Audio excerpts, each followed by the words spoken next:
bigger movement, of course, is beyond just talking about things that we can't talk about on the playground. It's about anchoring a vision, a dream of creating a new paradigm of education. And I know I'm not alone in this. Many of us have a dream of a way of educating our children that is different from perhaps the education that we may have received when we were younger. And an education system that supports our multidimensionality, that sees that perhaps we have a cosmic lineage and we could honor that. And what about our connection to Mother Gaia? What about our gifts that are in it? And this summit, along with everything that I do through New Earth Trust, is to support children's innate gifts and their wisdom that I truly believe that we're all born with. And this summit itself honors that. It honors the voices of all children, all star children, those that are physical on this planet, those that are within each and every one of us, to give voices to them, to allow each of our star children to really shine, because we all have that innate wisdom within us. And I believe that within our hearts, there is this cosmic inner child that is ready to share all of our multidimensionality, to be fully connected to our cosmic origins, and to bring about a new world. There's no better time than now. Our world is calling for new systems to be created. And it is with that cosmic child, whether it is this new generation that's coming in, whether it is the children that are we're bringing into our planet and they're not yet physical, whether it is the innate cosmic child within each and every one of us, regardless of your age, that child carries that perspective, those fresh eyes that will allow these new systems to be created onto this planet right now. Exactly. No, that's beautiful, Julie. You have a beautiful vision, and this is the future. And we need more of these kind of programs, and we need to show people what is possible. Absolutely. So within the realms of possibility, I do wish to have a physical school built within the next few years. That is the dream. There will be more gatherings. I feel another thing that is that we're craving for as families in this consciousness space is more family-oriented gatherings. And there will be more of that. And Neil and I actually have been talking about one this summer in Hawaii. It's called the Star Family and Future of Humanity Gathering. So we are definitely seeding that. And spaces where both children and adults can talk about subjects that you can't talk about on the playground. Yeah, no, or excellent. It's not yet. And this is next year summer. So Alan, I want to get into you and have you share what you're passionate about in a second here. But first, I really want to ask everybody out there, what is the reason you're here today? What called you to this event? Why did you open the email when you saw it? What portion of it? We call the Star Children Summit, Telepathy, and the Future of Humanity. I see an email here, a message here saying currently pregnant with a star child. So of course you're thinking about the future and what you're envisioning there. But yeah, what really called you? Take a moment to dive into that and share that with us in the message here, in the message area. And then also, Julie, just really quick, mention the school that you have or the membership thing you have for, people who want to be a part of that. And if you could tell us a little bit more about Hawaii before we start introducing our first speaker. Absolutely. So everything that we're co-creating will be available on my website, trustnewearth.com. And this membership program, the last cohort just ended. So I had a summer cohort, and that was called the Star Children Academy. And the whole vision around that is, what is it like to explore co-creating a village together? Because as a parent, one thing that I am craving is a village. It really does take a village to raise children. And that is something that is not, it's not really being fulfilled by the modern society in the way that I like to see it. And I know that's not just me. I know there are other parents out there who feel the same way. And so that was an exploration, and we just ended that cohort. And the next community that I'm starting is going to be called the Star Family Village. So that one, I would like for us to explore what it's like to co-create together as families. And it will revolve around different themes and visions and missions together. And so we get to share beyond just, parenting and resources, but we get to share in the energy of co-creation. So that is going to go live in October, and more details to come. But the first place that I would encourage anybody who has any interest in this kind of stuff is to go on my website and put in your email so we can stay connected, because as you know, the energies of this time is so dynamic and fluid, where when we're creating something, co-creating something, there's always something unfolding. So whatever I'm telling you right now, there could be more, there could be, expansion. So keep posted, and that way we can stay connected on what's coming through.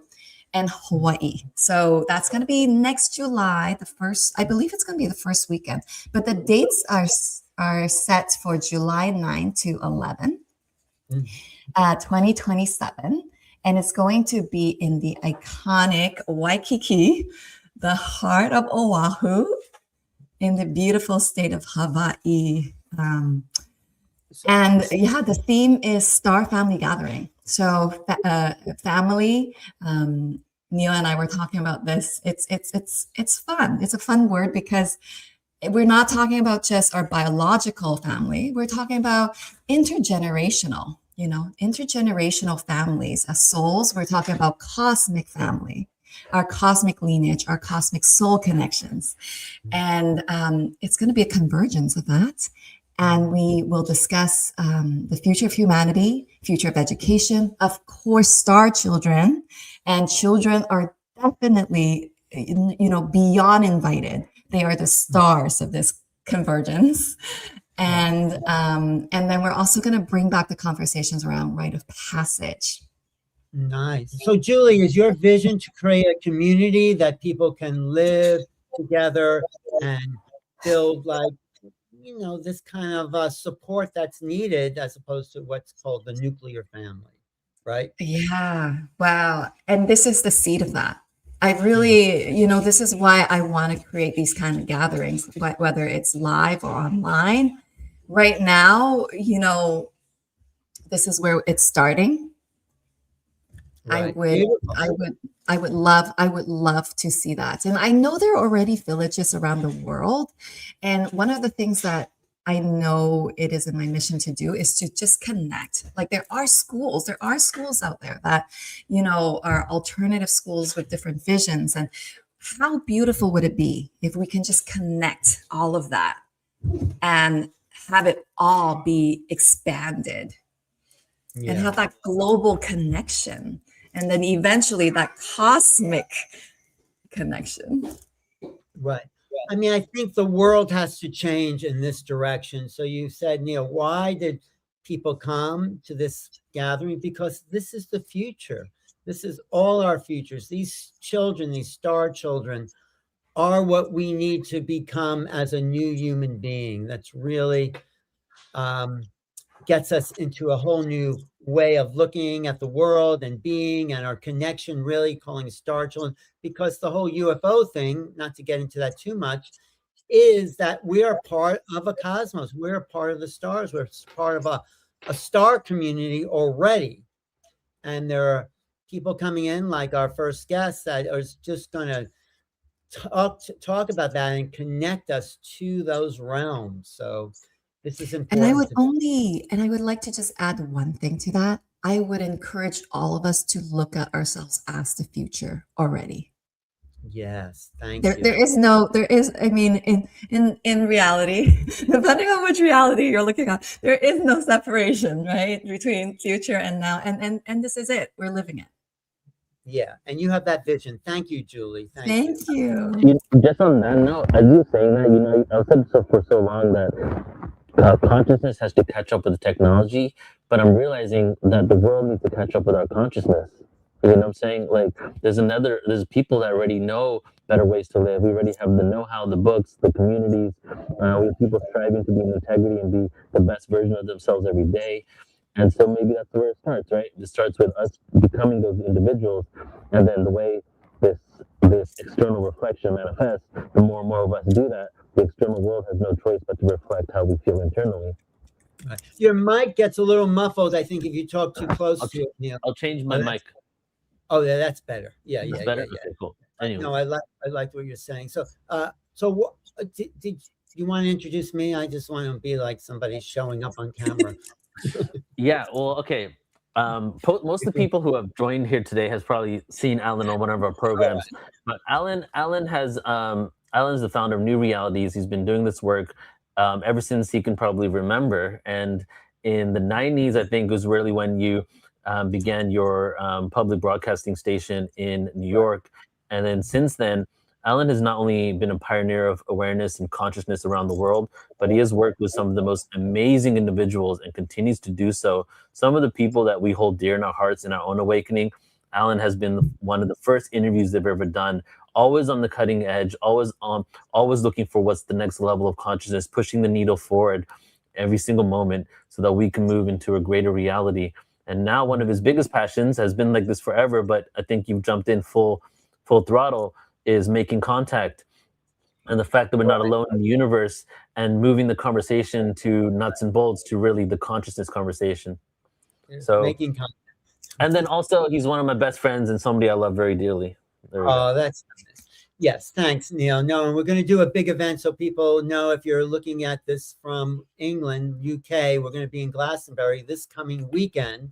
Anyone in the neighborhood, please come by the Glastonbury Ascension conference. There's going to be some great people. And the theme of these conferences are the new human being, the new way, the new awakening.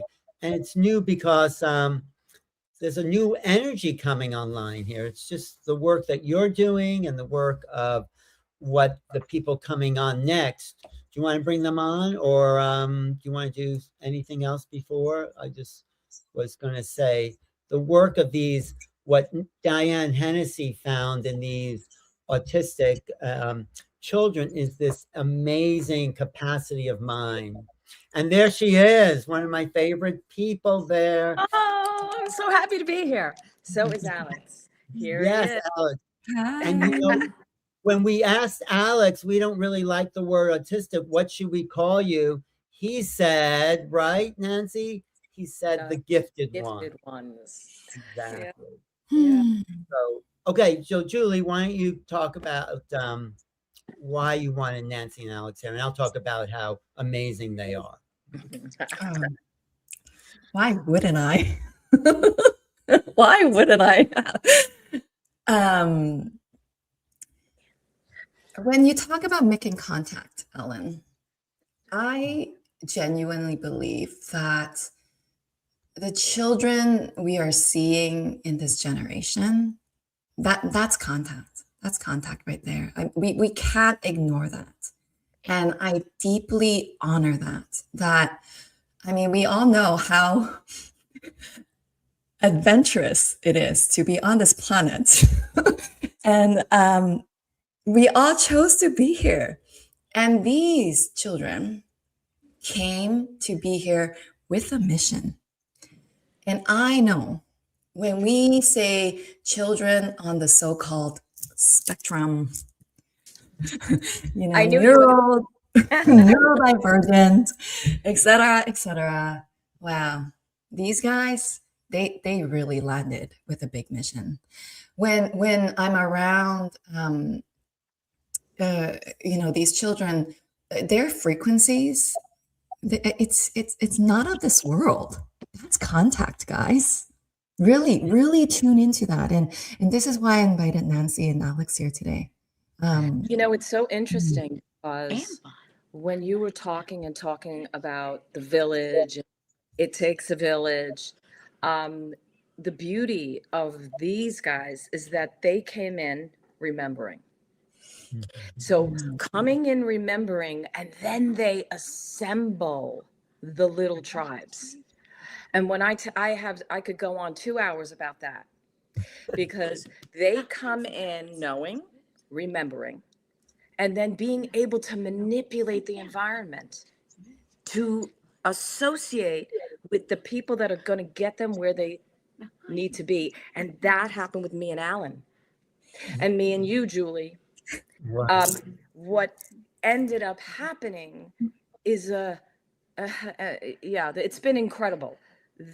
One thing happens, and then it's another unfolding and another unfolding. And Right. these guys like to talk about that, like how they came in remembering. I just want to see what he has to say about this. I have a smaller I was just letterboard. going to introduce you first, Nancy. Nancy Erasmus is not only an incredible psychic and medium, she is a very loving and dedicated mother who knew that her child, even at a young age, it wasn't like the typical child, was a really special being. And she dedicated her life really to bringing out who Alex's potential really is. And they discovered the letterboard, and he just took off because he wasn't able to communicate. But he has so much to share. And thanks to Nancy's dedication to that message, he is starting to share it. And one of Alex's big mission is to help the other children realize their potential. And it's a worldwide mission. He is a key player in this. And sitting next to him, because I met him about a year or so ago, it is like being with all these incredible frequencies coming through one person. So sometimes he needs to focus on one thing, but it was like swimming with the whales. It's so vast.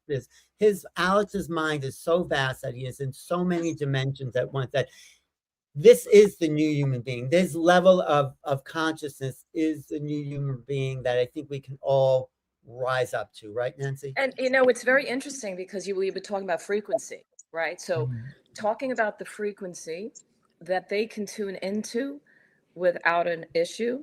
Telepathy is probably the easiest thing they can do. You know, a little bit more activity to try to prove it via the Zoom. We can do it. It's not necessarily what we usually talk about, even though it is that superpower.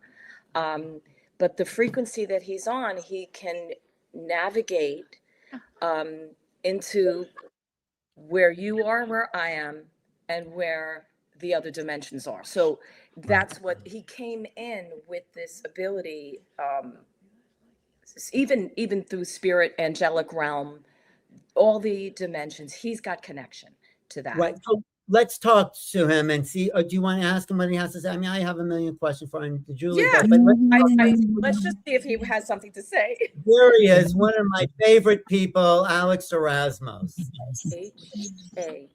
HAPP. Happy to go ahead. See. Go ahead. You. Happy to see you, Alan. HAPP. Happy to share the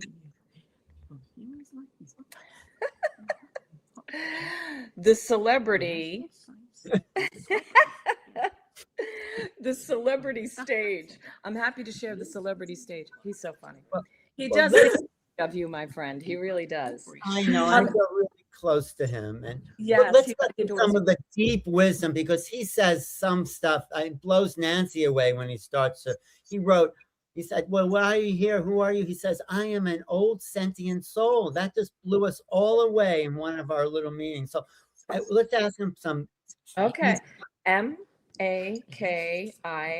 making me blush. Making me blush, Alan. Well, you said it. You said I it. love But let's go to some deeper, like how to bring the world together. What's his mission? How do we get everyone to a new level? Okay, hold on. REACH, reaching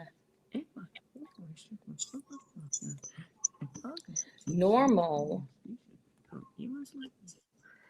trust in the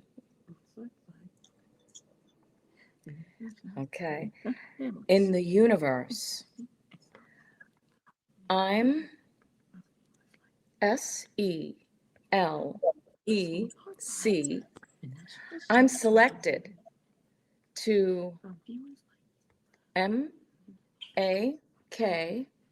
to make more FIN fine tuning to human. That's beautiful. Okay. To human consciousness. I use my, go ahead. I use my,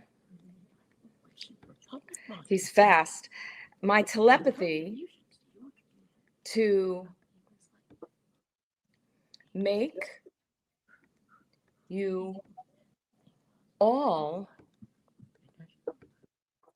aware we are one. MOR, more, FOR, more forced to LI, to live in PUNIS,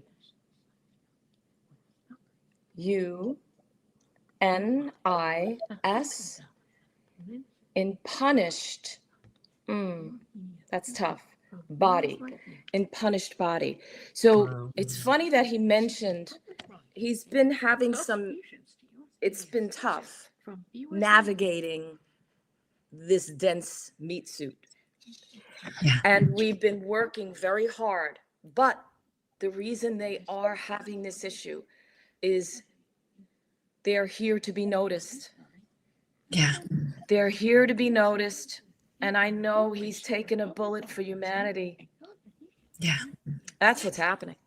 And as much as, I could sit here and the wisdom just will keep creeping out. But every day is a challenge. So to navigate in this way. So when he wants to help so much, he has to control himself in a way. When he was on stage with Diane in California at the expo, he really held himself together, and never easy. So I always want to talk about that, because he's been saying he'll bring it up to audiences, how hard it is. And I think once he does, then he's good. Once he admits the pain, the suffering, the difficulty, then he kind of gets into his groove, which is beautiful. He can then say, now, Alice, is there any truth to what I'm saying, or anything you want to add? REALL, really, TRUS, trust, this, COMM. Oh, it's beautiful, baby. Go ahead. Really trust this community. I'm kind of moving now, reaching more LITT, more littles now. It's my, which one, babe? It's my job. Oh, I know what he means. Okay, it's my job now. So we work for a pretty well-known doctor doing spelling in his office, Dr. Robert Malillo, and Alex and I do demonstrations for parents and their 3 and 4 and 5-year-old children, and it has been life-altering for him to help these kids, help the parents be able to show that their kids are in there. That's been his goal, along with the spiritual side of this and awakening people in the spiritual side of it. And now I just believe more in the science spirituality, because it's all lining up. The consciousness, the disclosure, the children. Alex says he's Pleiadian. He goes into various hybrid fields, let's put it that way. Right. He'll say certain things about that. He will absolutely say he is from the stars. So, and as we all are, really, right? Yes. So, I just want to take a moment and like, everyone, can we just blast Alex with a shot of gratitude and love? Because I know deep in my heart, if we all do that right now, all at once, he can feel that.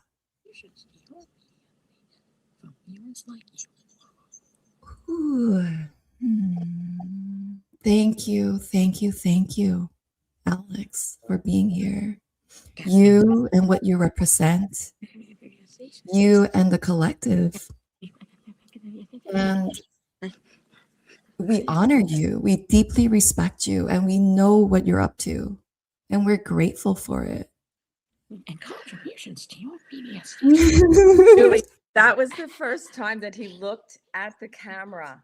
I don't know if you noticed, but that Yeah, and then he says, in service to the consciousness of human beings.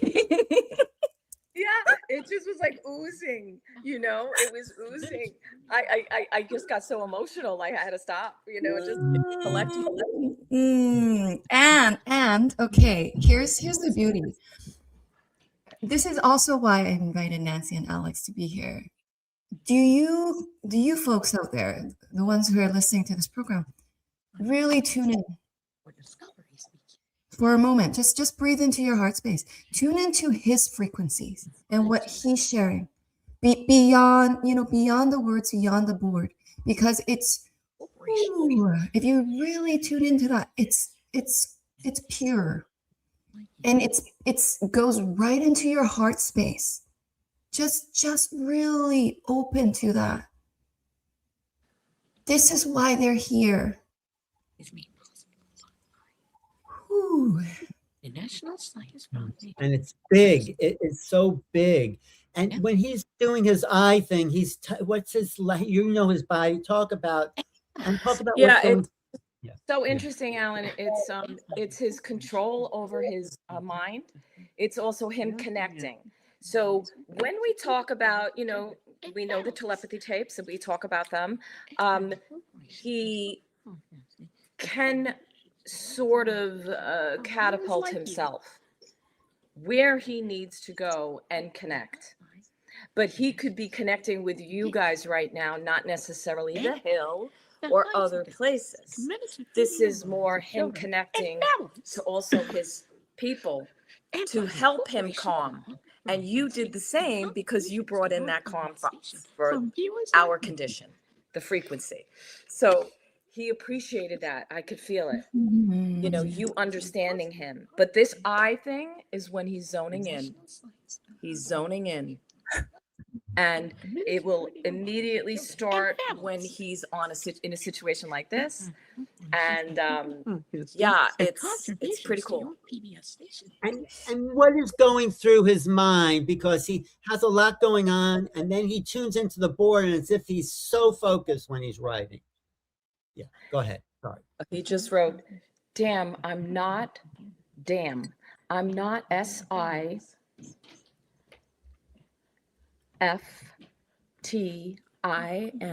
sifting, THROU,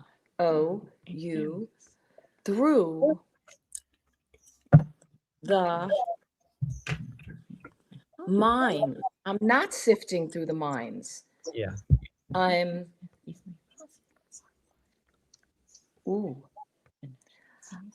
converging.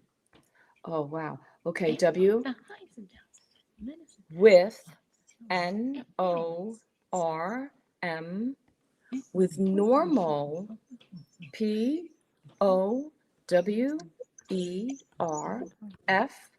powerful kids who heal you all right now. Now you all, which one? Have had my words heal you. So he's actually saying that I think what you did, Julie, and bring us into that space, he wanted to give it back to you, back at you just now, that he says that he can heal, that it's part of what he can do, whether we be on a internet connection. One time Alex said to me, I said, Al, how do you know these things? Did you search the computer? This was years ago. Now I know better. And he said, Mom, I am the computer. Oh, wow. I kid you not. So in other words, I don't really need these wires and everything else. I think they are laughing in the face of AI. Yeah, yeah. Hey guys out there, if you can feel Alex's transmission, type something in the chat. Say yes in the chat, just so we know. So Alex, how can we support you in the collective? Go ahead, GAM. Game on. I'm so okay. I'm so excited for Hawaii. I'm sorry. Help mom. Help mom get me there. That Right. is hysterical. I'm sorry he didn't answer your question. Let's He did. But what is Alex's big mission? What does he want to do on this planet with others? Go ahead, my brother. ROL.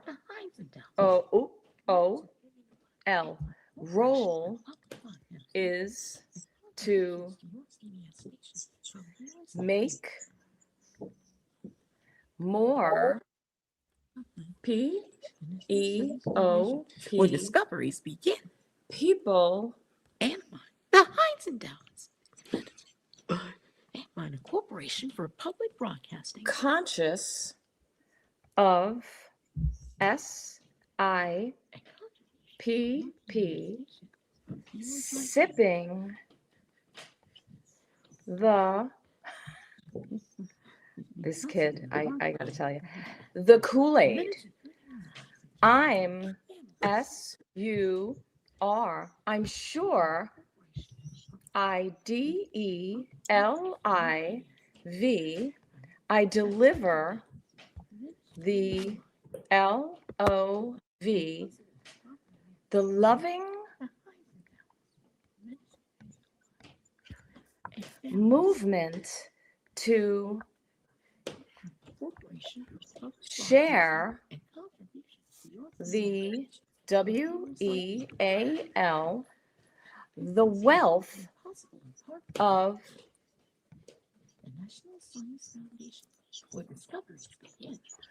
remembering who we are. Remembering who we are. Raising consciousness. Remembering who we are. I guess also he said before we are one at some point. That seems to be the theme of them understanding that not one is better than the other. He's been very consciously saying that lately. Mom, when people talk about how special he is, he says, Mom, we all are, including who's coming up next. We have Luke, right? And these, whether they be minimally verbal, non-verbal, very verbal, but yet not have that cohesion of conversation. They don't have it because they have layers of it. Layers of conversation. Some kids say that their words look vertical. It is a download of information, so it's in a sequence, it's hard. The actual verbal. So, and that's why you hear him, but he is scripting right now. Scripting keeps him calm when he does these scripting. And it allows him to focus as much as he can in this 3D and deliver what he can, you know? Right. You know, there's some good comments in the chat. Michelle says, so much joy and honor to witness. Thank you, Alex and all. Natalie says, my migraine is better. And there's some other beautiful comments here. Wow, wow. We hear, let me see, scripting the downloads. Got it. That's what someone else said. Yeah, I mean, the arguably their information comes in multi-layers, and why it may seem why the dysregulation really creeps in with their physical body. Kids go like this, they move. He's doing other things. At 27 years old, he's managed to figure out what to do to calm himself.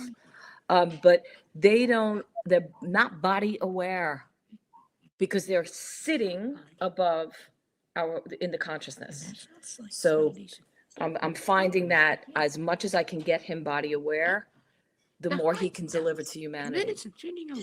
I'm inspired to ask this, Alan. Did you have something you wanted to? No, you're really in this world, so please. You're in it with me. I want to ask Alex, we want to be a part of your movement. Tell us, all of us out here, how do we join your movement? How do we support you? HAPP, happy to RIGH, right the wrongs of the past. I'm so LUCK, lucky to HAV, have SUPPOR, support. I want to help the others who don't have the support. I'm I'm kid 1. MOV, moving into my world helps me. Oh, that's beautiful. Helps me tremendously. OPEN, opening your minds to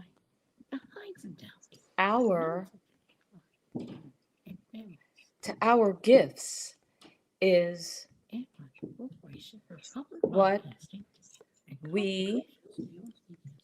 what we need. I'm so GRATEFU, grateful that Mom spells, that's nice, honey, with me. It's my world, not to speak is hard. So that's really sweet, because he was just saying, be in his world, be able to come into his existence. Right. Then we can have conversation. Right. Hey, The Neil, bigger do the, you want- the you wanna bigger the talk- conversation, the better off we are. Neil, Yeah. do you want to have a question for Alex I there? love that. I don't have a question. I just wanted to jump on and be part of the energy, to be honest. Because the transmission is so strong. I'm just here receiving everything. And Alex, your energy is so beautiful. And Nancy, the way you facilitate for your son and like your passion and dedication, like Alan was so right in the beginning, saying how much of a dedicated mother you are. And just Thank you as like an individual and what you're doing and how much joy you have, like this emanating through you also permeates. So I'm just really, really excited to meet you guys and excited to see all what's going to unfold for humanity as we continue to do this work together. Thank you so Right. much, Neil. It was such a pleasure, really. Alex, Go forever. I just but want to say Alex has a big mission for humanity. He really, and he's coming into it. He's growing into it as he starts to become a celebrity. As he starts to, but he's growing into it. It's a big picture. Maybe he can tell us a little bit about the big picture? And Julie, please. We'll do it. Yeah, we'll do it.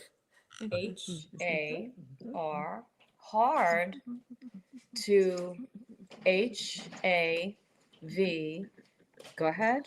Have, HA, hands on, HEAL. Hands on healing is, wow. Go ahead. Is required. IGIV.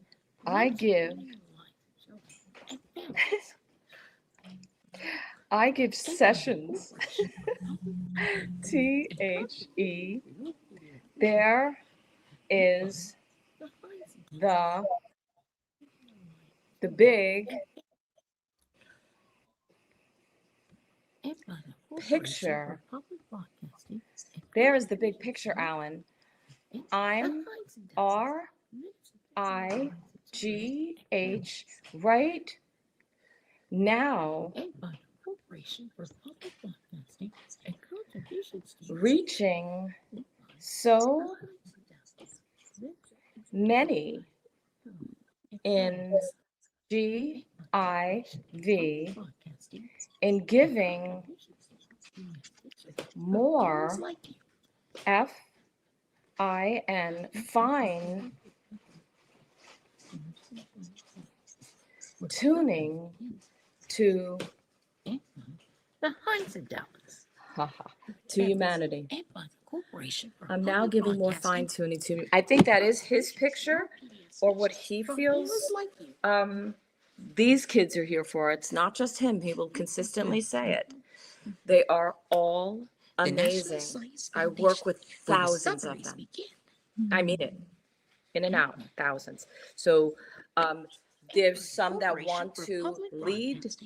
Alex feels like he's a leader. I believe he is. And so, and wants to be, for people to be aware that we all have the ability to grasp whatever you want to say, telepathy, mind sight, all of these things, okay, that these kids can easily do in a nanosecond.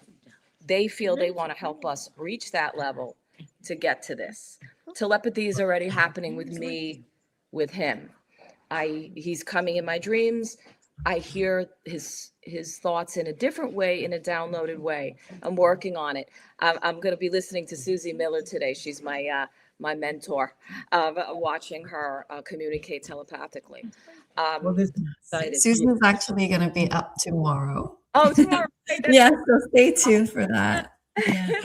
There's one question in the chat. Maybe you want to read it from Natalie. Do you want to read that, Julie? Because that's Yes, I was looking at that because from one mother to another, and I mean from one mother to many mothers, I understand. So I know Natalie must be a mother of Aiden, and Aiden is probably nonverbal. And Natalie, the mother, has a question for Alex. She says, please see if you can connect with Aiden and let him know that I'm working on healing him and trying my best to communicate with him. And I Wow. will never stop trying or learning. So now I want to hug her virtually.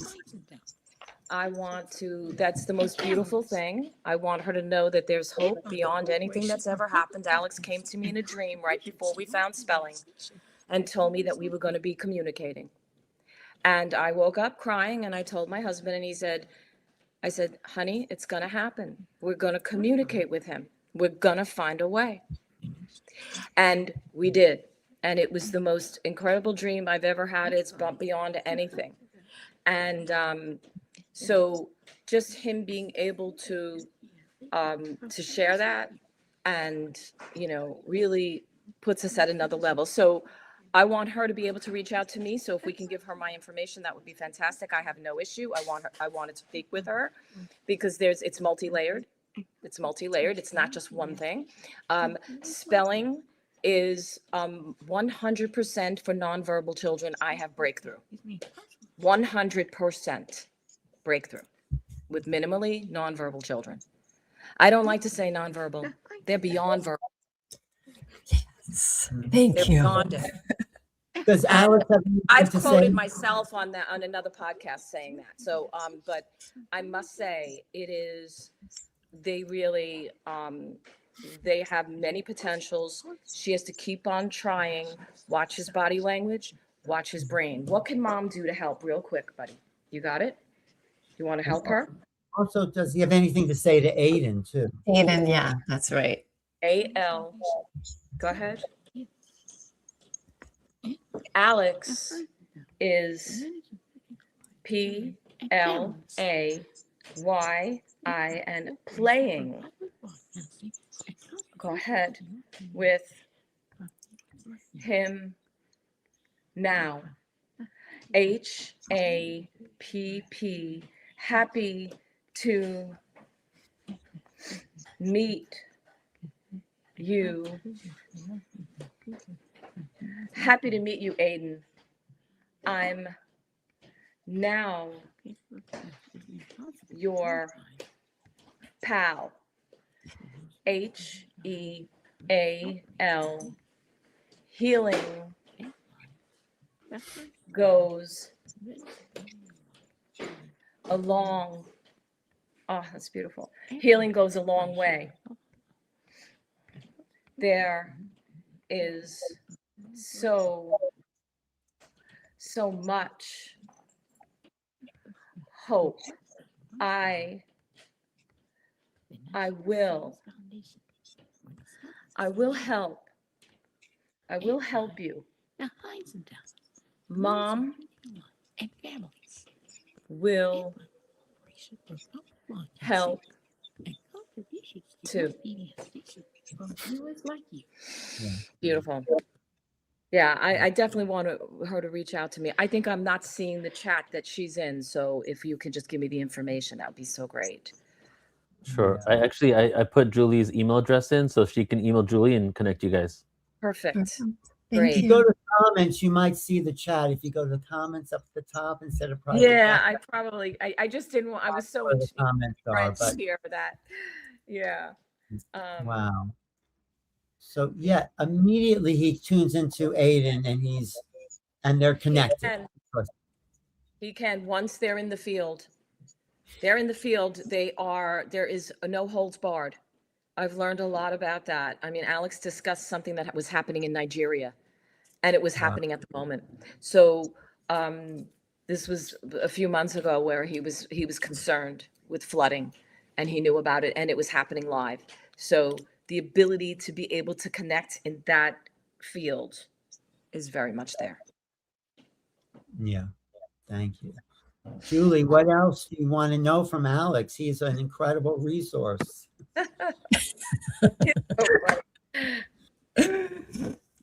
Alex, how do we change our school system? W. We. G. O. We got. S. P. E. L. L. We got spelling in my. Oh, I cannot believe he's bringing this up. Go ahead. Hi. Yeah, I got you. We got spelling in my high school. Go ahead. M-O-R, more, F-I-G-H. Go ahead. More fighting to do in L-O-V, in loving ways, K-I, kill them with K-I-N-D, and kill them with kindness. I love it. That's pretty funny. So I think it was more fighting in loving ways, kill them with kindness. It's like We're the best at that. he comes out with, or like I'm always so blown away, which is beautiful. Oh, you're welcome. I know you didn't see the last chat. I just want to say what Natalie's response was. You see that? Thank you. I've always known he was more. I absolutely would reach out. She wrote nonstop crying. And he just walked into the room when Alex said that, what he said before. So yeah, that would not be shocking because he's hearing him and they're speaking. They are completely connected. That is so cool that she was able to prove that he walked into the room when all of that went on. That is a consistent thing. You can't hide a cookie from them either. So forget it. Okay. If you don't want him to have something, you better have a really good hiding spot with a lock. Okay. Because he knows where it is at most times. And this is up so much for Christmas. He knew Santa didn't exist when he was 2. It's just unfair to the humans, you know. You could tell the story about how he didn't know how to swim and he went over to the pool. Can you tell that story? Oh, you mean when he became a dolphin? Yes. Yeah, he literally did become a dolphin. I mean, the pool was down and all of a sudden we see him at the edge of the diving board and he just dives in and he literally never. But no one ever taught him how to swim. He never was in the water, right? He never learned how to swim. He never learned how to swim. I mean, he had been in the water. He's laughing over here. This is cracking him up because I see this little giggle in his face, right? You want to give me his face over there? Well, I can't wait to swim with dolphins with you, Alex, in Hawaii. Oh yeah. Oh yes. Great. Yes. Yeah, we can organize a dolphin trip with Alex. Yeah. Oh, yes. But I think it's interesting you talk about the school system. I know we have to go, but the school system, we were lucky enough to have them accept this. Alex took global history. He took a science class.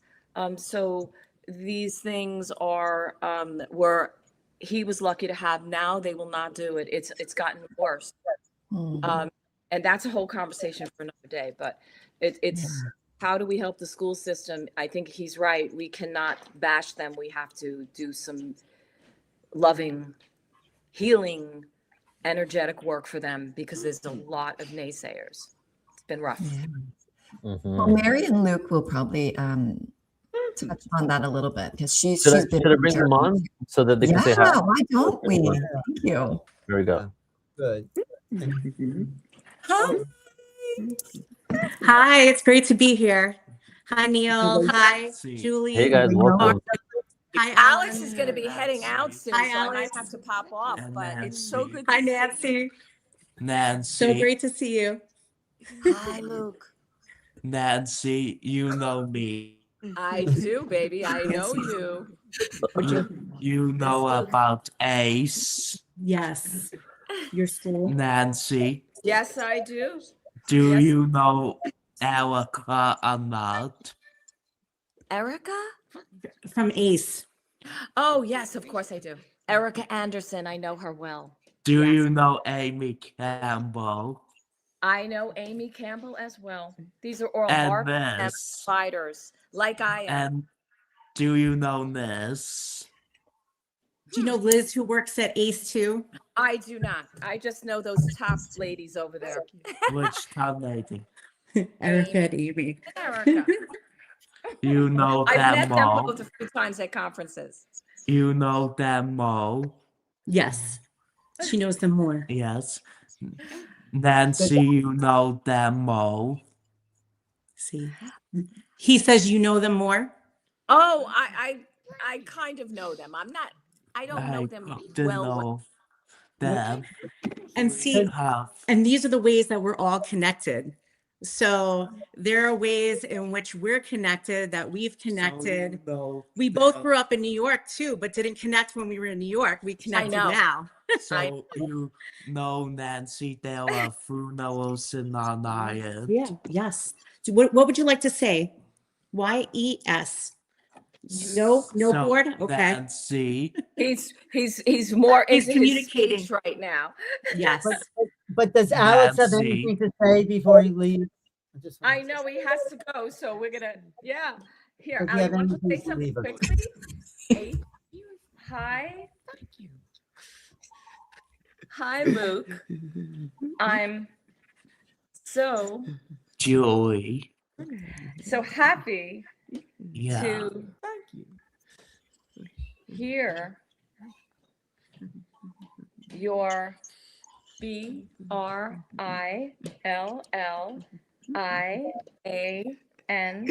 your brilliance.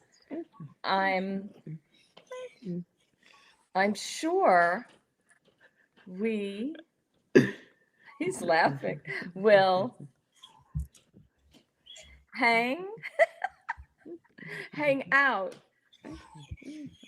soon. EMOTION, emotional to really TRU, trust these humans. I'm too PROU, proud to make no oh, hang in, guys. No apologies. I'm smart. OPE, open the door to us. That's He so wants to hang out beautiful. with Luke. He wants to hang out with Luke now. Do you want to hang out with Alex? Yeah, so Nancy. Yes. So in 2020 one, we didn't know Jana No. and her family. Here. And What would you like to say to Nancy? and Y-E-S. her dad passed away. Here, let's see. You could do it.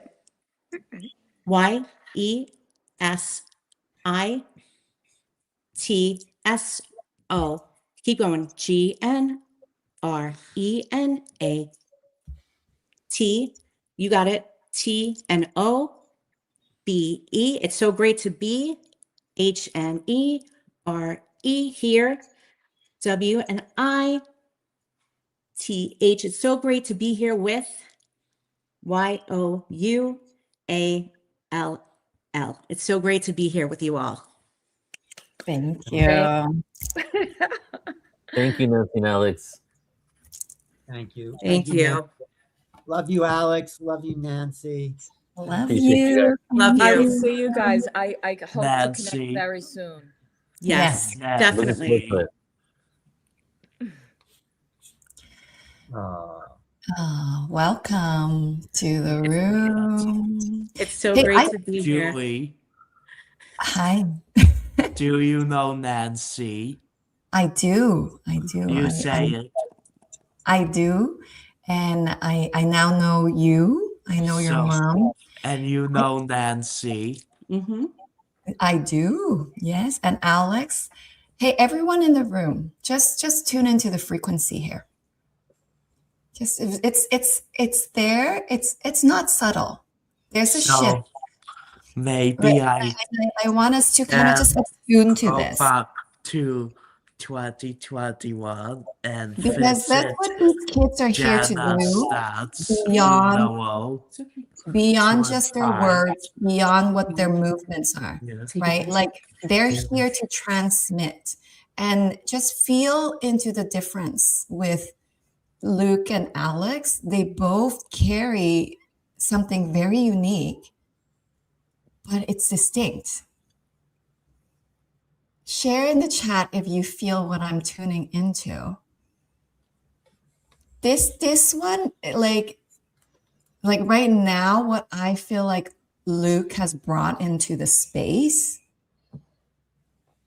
it's more calm.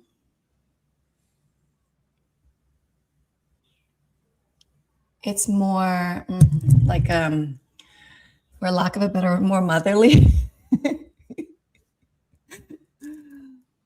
So I don't Like a know. nurturing energy. Yeah, very nurturing. Mhm. Yeah, thank you, Luke. Wow. Thank you for Yes. shifting that. Right? Like we're not channeling, we're not, doing any kind of activation, like what we're used to, right? We're used to somebody coming into, okay, I'm going to do an activation. And no, just with the presence.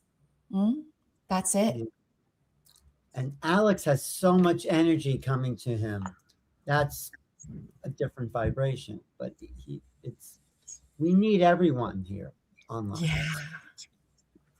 That's the beauty of everyone's gifts all coming together as one. Yes. Whew, all right. Would you like to introduce our speakers or Go ahead, Julie. You're free to do it.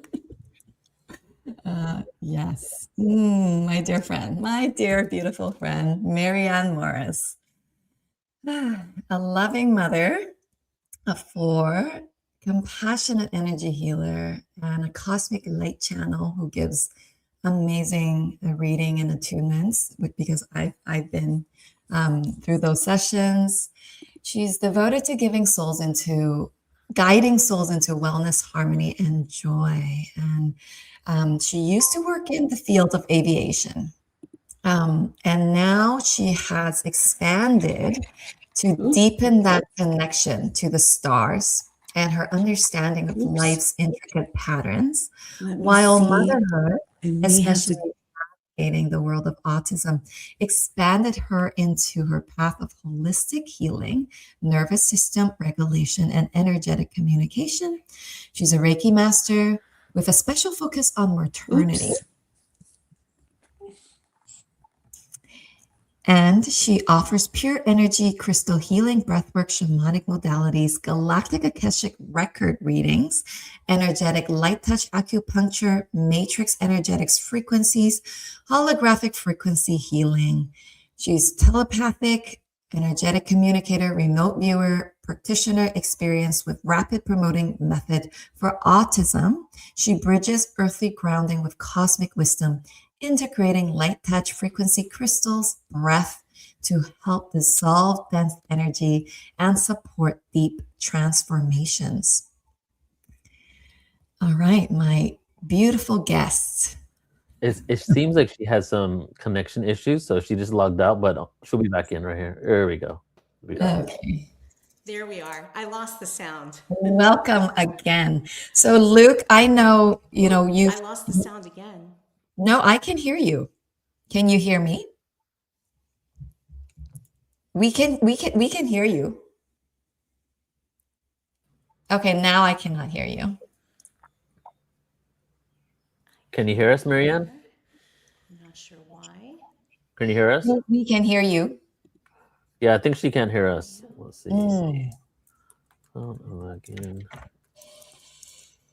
Yeah, she had a couple of issues before, so let's see if we can fix it. Everybody telepathically tell Luke Maybe we're not that we can supposed hear to. them. Okay, we'll have her log out and back in to see if it works. Okay. Oh my God, the beginning was so amazing. Yeah. It cracked open my heart. Wow. Yeah.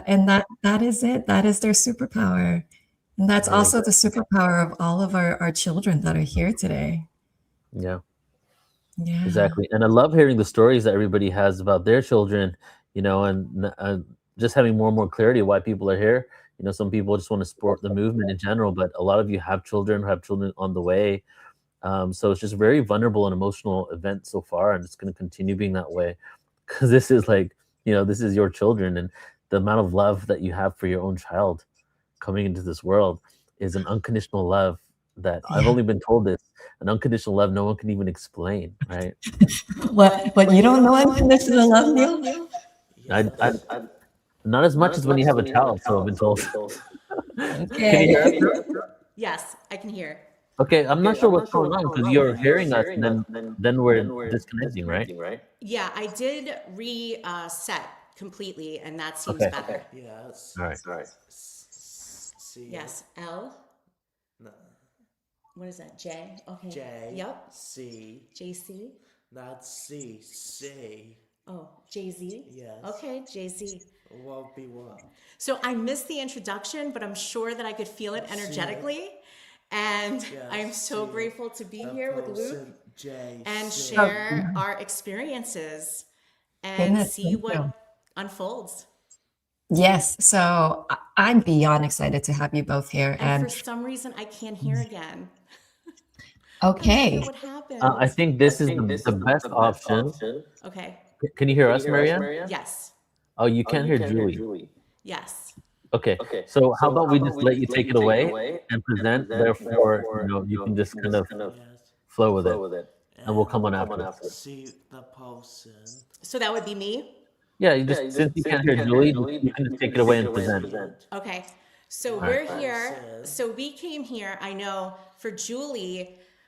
Julie and I have met previously, and she wasn't necessarily aware that I had a beyond verbal child.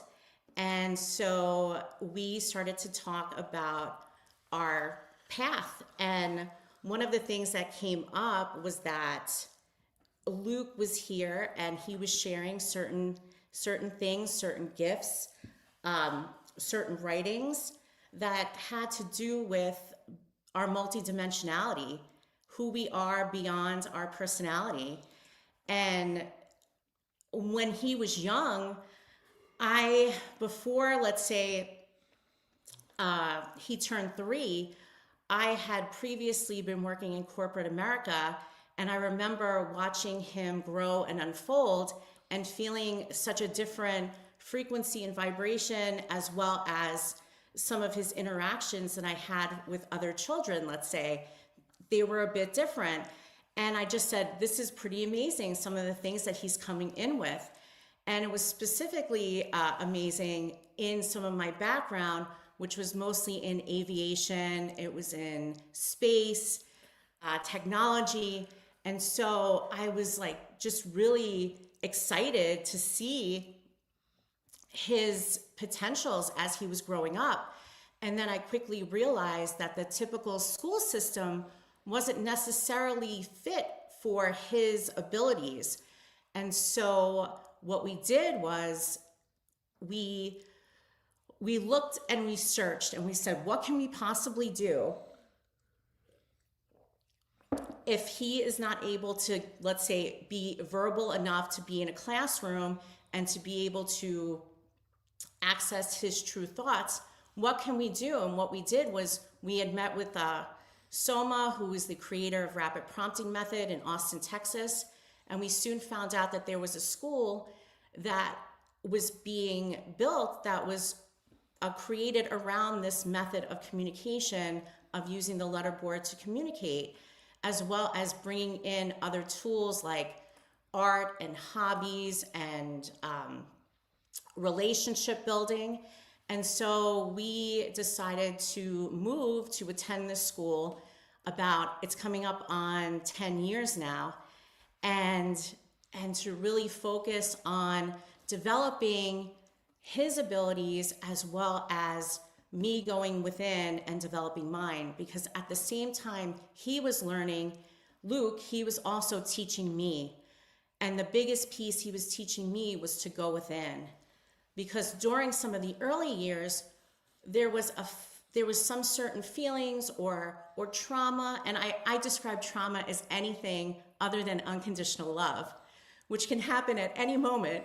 So basically, it was about going within. So he's taught me the inner journey. So as he was learning to communicate outwardly, I was learning and taking the inner journey, learning the communication of the spine, of our beingness. Who am I? Who am I? Why did I come here to this planet?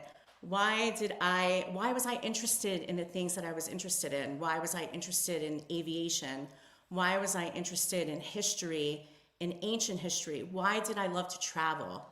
All of these things seem to come together cohesively.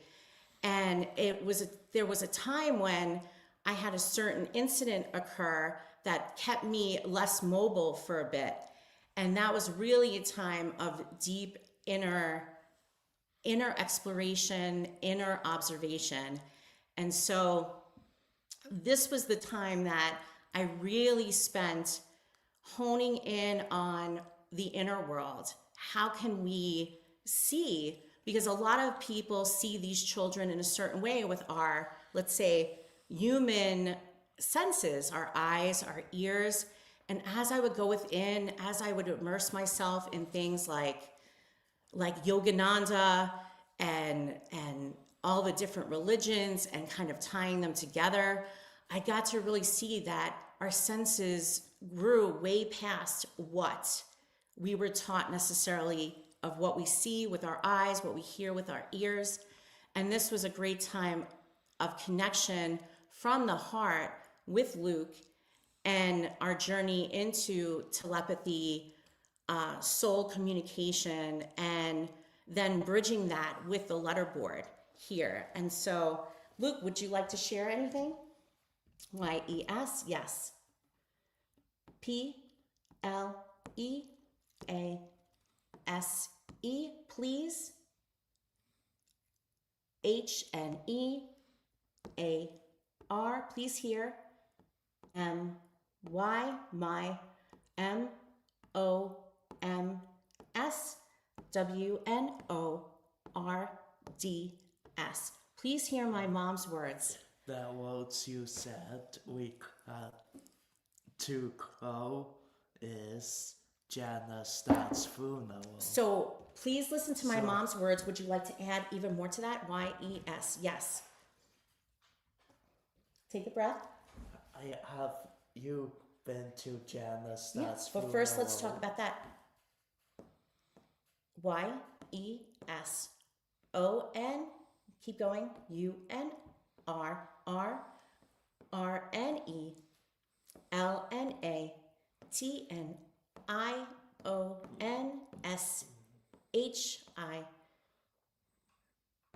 Our relationship, EXCEEDS, exceeds, THIS, this TIME, time, AND, time, NSPACE.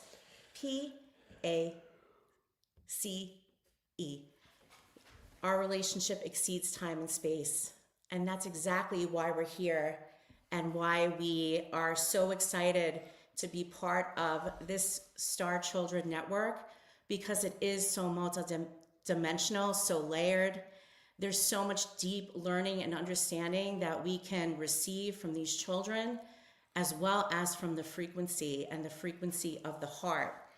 And that is one of the biggest lessons, is that our heart is so full of knowing, of love, of knowledge, and is the gateway to some of the next potentials that we have as human beings. And so would you like to talk about the heart? YESTHE, the HNEART, the heart. ISTHEGATE,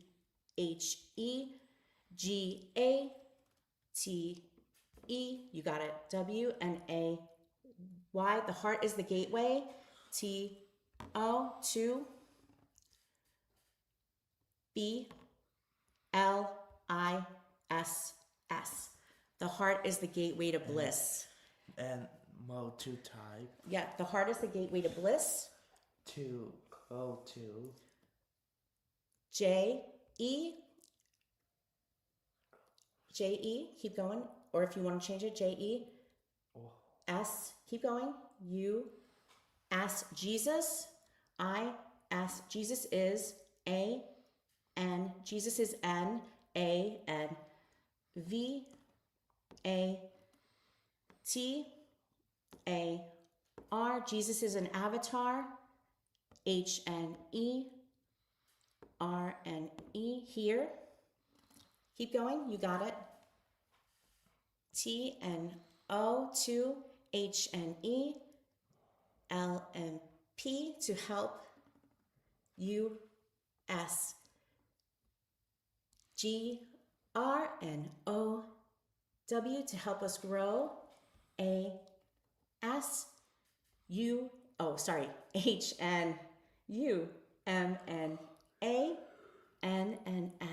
Jesus is an avatar here to help humans.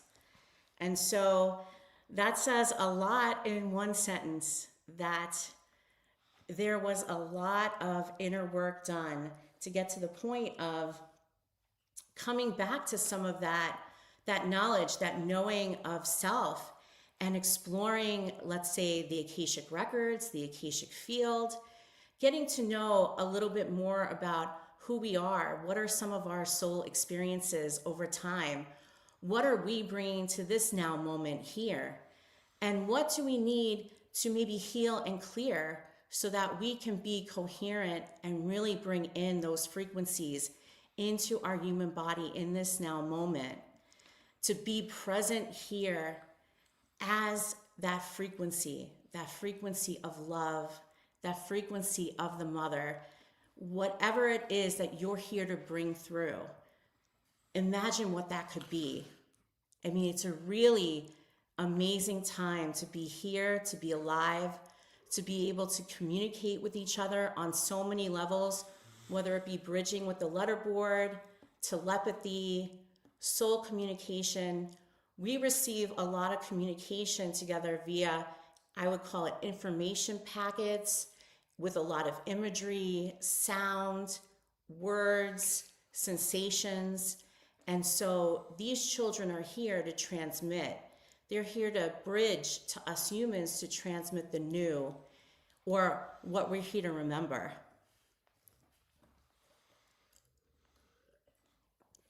And so, yes, Luke shared with Julie yesterday that autistics are here, and he wanted to explore He said, yesterday he wrote to Julie, yesterday, understand autistics are very capable auspiciously. We are very gifted multidimensional beings. Let's explore. So what would you like to say about that? Y-E-S. Here, yes. Y-E-S, yes. W-N-E, we A-R-E, we are. S-O, so, M-N-A, N-N-Y, we are so many. D-N-I, F, F, you got it. E-N-R, E-N-N-N-T, we are so many different. S-T, you got it. A-N-R, star, S-Y, S-T, you got it. E-M-S, we are so many different star systems. W-R-N-A-P-M-P-E-D, wrapped. I-N-T-O into O-N-E, one. H-N-U-M-N-A-N-N. And it's so true. We're so many different star systems wrapped up into humans. One of the biggest lessons is that he's taught me is alignment. When we're aligned to God's source energy, when we're aligned to the cosmos, when we're aligned to Mother Earth, it's that sacred triangle. There's so many ways to communicate. And what Luke has really brought to me in years worth of trust in the process, because this didn't all come together until it didn't all come together all at once. There was a lot of trust in what are we doing? What am I exploring? What am I seeing? Who am I able to communicate with? And so with these alignments, when we're aligned to all these different places, we can easily bring in the frequencies from those star systems to assist us here in our growth, in our evolution, in activating ourselves and activating our DNA and activating our knowing back to the real potential of who we are as humans. And that's one of my favorite things. And Julie is asking, Luke, what is your mission here? Y-E-S. M-Y-M-N-I-S-S-I-O-N. My mission, I-S is, T-O is to, U-N-N-D-E-R-S-T-A-N-D. My mission is to understand, T-H-A-T, that H-N-U-M-N-A-N-N-S, that humans, H-N-A-V-N-E, have, T-H-E, the, C-N-A-P-N-A-B-I-L-I, you got it, keep going, T-Y, that humans have the capability, T-O-2-L-N-O-V-N-E, to capable of love, B-E-Y-O-N-D, beyond, T, you got it, H-N-E-I-R, there, take a break, there, what? What's next? You can do it. W-N-I-L-D-E-S-T, their wildest, D-R-E-A-M-S. So his mission is that humans know and understand they're capable of love beyond their wildest dreams. And so if we can just feel that for the moment too.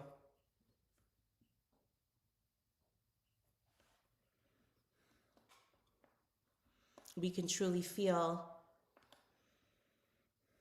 what it would feel like to be capable to love beyond our wildest dreams.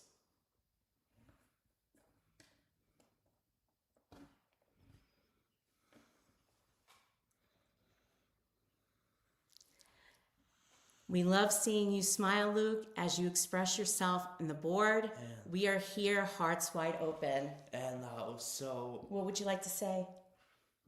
That's so beautiful. Can we all please blast Luke a big shot of love and gratitude? so Show him what we're made maybe of. have we went to Janice's funeral? So do you feel the love? Y-E-S. What would you like to say? T-H-E, the L-N. You got it. O-V-N-E, the love. I-S is P-N-A-L. You got it. Keep going. P-N-A-B-N. You got it. One more. L-N-E. The love is palpable. Yes.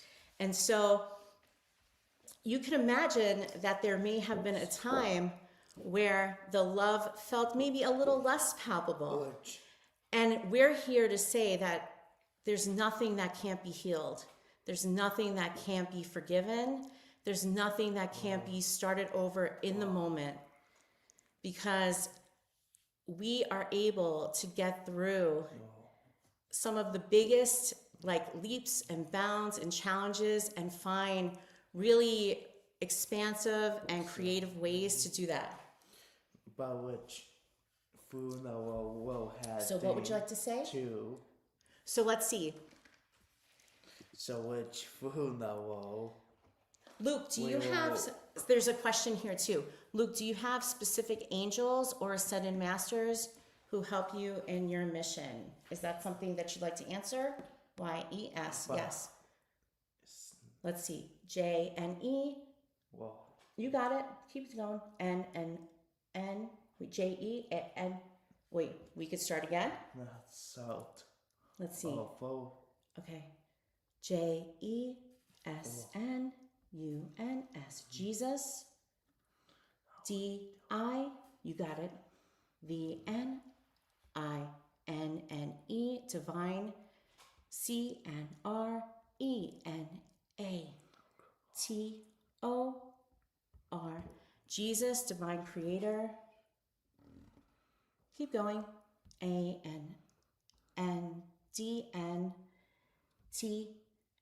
A-N-N-D-N-T-H-E and the M-N-A-R-Y-S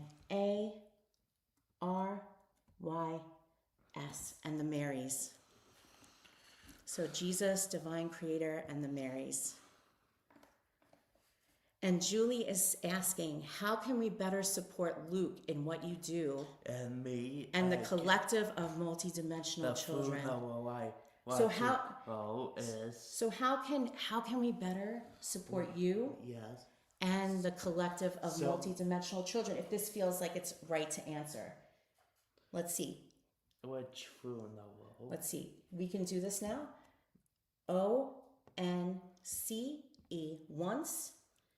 T-H-E the P-L-A-N-E-T. Once the planet.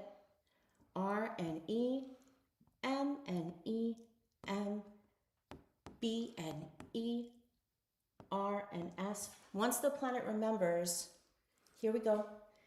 A-W-H-O-I-T-I-S. Once the planet remember who it is, A-L-L, all, W-I-L-L,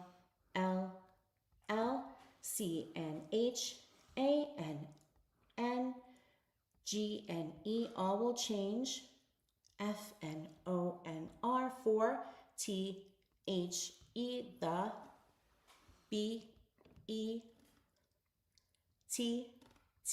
B-E-T-T-E-R, all will change for the better. Let's see. L-L-N-E-T-N-S. Let's P-R-A-Y. Let's pray. F-O-R. Let's pray for A-L. You got it. L. All. S-N-O-U-L-S-T-O. Let's pray for all souls too. A-W. You got it. A-K-E-N-N. Let's pray for all souls to awaken.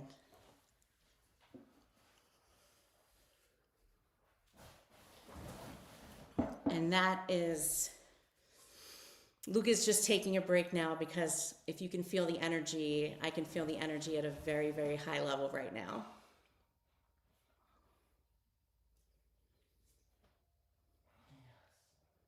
And we have Natalie. Hi. Yeah, did you want to that, Natalie? Okay. I just wanted to check if your audio's working, Julie. I believe so. I can hear Yeah. you. Yay! Amazing. Yes. Know you as well. Yeah, you want to come back? Julie. Oh, hello again. Thank So, you. just real quick, this feedback. So when Julie speaks, go ahead and mute yourself, Mary, and then unmute when Julie speaks. Not speaking. That was amazing. Yeah. The transmission of energy, very palpable. Thank you, Mary and Luke. And I enjoyed every bit of the insight and experience that you've been through, Mary. I want to honor that. Like, I mean, being a mother, we all know it's not easy already. To navigate that in devotion to your trust of what can be, like what is possible, what is possible for my child, what is possible beyond, just by doing this, what can be possible beyond showing the world what my child can do, but all the children, with capabilities that are beyond our human senses. So I applaud you in in all of that. Thank you, and thank you for being here. Um, yeah, the transmission of energies. And I already said this. It's like it's beyond the spelling. It's beyond the words. It's beyond the movements. It's any time that these multidimensional beings come into a space, it's just there. How can we change our school systems, Luke, to better support you and our children that are here today?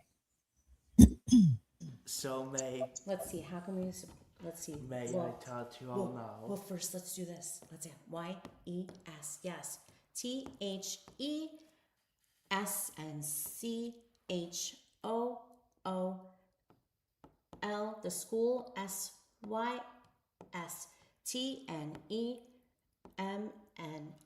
The school systems NNEEND. Need ACNONSCIOUN.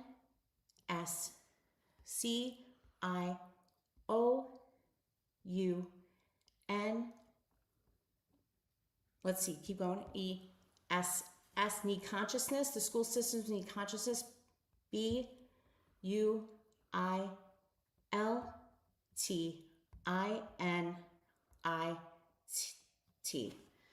The school systems need consciousness built into it.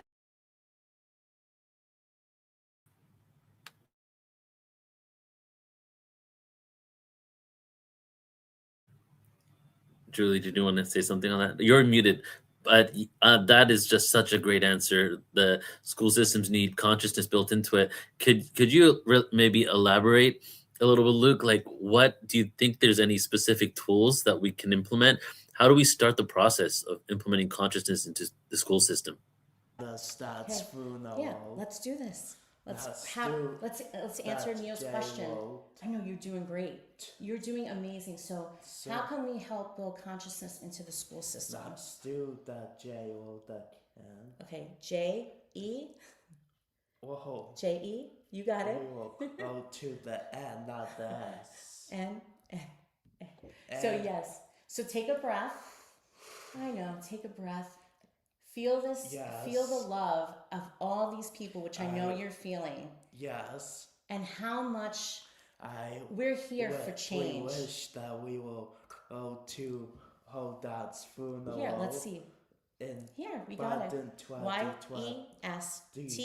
1 H. did not You're know almost her. ready. Yep. E, the, S, N, C, H, O, O, L, the school, S, Y, S, T, E, M, N, E, N, E, D, N, S, needs, G, O, D, A, N, D, T, H, E, L, I, G, H, T, B, E, I, N, G, S. The school system needs God and the light beings. W, E, N, E, E, D, T, O, O, P, E, N, O. You got it. Keep going. U, R, H, N, E. You got it. A, R, T, S. We need to open our hearts. How about we will take up Jana starts.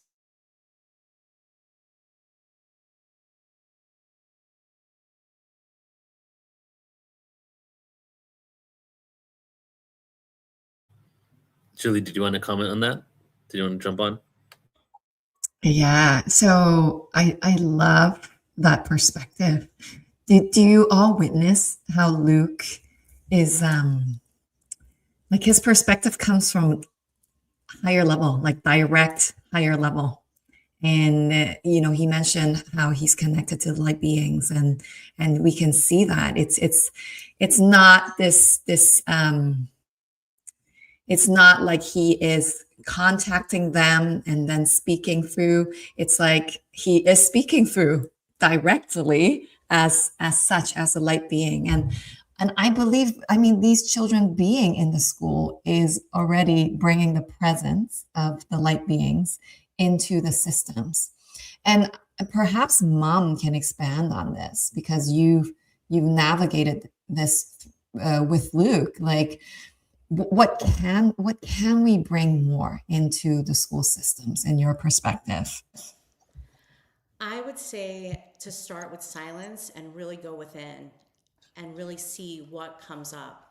I mean, even if it's a group together, that's why I love the fact that you created a group, because the group energy amplifies the presence. And so we can come in and ask these just creative questions like, what can we do? Do we need a brick and mortar? Do we need to gather together over, let's say, things like Zoom or StreamYard? Do we need, what are these things? What are, I mean, I know he's told me before that it looks like it may be done on the outskirts of, let's say, the typical brick and mortar that's already created. So what do we need to do? Who do we need to be to access that new level of consciousness, of knowledge, of creativity, to really bring that in? And what does that even look like or feel like? Because I know it feels, when I'm with Luke, it feels a whole lot more like love. And I know it sounds simple, but it's the frequency of it, which is not simple. It's coming back to forgiveness, to self, to receiving those divine transmissions. I mean, that was part of our journey too, is alongside him, while he was learning the letterboard, he was guiding me on how to return back to how to receive my own personal divine transmissions. And so I think when we're all together doing that, I mean, the sky is limitless. Luke, tell us how to learn to tell us how to love ourselves more. Can he talk to you quickly first? Okay. Yeah, so I did not to invite Jana starts Oh, that's okay. funeral. We'll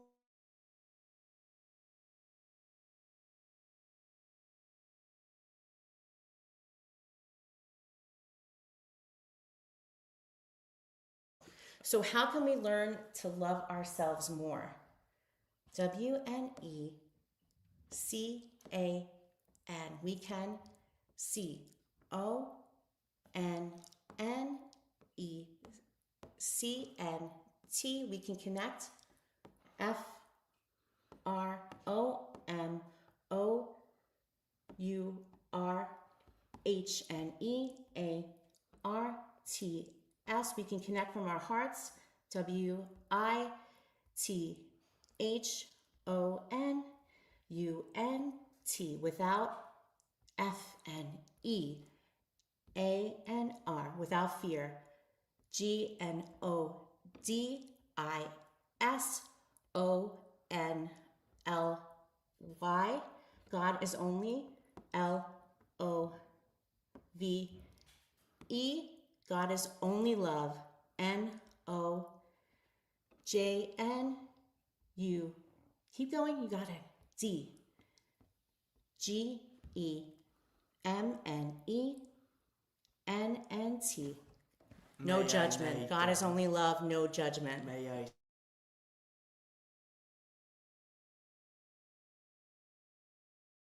Wow, that was so beautiful. Thank you. God is My no judgment. my Yeah. heart is wide open.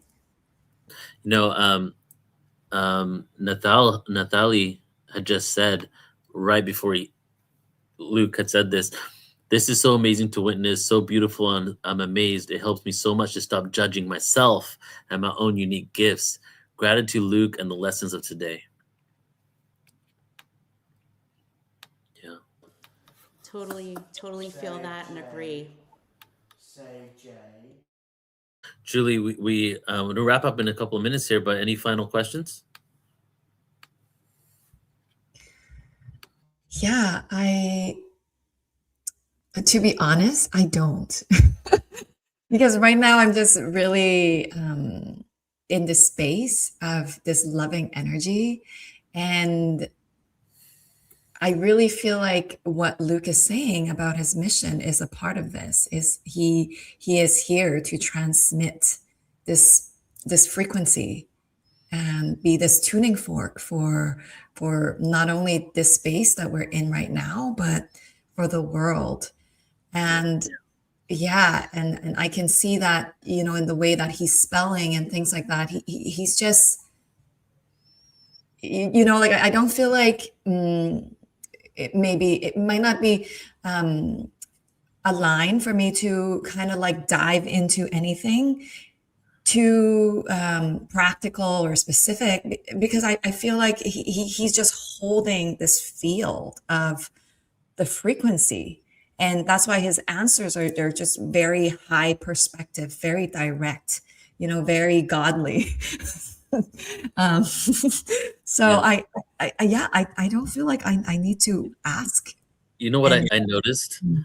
I noticed from Alex and Luke both that I could tell how multidimensional they were thinking and experiencing.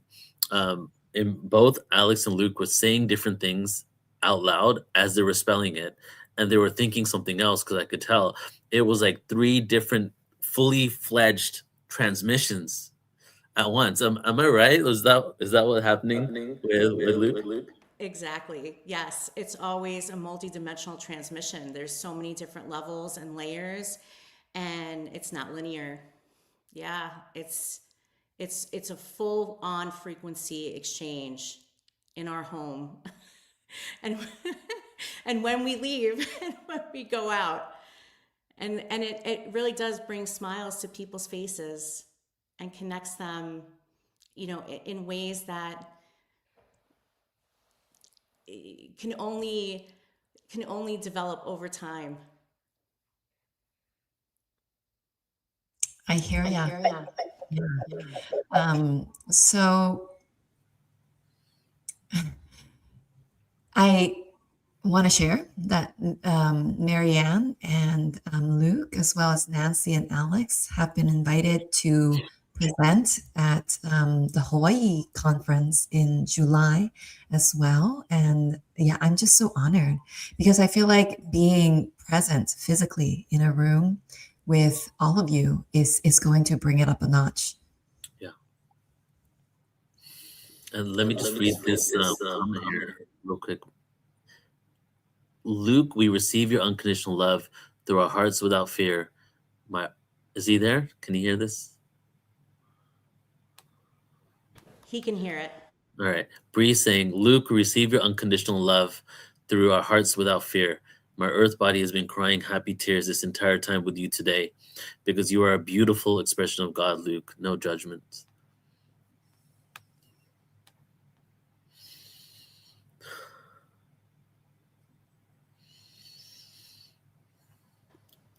We receive. That is so beautiful. I mean, what a gift this is to trust the path, the journey, and then to be here in presence, receiving this and giving at the same time. It's pure joy. It's pure joy.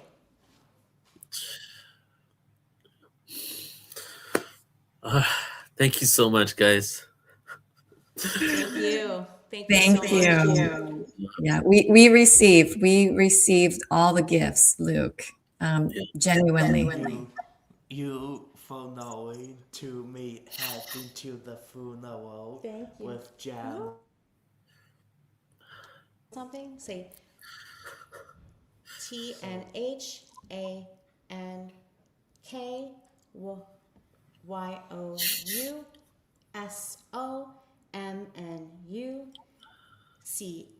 Thank you so much.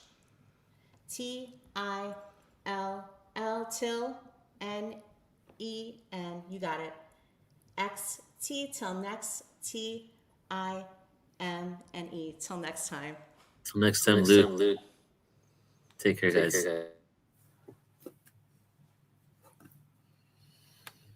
Whoa. Wow. I'm feeling it. Yeah, right? Wow. I wrote a couple of quotes down. I think this would be a good transition here from Luke and one from Alex. The heart is the gateway to bliss. Nothing can't be healed and nothing can't be forgiven. And also, just to remind us what Alex has said, when you ask, how can we change the system? Kill them with kindness and fight with love. I feel like that's very appropriate to be incorporated in your rap songs. Yeah, I know. When he started with kill, I'm like, oh, wait, where's this going?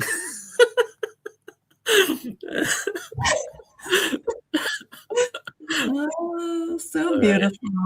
Well, let's all just take a few deep breaths in as we shift into our next speaker here.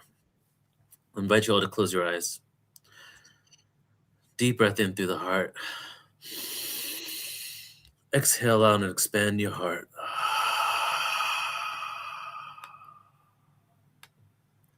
Deep breath in again into your heart. Exhale out, let it go.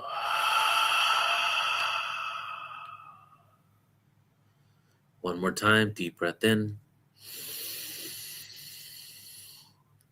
And give some love to your own inner child right now. And exhale out.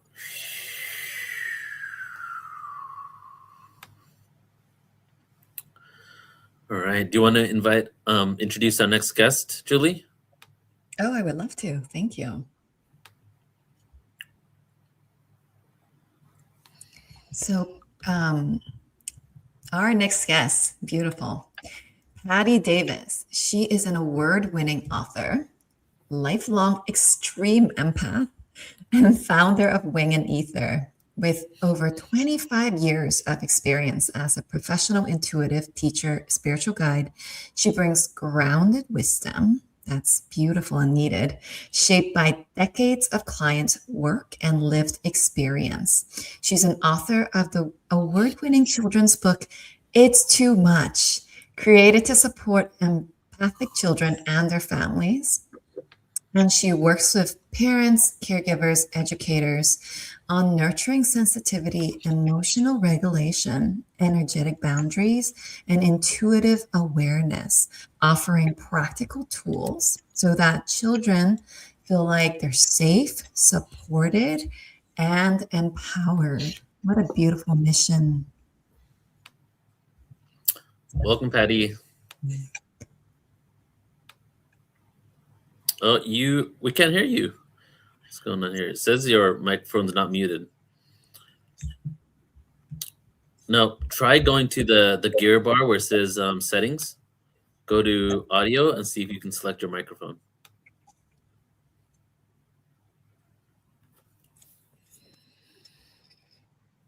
Nope, nothing yet. Do you have the right microphone selected? Thumbs up if you do. Is the right microphone selected? You can hear us, right?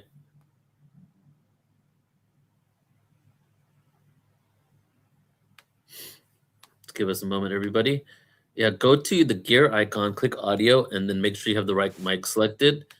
If that doesn't work, then refresh, and you might have to just accept audio when you come back into StreamYard. No.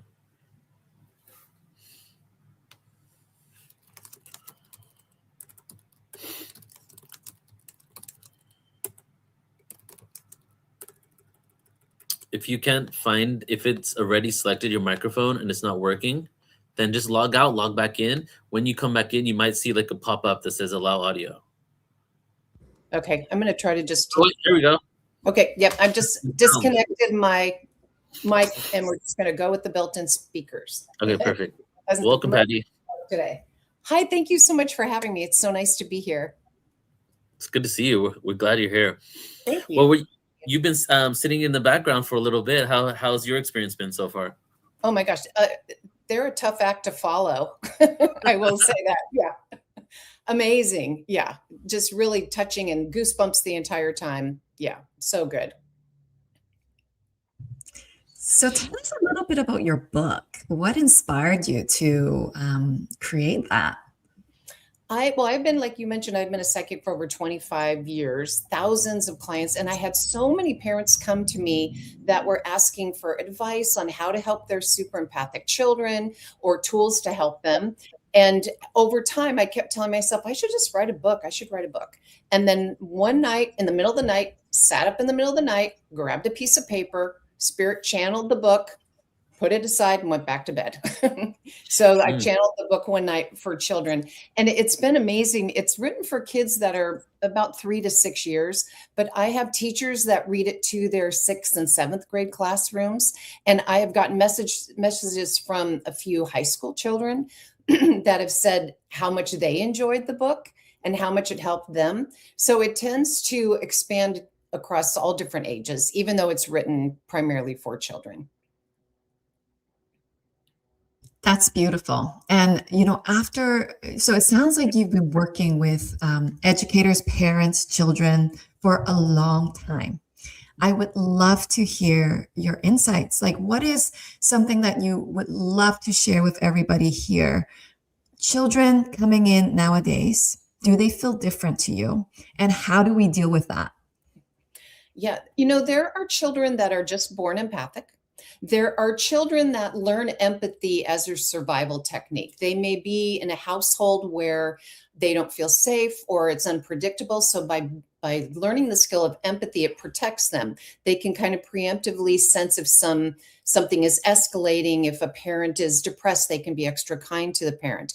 And then there are all of these star children and star seeds being born right now. So many children and so many being born are here to make a difference in the world, to help humanity, to help with the ascension process.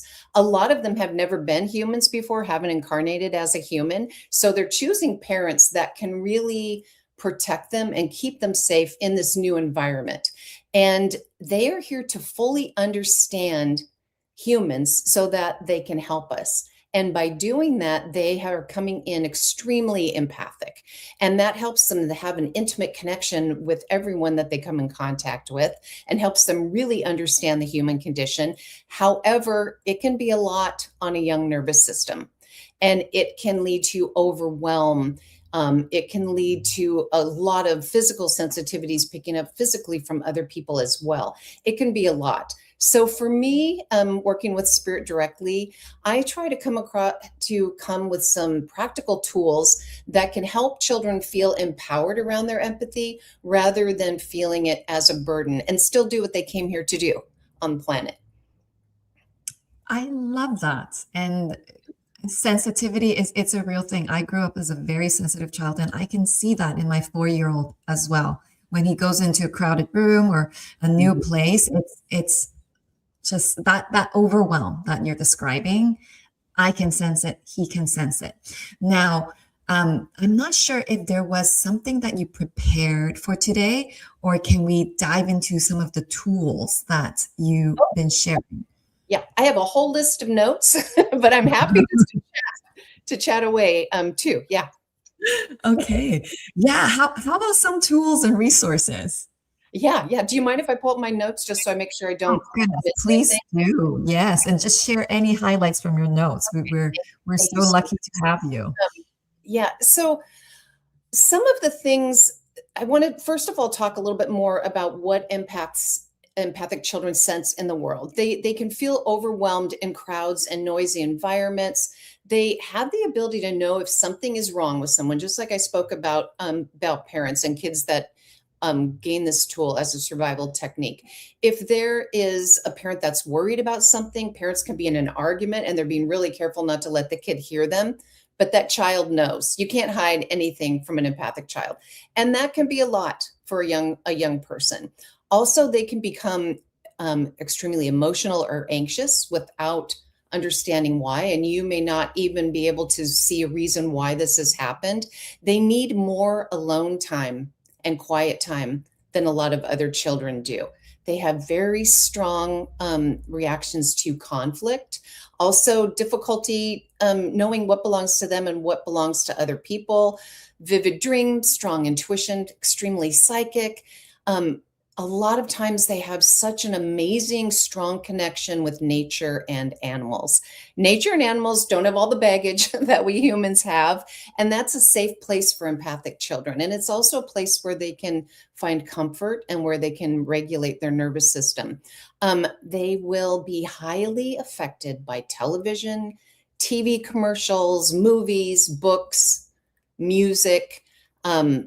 I know me as an empath, I'm not a child, but one of those commercials comes on TV about the SPCA and about abused or neglected dogs and animals. It kills me. Where a lot of people might donate and think that's sad, it hangs out with me for 3 days. That's all I can think of. And it's the same thing with children. They can be highly affected even if they're reading a book that is about fictitious characters. They can take on the emotional aspects of that book and hold on to that. So as parents, we have to be really careful about what we put into our children's hands. Also, strange physical sensations that can come and go. I am a physical empath. I can pick up on the physicalities of other people, and a lot of children can do this. I'll tell you a little story that happened to me when I was 20, not quite a child. I had moved to Colorado. My family lived in California. And one evening, I just had horrific stomach pains, and I ended up going to the ER. And they were pretty sure that I was having an appendicitis attack. And they did all the blood workup and everything. And then the pains got better, and they said, the blood work doesn't support that. We're going to send you home. And I went home. Well, the next day, my mother phoned me and said that my brother, who lived in California, his appendix burst that night. And it was the same time that I had gone into the hospital thinking that I had an appendicitis. So for me, learning about my empathy and learning to have boundaries around it changed my entire life and my sense of well-being. So with children, a lot of times parents think they have these phantom physical things that make no sense, and they can be picking up on energies and physical things from other people around them. My daughter, when she was young, all three of my children are extremely empathic. If we would be out and about, if she saw anyone that had a bandage, that had was in a cast or a wheelchair or had an injury, she would lose it. She would say, "Get me outside, get me outside, get me outside, quick, take me outside." And first of all, just the fact that she recognized that being outside would help give her some relief. She just had such a strong compassion for people that were suffering at all that it was really intense for her and was really hard. And these children, these highly empathic children, they're not weak, and we like to say that they're overly sensitive, but this is an amazing gift. They are such advanced beings. It's just that their nervous systems simply collect more information than most people realize, and a lot of times more information than people can handle. But when they find strength in this, in this empathy. It can lead to super compassionate beings, very creative, children with really strong intuition, emotional intelligence, the ability to, again, connect with animals and nature, vivid imaginations. They have deep, deep relationships with people. They're just so present here. They don't have shallow connections. They have deep, deep connections with people. Also, this wonderful awareness of others people's needs and a strong sense of justice. So I just wanted to talk about that a little bit more so that people understood. And then also, there's this traditional advice, ignore it, let it go. A lot of meaning adults will say things like, don't be so sensitive. I can't tell you how many times in my life I've heard, you're so sensitive, you're overly sensitive. You'll grow out of it. Highly empathic children cannot turn this off. And we don't want it to be turned off. No, You said. yeah, we do not want them to turn it off. Instead, they need skills, because sensitivity with tools can help bring about wisdom and empowerment. So as a parent or a caregiver, you want to avoid telling your child that they're too sensitive. Also, this is my personal belief. I'm not a therapist. Telling a child that they are here to save humanity or to save the planet, even if we kind of know they are, that is way too heavy and too much for a child to hold on to. Also, telling kids, you just absorb everyone's energy. Again, even though that is true, we do not want that to be their identity. And then, you're more evolved than other children, eek, and then you're different than everyone else. Children, we want to celebrate their uniqueness and empower them, but we also don't want them to feel like an outsider. Thank you. Yeah. Thank And that's a tricky place for a parent or a caregiver. You can be straddling a line there pretty easily. Yeah. So I don't want to just brush through those points that you raised because they're so important. Don't tell them that you're just absorbing everybody else's feelings so as to create an identity for themselves. Thank you for that. And it's not like a blame thing that you are the one who's taking this on, right? It's their superpower. So and then you're here to save humanity. Yes, and we all are. As much as I talk about star children and things like that, they're not here to do what we're not here to do for ourselves. Thank you. We are here to model and guide them. Okay. Not the other way around. So thank you for putting that out there. And this is a very important point. And then, and then there was one more thing that I wanted to recapture that you just said about, you're just sensitive. You're just different. Yes, and so we all are. So then doesn't that make us all the same? Right? And and while we have you, like you went through like such key things that I, as a parent of a young child, that I'm like, wow, there's so many things that we can dive into, but really seeing that this is happening, that, these children are empathic.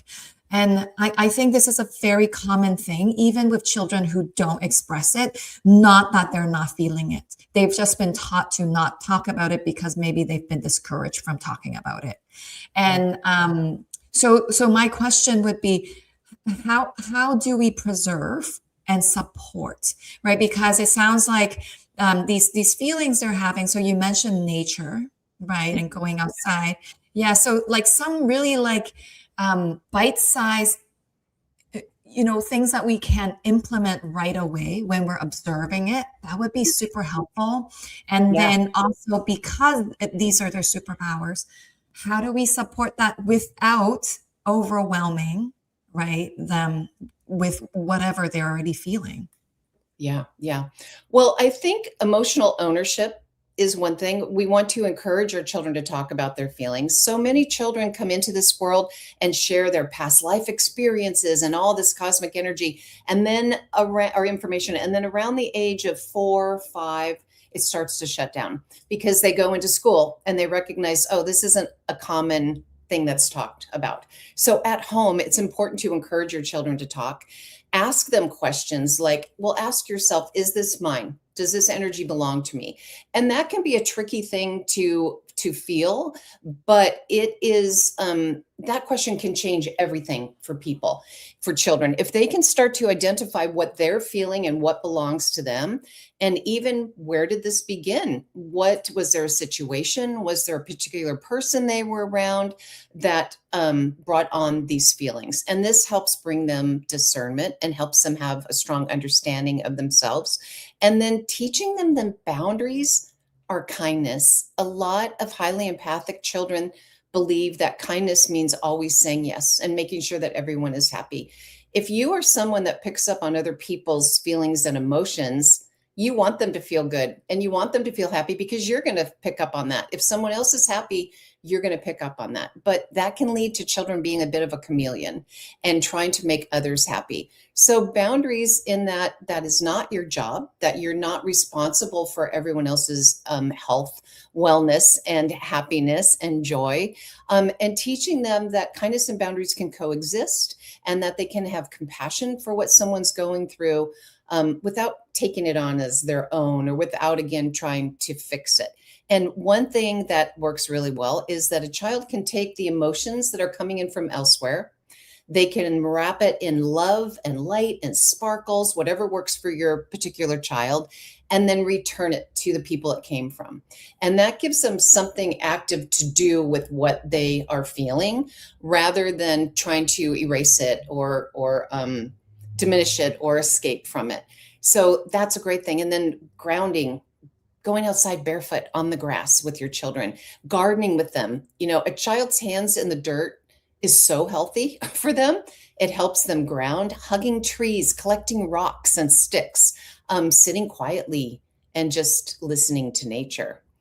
And then another thing, I spoke earlier that empathic children need more quiet time than a lot of other children.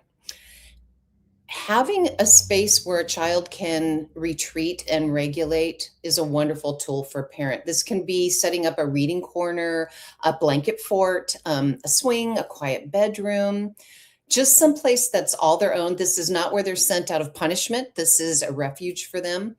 And one of the tools that I have in my book is if a child's out and about and they can't go to their reading corner or their fort, they can imagine, and because empathic children have such vivid imaginations, imagine that they're sitting in a golden bubble of safety. And what that's doing is that is helping them energetically tap into this frequency of peace that they are able to do for themselves. So they can self-soothe and find that quiet time, even if they're out in a crowd. And, they may take that bubble of golden bubble of safety that you suggest and make it into something fantastic, which is wonderful. That's what we want for them, but that helps them. It's not disassociating, but it's allowing them to step out of whatever's happening in, in this particular moment for them. Also, as a parent, if we keep an eye on our children, we can recognize what triggers them and what triggers that overwhelm. I have 3 children, all empathic, and I recognized right away that if we had too many social events in one weekend, it was hell for everybody. And I limited them to 1 social event per weekend, which could be difficult because sometimes they had to choose between a few birthday parties. But that helped them have a good time and not go into this social hangover for days afterwards, which just caused issues in the entire family. Everybody was arguing, exhausted, overwhelmed. So recognizing those triggers for your child, and as a parent or a caregiver, using your ability to limit those or to help your child recognize those things. And, a child could be triggered by a person. And this can be a little tricky. Let's say let's just say there's an uncle that for some reason when your child is around that person feels overwhelmed or antsy or anxious, you may need to be around that uncle. You know, that's part of that child's life. You can decide if you want to not have your child be around that person, but you can also teach your child to protect themselves. You know, when I'm going into a crowd, when I'm going to be around someone that I'm uncomfortable around or triggers anxiety, I can put that bubble of protection around me, or I can imagine a magic shield where I can talk to them and be kind, and I can be present in that social environment. But this bubble or this shield blocks some of that energy that's coming in so that they don't feel overwhelmed. And then cleansing it afterwards is a great thing too. And, you know, and the last speaker spoke about school, and I really think this is an important thing, is getting the teacher on board.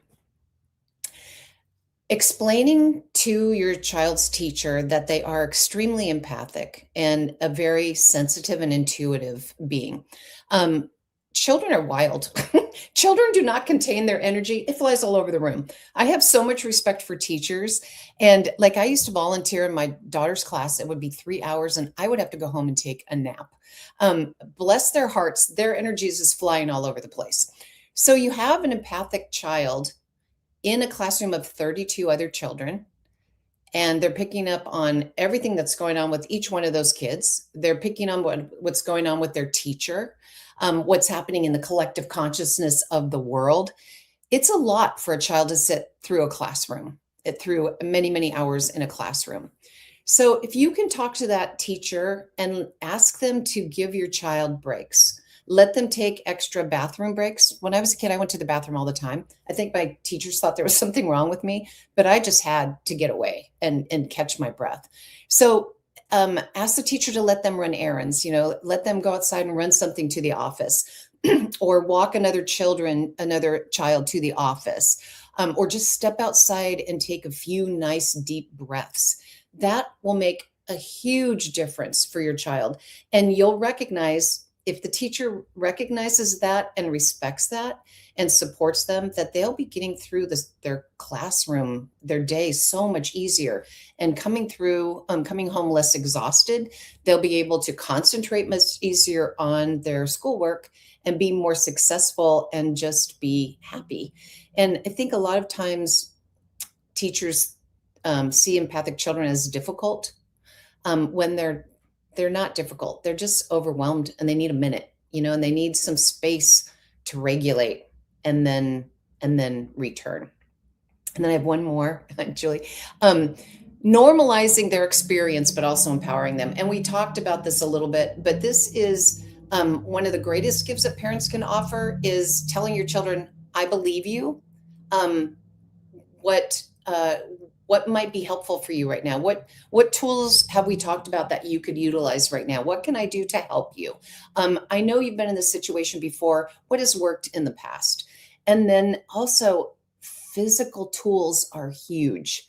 A crystal, you know, they like that superhero thing, a spray or a mist, a certain rock, or, you know, cleansing their energy field. Imagining they have a magic duster where they're dusting off what's not theirs, a mantra. I had a client who had a son that was extremely empathic, and it would trigger anxiety and he would become kind of hyperactive in the classroom. So I made him a little mist. It was essential oils and water. And I can't remember, but we labeled it something like clearing and calming.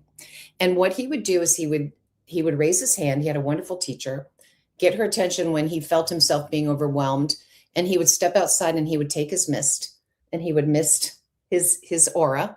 And he would send intention that this mist was releasing anything that was overwhelming him and helping him find a state of inner peace and inner calm. He'd take a few deep breaths and he would go back in. Now, I use essential oils that help with calming, which is great, but it was mostly a child having something physical to utilize is going to help them feel empowered, like that magic sword or that magic dusting mitt or whatever you can find for them that's helpful. Is great. Also, black tourmaline is such an amazing stone.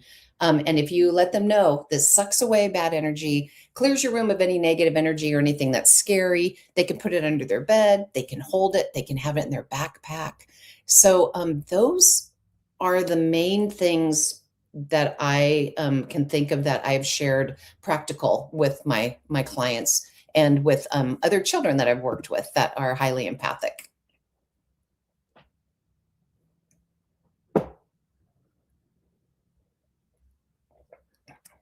So are you there, Julie? Do you have questions? I am here. Sorry, I'm Okay. still learning this. Oh my goodness. That was amazing. Like that could be condensed into a whole book in and of itself. Like, yes.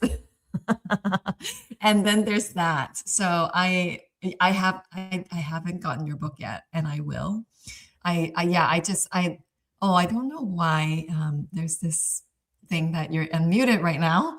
But I muted because there was some feedback, but oh God. Okay. Yeah. Yeah, I took notes. I just appreciated all of that because it's so practical and so easy. And some things like like the mist.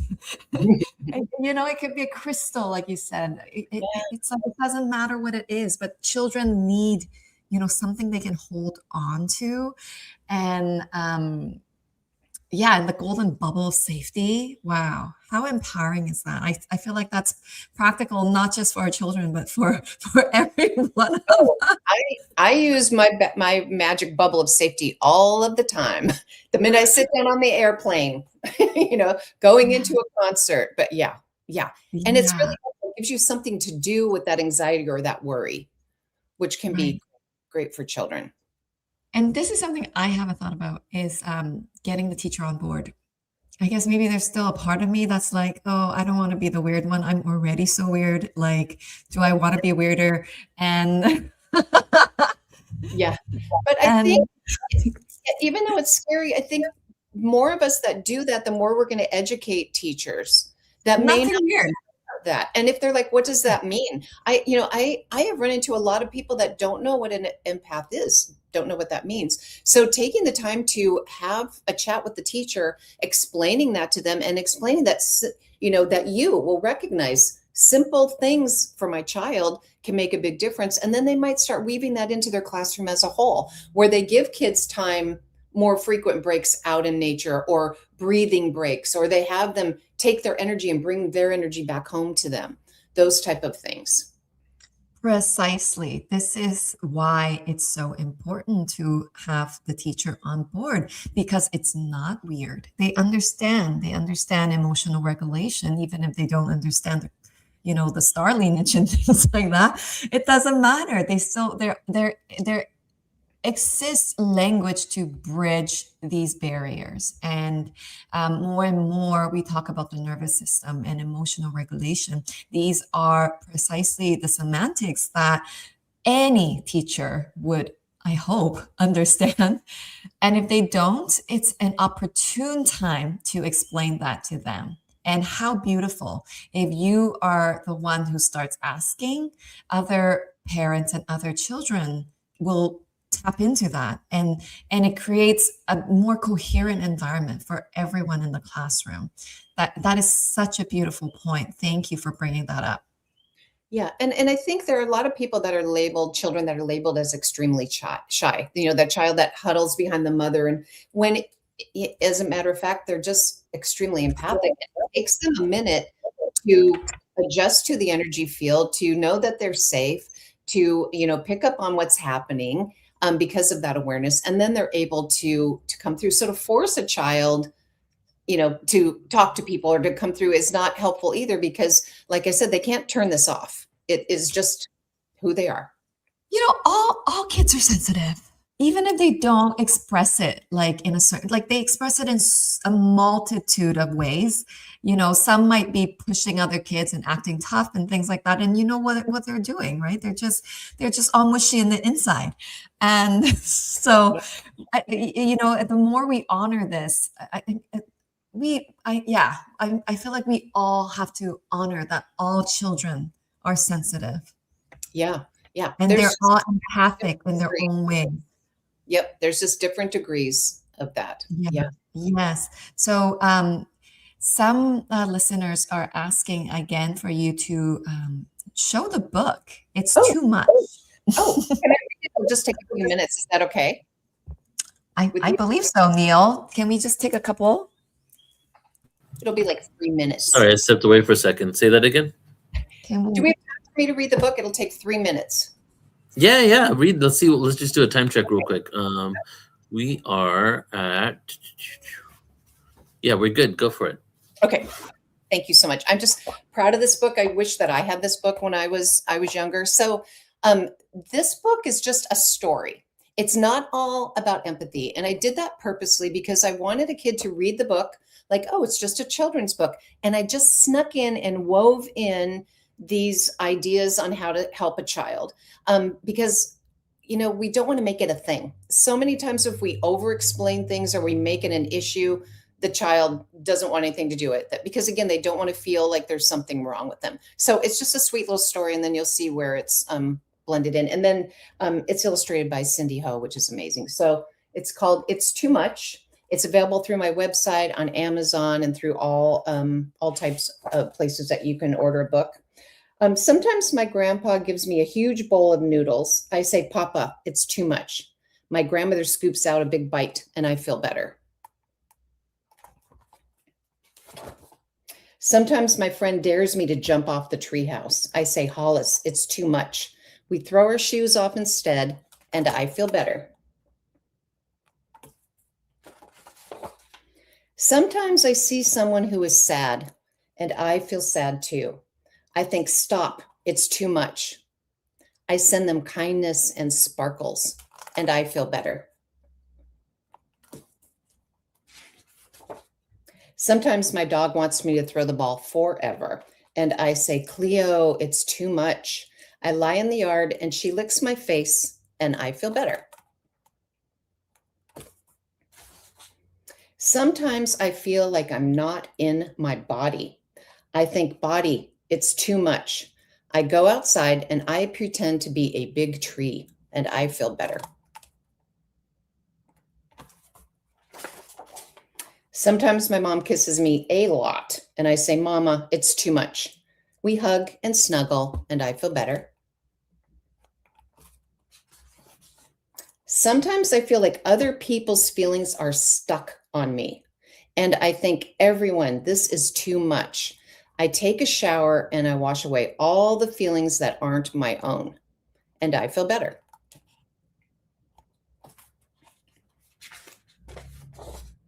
Sometimes when there are too many people around, I feel scared. I think, people, this is too much. I find a quiet place and I take 3 deep breaths, and then I feel better.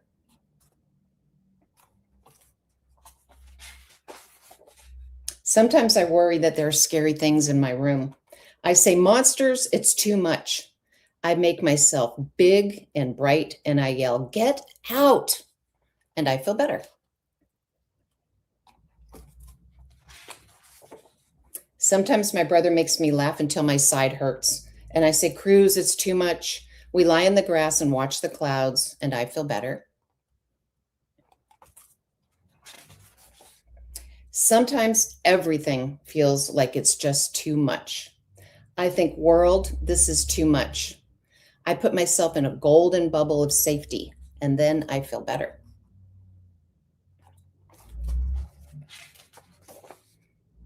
Sometimes the lady at the store gives me an extra large ice cream. I say, thank you. I never say it's too much. And that's my book. Oh, You gave the ending away. It's so cute. Thank you.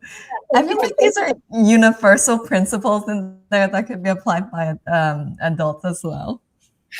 Yeah. 100%. I loved it. And I especially love the body tree grounding. Like when I'm out of my body, become a tree. Like everybody can use that. And then what was the other one? Other people's feelings wash away the ones that aren't my own. That's a huge lesson, learning that early in life. Yeah, yeah. Utilizing the element of water to help. That's a regular thing that children should do that are sensitive and empathic. By the end of the day, just letting all their worries go, anybody else's energy, anything that doesn't feel calming. Yeah, it's a great bedtime ritual. Definitely it is. Patty, thank you so much for being here today. Really appreciate you. And I'd love for you just to, before you go, do you want to share anything else, any closing words, and where people can find out more about you? Yeah, I just want to remind people that empathy, whether you have it or your child has it, it's such an amazing gift, and we need to treat it as a gift. And with everything, we need boundaries. And the more we have boundaries, the more the more our empathy and our psychic abilities will grow. That boundaries don't shut that off. That actually helps them expand and grow even more and have us have an even deeper connection spiritually. And my company is Wing and Ether, wingandether.com or pdavispsychic.com. And you can find everything there. And Instagram is at Wing and Ether. And yeah, thank you so much for having me. It's been wonderful being here. Thank you, Patty. Thank It you, was Patty. wonderful having you. Thank you so much. Take care. See you Enjoy again. the rest of the convention. Thank you. I love what she just said about empathy, because reminds me of what Bashar had said, that they don't call telepathy, they call it telepathy. Because you're coming from That's empathy space, you connect through empathy, I just want to read one quote here before we bring on JJ.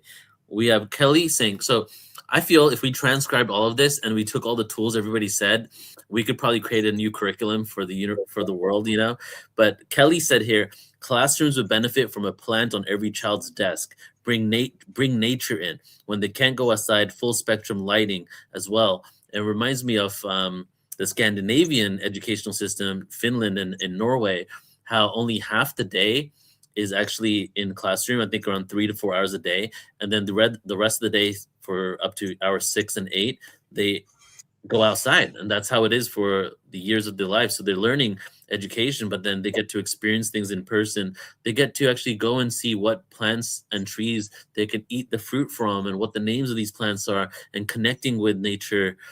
So I really like that comment. Wow. Yeah. Okay, are you ready to bring on JJ? Oh yeah, of course. Let's do it. Do you want to do the official introduction? Sure. Of course. JJ is a dear friend, so absolutely.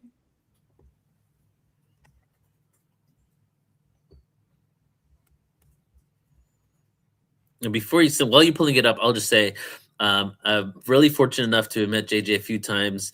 Only connected a few seconds in Channel Panel, but the hug was everything. And then also the New Living Expo and Conscious Life Expo, and her just who she is as an individual, her mission on the planet, and how much love she's emanating all the time. You really see it in the way she interacts with people, and I'm just really grateful not only that she's here, but I'm so grateful that we've featured her so many times on Portal to Ascension now. She's really a huge gift to the community, and I'm just really happy to know you, JJ, back there in the green room, and excited to see what you have to present today. Do you want to continue that? Yes, I would love to. So JJ is a galactic channel, light language mentor, activation guide, and creator of the multidimensional soul integration modality. Based in LA, California, she offers one-on-ones and group activation experiences in her cosmic sanctuary, as well as facilitating a variety of virtual offerings, including a Starseed Gridwork community, which is a beautiful community. And I've been a part of this. It's very potent. And one of her greatest passions is planetary gridwork. Since 2023, she's traveled to Hawaii, New Zealand, England, and New York to support and activate the crystalline grids. And she's dedicated a great deal of time to managing schedules. She is a mother of 8.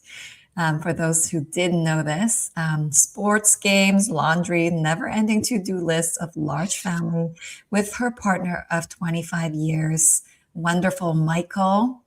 And as a result, she's able to offer a beautiful blend of spirituality and grounded real life energy to all that she does. Welcome, my dear friend. DJ, hello. Hello, hello.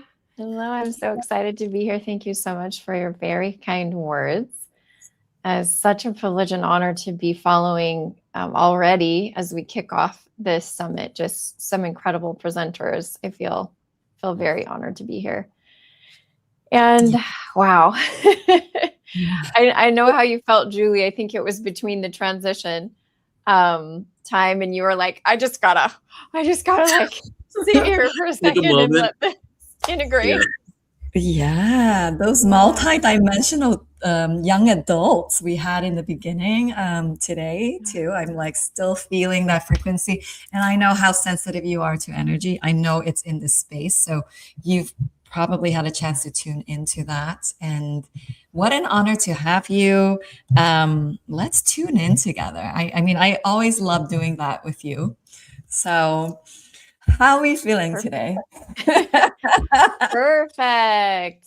Well, I thought it might be appropriate as we begin to simply invite everybody, whether they're listening to the playback, whether they're with us live, to just connect to their bodies, because I know you know and I know that as we are honoring the body, honoring the integration process of all of this incredible information, that everything just flows so much more smoothly. So just taking a moment to take a deep breath and just placing our hands on our heart. And one thing that's standing out for me, Julie, is I'm really noticing all of the hearts of all the beautiful souls that are here in human form, but I also feel many different cosmic beings, angels, ancestors that are gathered around us right now. I feel Gaia herself.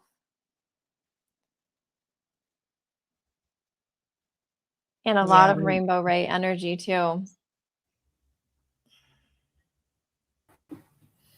How When about you said you?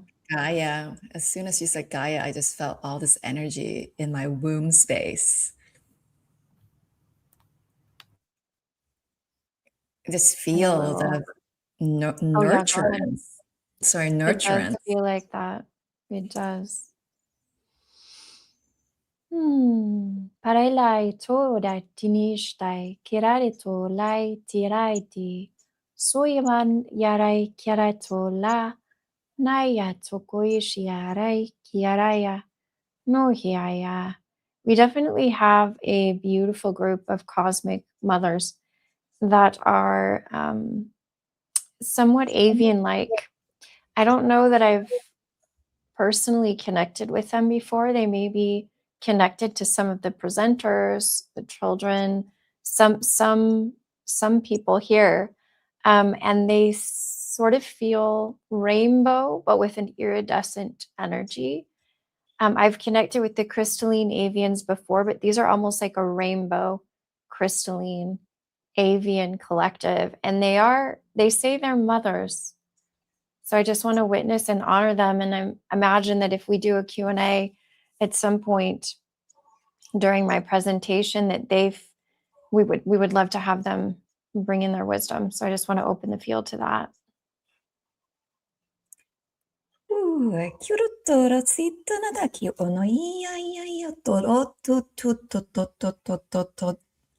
Just feeling the heart opening energy that they're also blasting us with right now. It's like they're peeling off these layers in the external parts of our heart, inspiring us to open more and more to this field of crystalline children and all of these new generation, new dynamics of frequencies that these children are bringing in. So you mentioned Q&A. Does anyone have questions in this space that they may want to perhaps ask JJ to channel these beings and their transmissions through. Can I start While out with a you're, question oh for yeah, you? go ahead. Go And, ahead. and I don't know if this is for the cosmic beings or for you, but your experience of having 8 children, what are the age ranges? So my youngest is now 11 Okay. and my oldest is 27. So what have you experienced? Because like this event hopefully will eventually become, even as the years pass, more and more practical until actual curriculum for the awakening is developed. What challenges have you experienced with that, with the system that they've been a part of, and what kind of things have you come through the realization that we can implement, maybe that are just the first steps of us implementing and moving towards this new way of being? Yeah. Well, it's funny that you ask about curriculum because I've been in other containers where that comes up. Julie was with me in one, I think that was with Tara last year from Australia. Okay. And the crystalline children, they came forward during that. I might have to, my AirPods just went out. So yeah, just mute. They laughed when we asked them about the curriculum they wanted because they said, you need to be more worried about curriculum for the parents than you do for the children. Now, I'm not saying that you won't produce curriculum because I'm all for producing curriculum for children. However, it was very amusing that they mentioned, my husband and I, for over 15 years, worked in and with a private school format and developed our own flavor of that curriculum that was kind of like Montessori, Waldorf. There's a lot of that mixed in. It was like a hybrid homeschool and public school. My husband was a public school teacher for 10 years. So we have a lot of experience in curriculum development. And what we have found in pioneering new templates of education, and I think it's really important for us to be realistic and practical about what this could look like boots on the ground, because we get very dreamy about it. But Patty just mentioned some very practical things, like really realistic things. How to application. What we found is that we had incredible curriculum. We had to train the parents as much or more than the kids on how to do the curriculum. And the issue was, by no fault of their own, as a lot of programming, many of them were not used to doing that. And they did not feel that it was their job to put in the time or the energy to figure it out. And so they just resisted it. And finally, they would just leave the school. So, I mean, I'm telling you, we've been through a lot of initiation around education and trying to help people see new ways of learning. Now, we have a lot of success moments in that. We have a lot of stories and a lot of ideas that we implemented successfully. But that would be it, is that whatever we can do to deploy as much information for parents and plant seeds in the different ways that come out there, children's books, because they're more open to swallowing a children's book series at the moment than for the time being. There's got to be some kind of energy exchange for a private educational system. Either you're investing in homeschool curriculum or you're paying for a private school curriculum. So this isn't free yet. We have to remember that too. Probably in more of a commune style, absolutely. But that's not what that's not what the masses have. So then it's like, what are they willing to legitimately invest in that's going to start to calibrate them? I didn't even know I was going to go down this road, but I can feel this practical sense coming in. They will invest in a series of children's books. They will watch TV shows. I mean, Neil, I know that you know that entertainment, the edutainment is there. In my opinion, that's how it will be delivered before it's actually deployed large scale in a classroom. I'm complete. Wow, yeah. I love that you raised that because it's not, I mean, although the summit is called Star Children Summit, and let's not forget we are all generations of star children, there is not going to be new systems. There's no new education system unless all of us are in it. And very much it starts with the parents. And I believe even the young adults that started off our summit today, they kept going back to that. It's like it's raising consciousness, right? It's not, that's how we support the entire collective of children that are coming in. And at the same time, I'm inspired. I'm inspired that we are more ready than ever. You and Michael, thank you for being this wave of devotion, of bringing in the new.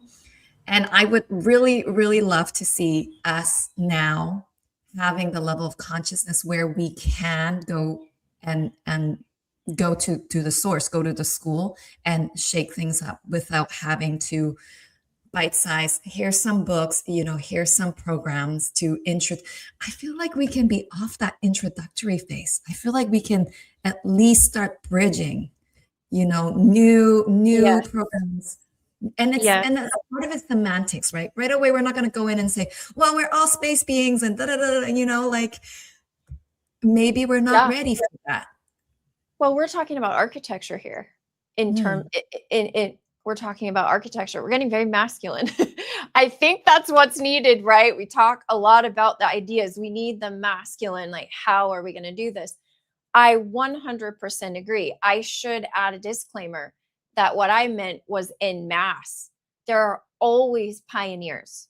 We need you. If you're sitting here and you're like, I'm going to go in my hometown and I'm going to start a school, this is what we did. We did this. We did that. We were the people, that everybody thought was funny or weird because we were doing different. Everybody else went to public school. Everybody else's kids were in football and all of the things. And we were over here in a completely spiritual curriculum. And it was like weird. We were the weird. We have to own the weird. So there's always going to be those outliers. We need you pioneers as well. But here's what I found. And the reason I think I'm going like this, and then I'm going like this, and then I'm talking about it from this perspective and that perspective, and I appreciate you bringing that in, is because what I noticed was that those who are the pioneers and the outliers have a lack of skill on how to bridge that to others. So they feel that they're just going to isolate. So I love what you said, but how can we do that without isolating? That's, I think, my question. Not my question back, but like to everybody here. Could you elaborate on that? How do we do that without isolating? Yeah. How do we create these special, unique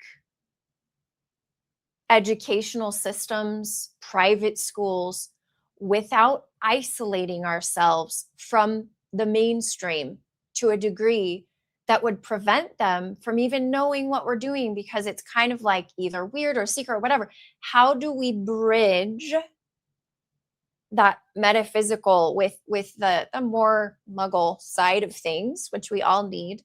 How do we keep it was, Patty, wow, Patty, thank you. She did not say she put her kids in homeschool or private school. She was in public school and she was like, listen, we're teaching them. Do you want to hear the biggest, craziest thing right now? All of my kids are currently in public school because my team said they now need to go to public school to bring the frequency there. So, but I don't think all kids need to be in public school right now, Julie. I think there needs to be a place and a space. All I can say is that my husband, and this movement we were part of I feel energetically anchoring in architecture. It's okay to be different. And we did all that. It's okay to be different. And now what's happening is, okay, how do we now do all that? It's okay to be different. But hey guys, we don't think you're horrible for being in public school. We have some cool stuff over here. We think you might like it. Let's band together. Let's get the private school group and the public school group kids into some service project, into some way of uniting them. Because, I think at this point, at least in my opinion, There are so many people with the wisdom, just like you said, Neil, to just whip out that curriculum in 2.2 seconds flat. So we're kind of at a moment where we're harmonizing the architecture, the funding, and the ideas in a way that benefits all of humanity and doesn't have it be compartmentalized for this like special segment, because that's what the crystalline children are asking. That's why like telepathy tapes has become mainstream. Did anybody notice that? That's why. They're the bridge, I'll be honest. They're right there, a huge bridge. So Yeah. And I feel hopefully like that was enough of an elaboration. no, that is perfect, because that, you know where the answer lies? That is exactly what the children are here to do. That is, if there was one thing, everybody, okay, this is the key takeaway. This is exactly what the children are here to do. They're the bridges. My kid is in a preschool. It's whatever, like nothing, no alternative or whatever. But here's the thing, you know, every time he says something that is not, perhaps I feel like is in higher consciousness or whatever, okay, that he's learned from school, he's witnessed, here's our chance to talk about it. Let's have a long conversation about this, right? And then there's other moms, and I mean, they know how strongly I feel about screens. And so, you know, when their kid pulls out like an iPad or whatever, they know I'm going to say something. They try to feed my kid some cake. They know I'm going to say something, right? Like, so this is where the bridging is. It's okay. They understand, because that's my kid. My kid is the bridge. If I'm just going out there and embarging on everybody's lifestyles, that's a different thing. But because it's a child, they get it. You have your unique way, and we honor that. And that's the key. That's the key. And and I understand why your team would have your children go into public school. I too know that next year, when my kid starts in kindergarten, he's going into public school. And also I'm going to learn all of the technology system that they're using, and and I'm going to use that, right? I'm going to use that. I'm going to be very involved in the school. I'm going to use that to build my own school. We are in a Star Children Summit, so I imagine everybody here understands galactic multidimensional selves, galactic connections. One of my biggest connections is with the Arcturians, Julie, and I am a data, how do I say this? Part of me, my mission here is to collect data to give to the Arcturians so that they can measure things. This is very basic what I'm talking about. I am in public school with my kids. I am in there to assess how the consciousness is shifting. And let me tell you, it is. Okay. I have a child who's 27 and I have an 11-year-old. Imagine what I have seen in and through every educational system, everything that you can even think of, because I've been in all of them. I've done homeschool, public school, and private school. I'm like, what the heck? Can I just pick something, stick with it? But the Arcturians will say, thank you for the data. We need this data so that what we're bringing in for you in support of what you're doing can be specifically catered to it. And I don't even know when I do this. I do this in like my sleep, you guys. Like, I'm not just like writing a journal. Dear Arcturians, this is got an Excel spreadsheet open. It's encoded with me. But I can feel my mind, my Arcturian self is like, oh, that's interesting. And do you know what is required in order to do that? Two things. One, you hit the nail on the head, Julie. This whole rainbow ray that I felt at the very beginning, it's honoring everyone's unique path in terms of education. Okay. So it's not being threatened by what is different than us. It's not the other moms being threatened that you don't do cake and screens. Right. Or saying they're better or you're better. It's honoring that is what you would like to do. Wow. And the rainbow ray. And so beyond that, in terms of like bringing everybody onto the same page, it's releasing judgment. Oh no, I cannot remember his name. The young man who was with his mom, what is his name again? There Luke, were Luke and Alex. Alex. The second one was Luke, right? Luke was the last one. Luke, what did he say? What did he say? No judgment. Yeah. No judgment. How judgy are we of somebody who thinks differently about, it's both sides there. And the crystalline children, they're like, it's not gonna fly. That the holier than thou homeschool realm, I'm being really blunt with you guys right now. That realm will not build bridges. And that's what the crystalline children are saying. They're like, listen, you cannot take sides. You cannot be threatened by what's different. Patty said, what is it about setting boundaries? It helps you with discernment, and it helps you also serve your purpose better. Everyone has their unique contribution to this ascension process. When we own ours fully, we're not threatened by other people's, and we can all just sail away and do the best at what we're there to do the best at. And that's just my 2 cents on what I've seen in the educational realm over all of these 30 years in education. So the end. I feel like I'm on a soapbox. I do have an activation. I do have an activation that fully dropped in that I'm going to do in the last 10 minutes. So you tell me when I have 10 minutes left. Is now the 10 minutes? It technically is, but let's keep going. Okay. I just need 10 minutes because something dropped in at the beginning and I was like, I know exactly what I'm going to do in the activation. So yeah, we'll go. I have a couple of questions and then we'll do that. Okay. Please do. What I'm getting out of this also, like the whole cake, like saying that, don't give my kid cake, and then someone like getting offended. I think part of it is also taking things personally as a personal attack as well, or knowing something isn't good for your kid and somebody else is doing something. I heard this from, I was with Elizabeth April at the Monroe Institute. She was giving an example of how she recommended not to give something to her kid at a game or something. And the mom got offended and stopped talking to Elizabeth because she was giving advice on what would be better for the kid or just for her own kid, And it was because that parent knew that it was bad, and it was almost like a direct attack on them, on what they were doing for their child, right? So that was one thing. But I love what you're sharing also on, we focus so much on the children curriculum, we're not realizing it's a re-education of the parents and humanity. Okay, I'm going to say a few things, and I just want you to freestyle on what I'm saying here. And then also like this whole hierarchy thing of like, I see, as a person who doesn't have children, but has definitely thought about children, and what it would happen. And you were a child? And I was a child for quite a while. Some say I'm still a child. So, I was emotionally stunted at 5. I've never grown up. So with that, like some consider children as the lesser, and therefore you must learn everything from me. Like that's how my parents were, right? And then some think of them as the teacher, and that's all they are, is the teacher, and that therefore you never really even teach them or facilitate them because you have held them up on a pedestal as your master. I think maybe there's a balance of both. How do you become the steward of your child without dictating your child's life and guiding them the right way, and at the same time also be the student to the lessons that your child may bring?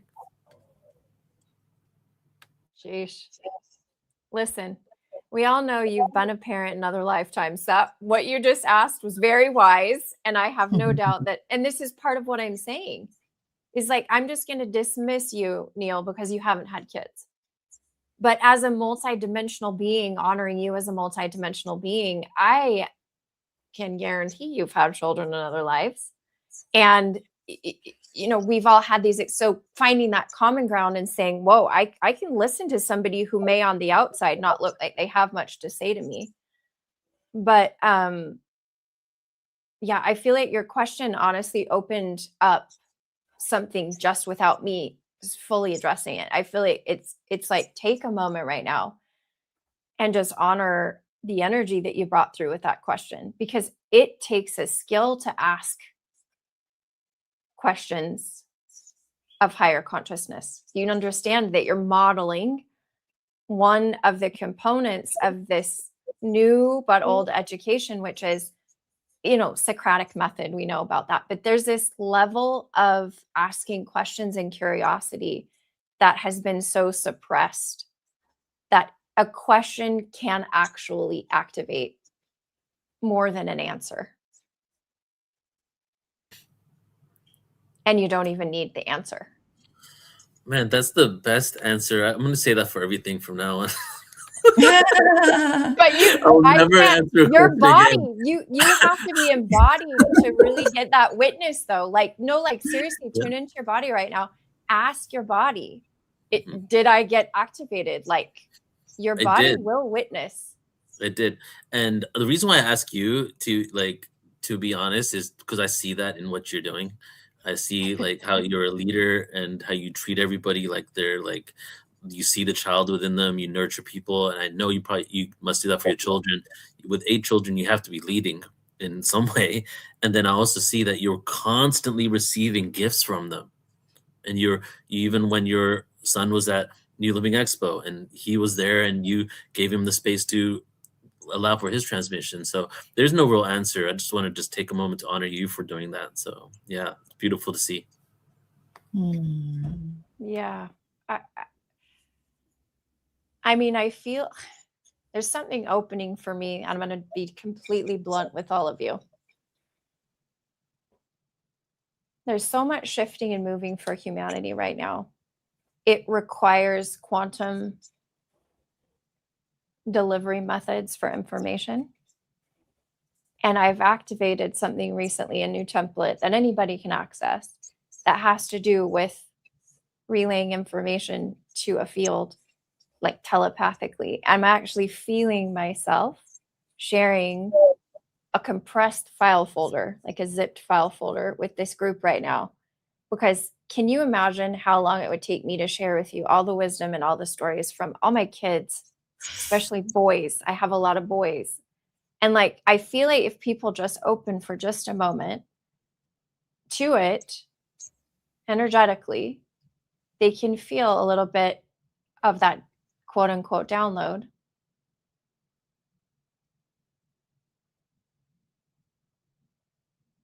And I feel like I just want to offer that to you as a gift from me.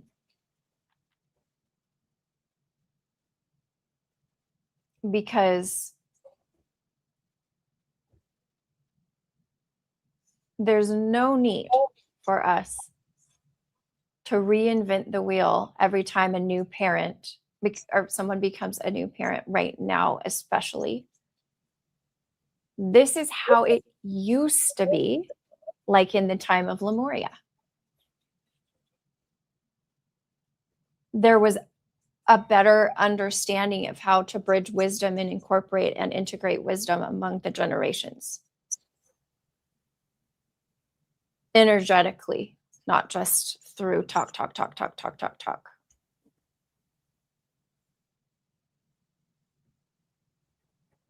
And I think what I'm doing, Neil, because I'm laughing at even what I'm saying, because I honestly did not picture my presentation feeling or looking like this. The crystalline children say, JJ, you are modeling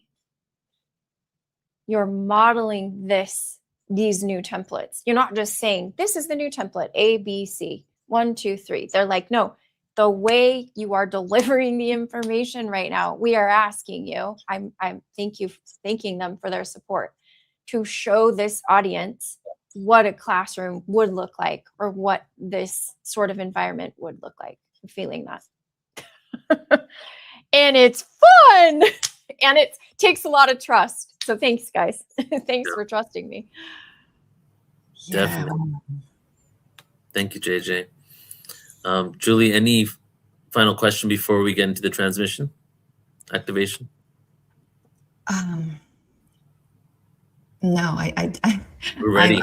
I'm in the field right now, and I love how we brought up modeling.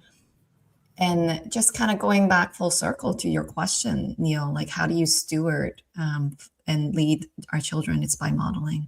And it's so specific to each and every child, because what we need as our unique blueprints that we carry, what we need at that specific moment, like how do you tune into that as a parent? There's no other way than just to be in that moment and to model it. kids, you can tell them, and any parent would agree with this, you can tell them all day to pick up your toys, to blah blah, they would never listen. The only way you get them to do anything is you gotta do it yourself. So thank you for that. Yeah. Wow. Well, I have a final message from these beautiful rainbow crystalline avians. They want us to see them as their, you could say, their friends, their collaborators, their colleagues. They're not like above us. You know, they're in it with us. And they are reminding us of the power of presence when we interact with our children. Our children, especially those born after 2012, are specifically wired to notice things, and they can notice when we are not present. So when we try to communicate with them, not in presence in our bodies, if we're dissociating and trying to communicate with them, they will respond to that in a certain way. And you know your kids. So these beautiful avian friends are saying, listen, sometimes you are trying too hard. There are some very simple things you can do to make a quick shift in your child's mood, or, you know, asking them to do something. So, but whatever you do, be in presence when you make the request. Number one, because they can tell when you're in relationship with them and when you're just barking orders. They can tell. I have my husband to thank for that piece of advice. So with that, I want to take you back to the 9/9, no, not the 9/9 portal, almost a year ago, June 2025. I was in the King's Chamber of the Great Pyramid in Egypt with a small group. There were only 6 ladies there. And one of them, my dear friend Natalia, she has an incredible mission with the crystalline children and the dragons and the dragon mothers. And I didn't know what to expect when I went into the King's Chamber. It was a private tour, so there was no one else there. But it's a giant frequency chamber, right? So it's like being in a loud church where you can yell, you know, something, it'll echo, echo, echo, echo, echo. But it's also a very energetically it's the pyramid. And I drop in and I'm meditating in darkness. They turned the lights completely out for us so we could just be in that. And the weirdest thing happened. I started downloading songs, like melodies and songs came to me. And there was a specific song that came to me. And I didn't realize until later, but that song was intended to be birthed onto the planet by the children, and it was a crystalline children's song. Fast forward to solstice that same year, and I was in Hawaii at Julie's first Star Children retreat. And I taught the kids that song because I was told I was not to bring it into the world until it had to be sung by children first. And the interesting thing is, right before this call, I did a class. And in that class, we talked about the Great Pyramid. And I talked about my visits to the Great Pyramid. So I'm like, wow, this is such a synchronicity. And then 2 days ago, I was cleaning out my closet and I had found the little pieces of paper that I used to direct the kids on the song. So what I'm guided to do is to invite us to sing this song together. This is like the anthem of the crystalline children that they showed to me, and hold an intention that as we sing this outside of time and space and dimensions and realities, that we can feel that this is a frequency in a song that's radiating the birth, like codes that will help to birth all of what we're talking about here. And I'd like to also call in our visions of the future, right? Our visions of what is coming, but it's already happening outside of time and space, and just really allow that to fortify us today in any areas that we may need more strength, more confidence, more trust, and more validation. So I'll sing a line and then you can sing after me. I know we're all muted, but it will still work. It's magical. So take a deep breath, sit up nice and tall. Welcome to choir class.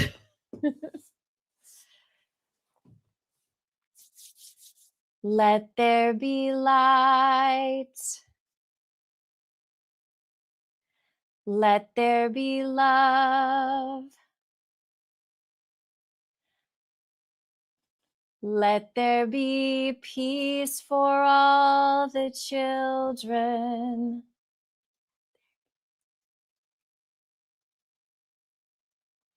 Let there be light.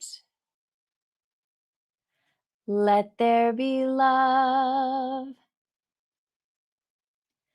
Let there be peace forevermore. So I'm going to do the whole thing again, all the way through. Let there be light. Let there be love. Let there be peace for all the children. Let there be light. Let there be love. Let there be peace forevermore. One more time. Let there be light. Let there be love. Let there be peace for all the children. Let there be light. Let there be love.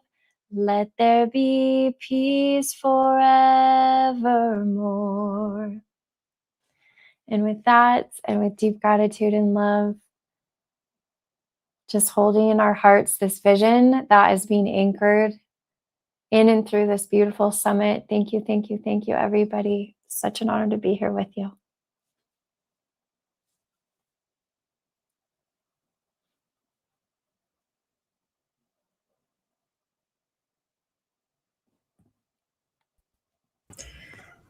Whew, powerful. Hey, I didn't know when we were on Big Island that you channeled the song in the King's Chamber in Egypt, and you shared that song and taught the children to sing it for the first time at King Kamehameha's temple. What the on solstice, everyone? It's just you can't make this stuff up. No. And there's and the whole temple was built for King Kamehameha to reunite the islands together, but that temple was devoted to war.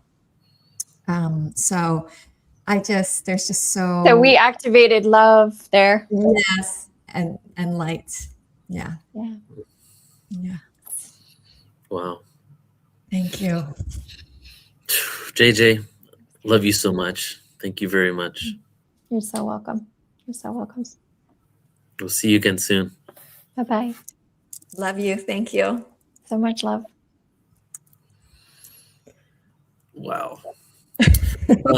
I think I needed to go to the doctor because I've had goosebumps for 6 hours. So seriously, I've literally just had goosebump after goosebump experience from this whole event, and it's just been such a beautiful, emotional, energetic bubble. Everything is just so nice and slow, and there's so much peace coming from this experience today. We're all just sitting in the energetic bubbles after everybody speaks, and it's almost like we don't want to get offline with each other. That's the energy I'm feeling. How about you? Yeah, and you know where that is emanating from is from each and every one of our inner children. Mm-hmm. And that's so true, right? Right, we were talking about how the parents need to get on with the curriculum. How do they do that? We all need to reawaken and reconcile and reclaim that part that is within us, that inner child. Yeah. On some level, I feel like my inner child is being seen by hearing all of this. There's a healing going on deep within. Yeah, me too. Even the vulnerability, like the tears, the emotional moments, the pure unconditional love from Alex and Luke. I mean, that was just pure love. There was nothing but just an emanation of it, and it's just a reminder of what we are. Thank you. Yeah. Yeah. Thank you. Thank you for holding space for that. Yeah. And calling it what it is, just pure Mhm. love, right? It's simple. Isn't it simple? There's not going to be a whole like thing of words and a book written about it's that simple. It's just being in that heart space and Yeah. tuning in. I'm starting to even when JJ was about to answer about curriculum, I thought her answer was going to be like, we don't need a curriculum, because that's like, as I said it, I felt like she was going to say that. And I remember when we first started talking like 2 years ago or something, and I asked you, oh, is there a new curriculum? And you're like, no, we're just going to do this and, see what comes from it. And now I'm even realizing maybe even the curriculum, like a structured form of how we're going to implement things, maybe is not multidimensional enough to even experience what this will look like. And then the answers from Alex and Luke were like, you are God, bring God into school, kill them with kindness, send them love. It's like, it's all about us, right? It's like the things have no choice but to shift when we give ourselves the love that we know we are. And then we start leading with love through every interaction. If we led through love through our educational system, guess what? We wouldn't be leading through a system in which we're getting people ready to work a 9 to 5 because we need more slaves to the system, right?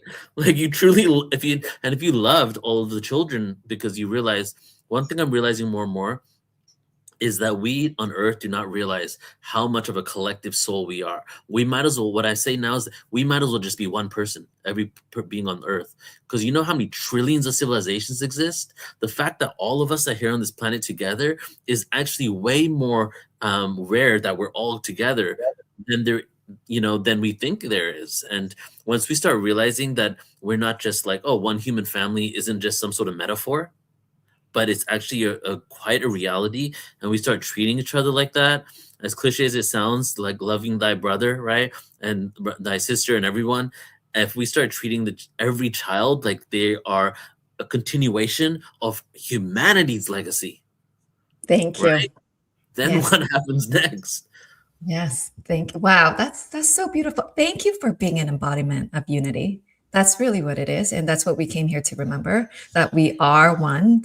And that's actually how my son activated this whole New Earth Trust thing. It is my soul's legacy. And seeing him and tuning into what can I really give to my child that's lasting, that's eternal, right? And it's not, and then when you really tune into that, like as any parent, you will get what I'm saying. And even if you're not a parent of a biological child, if you're here, you get this. It's not about making your own child happy. He or she will never grow up as a happy child if he's around other children who are not connected to their hearts, who cannot truly be who they are, who are not able to fully remember. Yeah.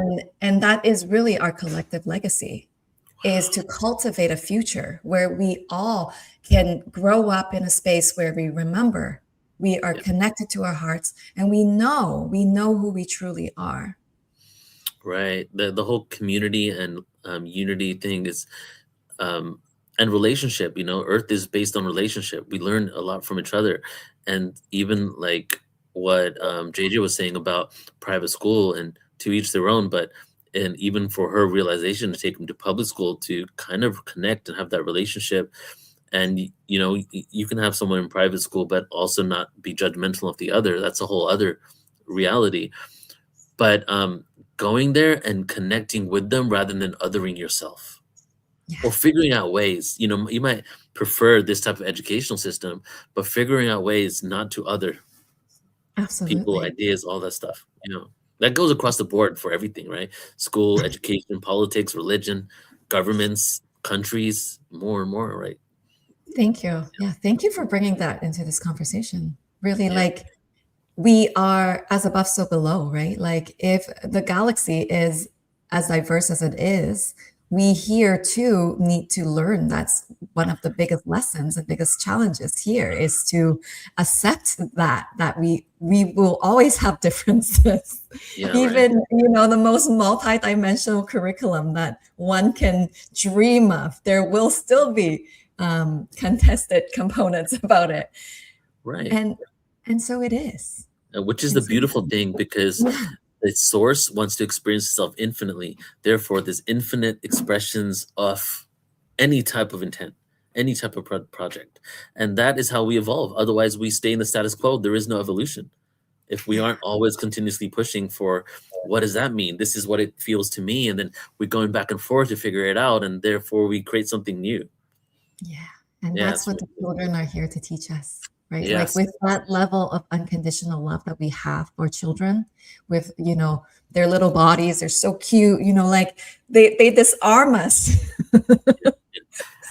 Well, what's funny? Like, not to get, we're gonna get into we have 2 more speakers left, everybody, and they're pre-recorded, so we're gonna get into in a second. But I never really thought of having. I thought of having kids for like 1 year in my life, right? My ex-wife, and then I'm really happy we didn't, because it never worked out. But then later, like, only a year or so ago did I ever think like, oh, actually, I think I'll be down to have a child, because I was like, no, no, no. But my brother-in-law even told me, like, are you sure you don't want kids? I think you'll be a good father. And I never even thought of myself as a father. And then I just went to the Monroe Institute 2 weeks ago, and I was with some really amazing people that are in the community, people doing great work, a lot of who I work with. And like 4 or 5 of them have like kids. And we were having lots of conversations with children. And Ra was telling me, that's what I said to you earlier, is that he goes, Ra of Earth, he was like, I really recommend you have a child. And he goes, there is nothing like the expression of the feeling you get when you have a child, and the love that you feel for that child, and how you will do anything and everything for that child, even more than your family member, your parent, your uncle, your best friend. That it's just a life-changing thing. And I guess it must be, if it's so challenging for some people too, but even when the challenges come up, you have so much love, And so what I'm getting at is, after this conference here, I'm probably going to end up deciding to have a child. No, just kidding. Who knows? But like, it's really interesting that conversation happened a week ago, and then synchronistically a week later, here we are in the Star Children Summit, speaking about it and going even deeper into this. I feel like the universe was prepping you. Right? Maybe. And come on, we are talking about one family, right? Just because you don't have your own child, just because maybe some of us are past that biological age, or not in the external realities where it seems fitting to have a child at this time, it doesn't matter, right? It ties back to what we're talking about. This is our collective legacy. This is, my child is your child. Your child is my child. That's how I see, when I walk into preschool with my kid and all of these beautiful children like running around, and they all come up and they say hi. Any mom who comes and pick up their child, all the kids will come, and we all know each other's names. It's like, anybody mess with one of those kids, you're messing with me. Like, that's like that is how I treat any like kid that, like, it's just a very natural thing. And if we as a collective, if we can do that, if we can see another's child as our own, if we can extend this type of love, wow, there will be no wars. Yeah. Because that kid is your kid. Right. That is just a reality. Yeah. And as you said earlier, it takes a community, or it takes a village. And that was how it used to be back in the day. Yes. Right. And also, when we're at a higher level of consciousness, there wasn't as much things that we needed to protect, children from. And so as we move into the higher level of consciousness of integrity and transparency, we can get back there. And living in Asia for a while and seeing the way they are with children in different places, in Bali is so interesting. So we took my little nephew in when he was like 1.5 years old, and every waiter in this big restaurant, every waiter went up to the baby to acknowledge it and say hi, right?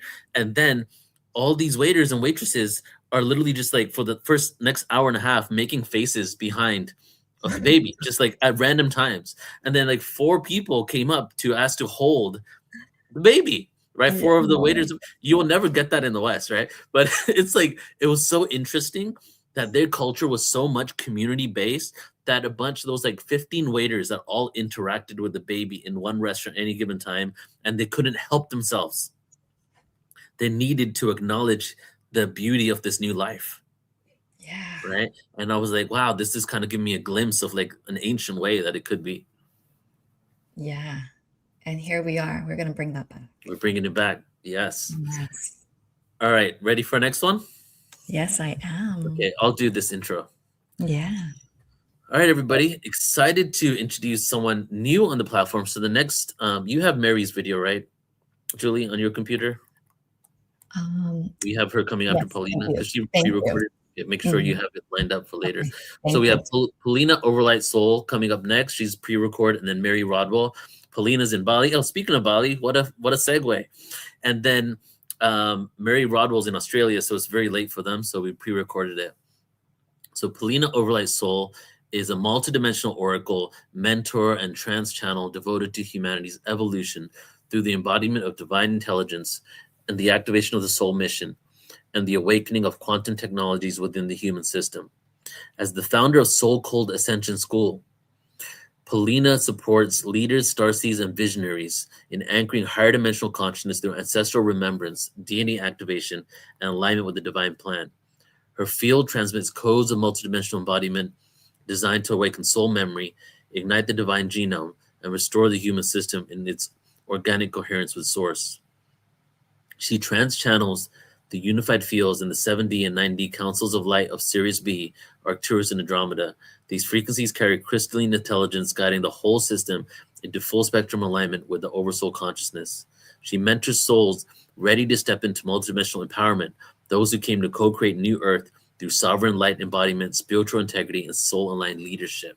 And I had an opportunity to hang out with her in Bali a few weeks ago, and she just, from going to dinner, she was transmitting some beautiful codes, really tapped in.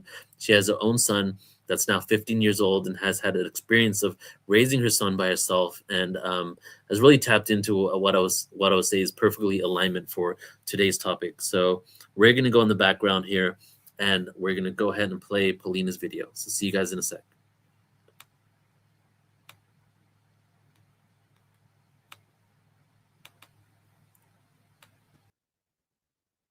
Hello, beautiful ones. My name is Paulina Oversolite, and I'm so happy, excited, and honored to be co-creating with you within this space and to speak about the topic of star children, star seeds, and the future of our civilization, future of our beautiful kind. Today, I would be speaking from the perspective of a mother. I have a 14-year-old son who is a star child. He's connected and already co-creating with Arcturus since he was born. I would also be speaking from the perspective of Ascension Mentor, Trans Channel, and a star seed myself. So everything that I'll be sharing is also applying to myself.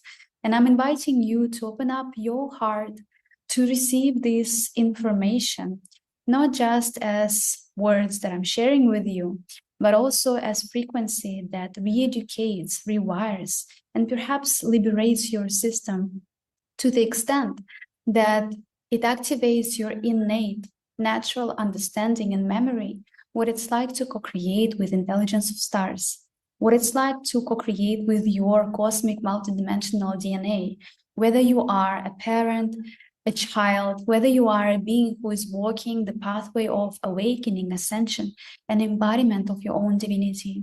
So I'm inviting you to receive this space with an open heart and know that your authentic soul frequency and beauty of your heart is welcomed and received by the space itself. Let's begin. So before we start, let's define who star children are. Star children, they are not children in a traditional sense that we perceive as beings who are younger, who are more innocent, less experienced than adult versions of us. Children are extensions of source by default. And no matter how old we grow biologically and physically within this physical dimension of experience, we always remain innocent and we always remain pure within our core. We just go through different stages of co-creating with different beliefs, different programs, and different softwares that adjust our perception of who we are, what we are here to do. But if we peel away all these layers as an onion, we would understand and feel, we would reconnect to our spiritual core, which is ongoing state of innocence and purity and childlike virtues. So soul of a star child or star seed is eternal. It has no age. It is at the same time can be perceived as a very ancient intelligence that has been experiencing self across multiverses, across various quarters of our galaxy and different galaxies, and has obtained a certain level of memory, has cultivated certain degree of consciousness that involves and includes in self understanding, compassion, and all virtues of intelligence of life that seeds life itself within different planets. So, for example, the reason why star seeds are incarnating on this planet, because originally this planet has been co-created and has been seeded with cosmic intelligence, and original carriers or vessels for this type of frequency and type of galactical intelligence were our brothers and sisters from different star nations who represented multitude of different cosmic forms of awareness. So children who incarnate upon this planet now, they have this innate connection to ancient timelines. Why ancient? Why not future? Because when we shift out or phase out from third, fourth, and even fifth density, we start co-creating with laws of physics differently.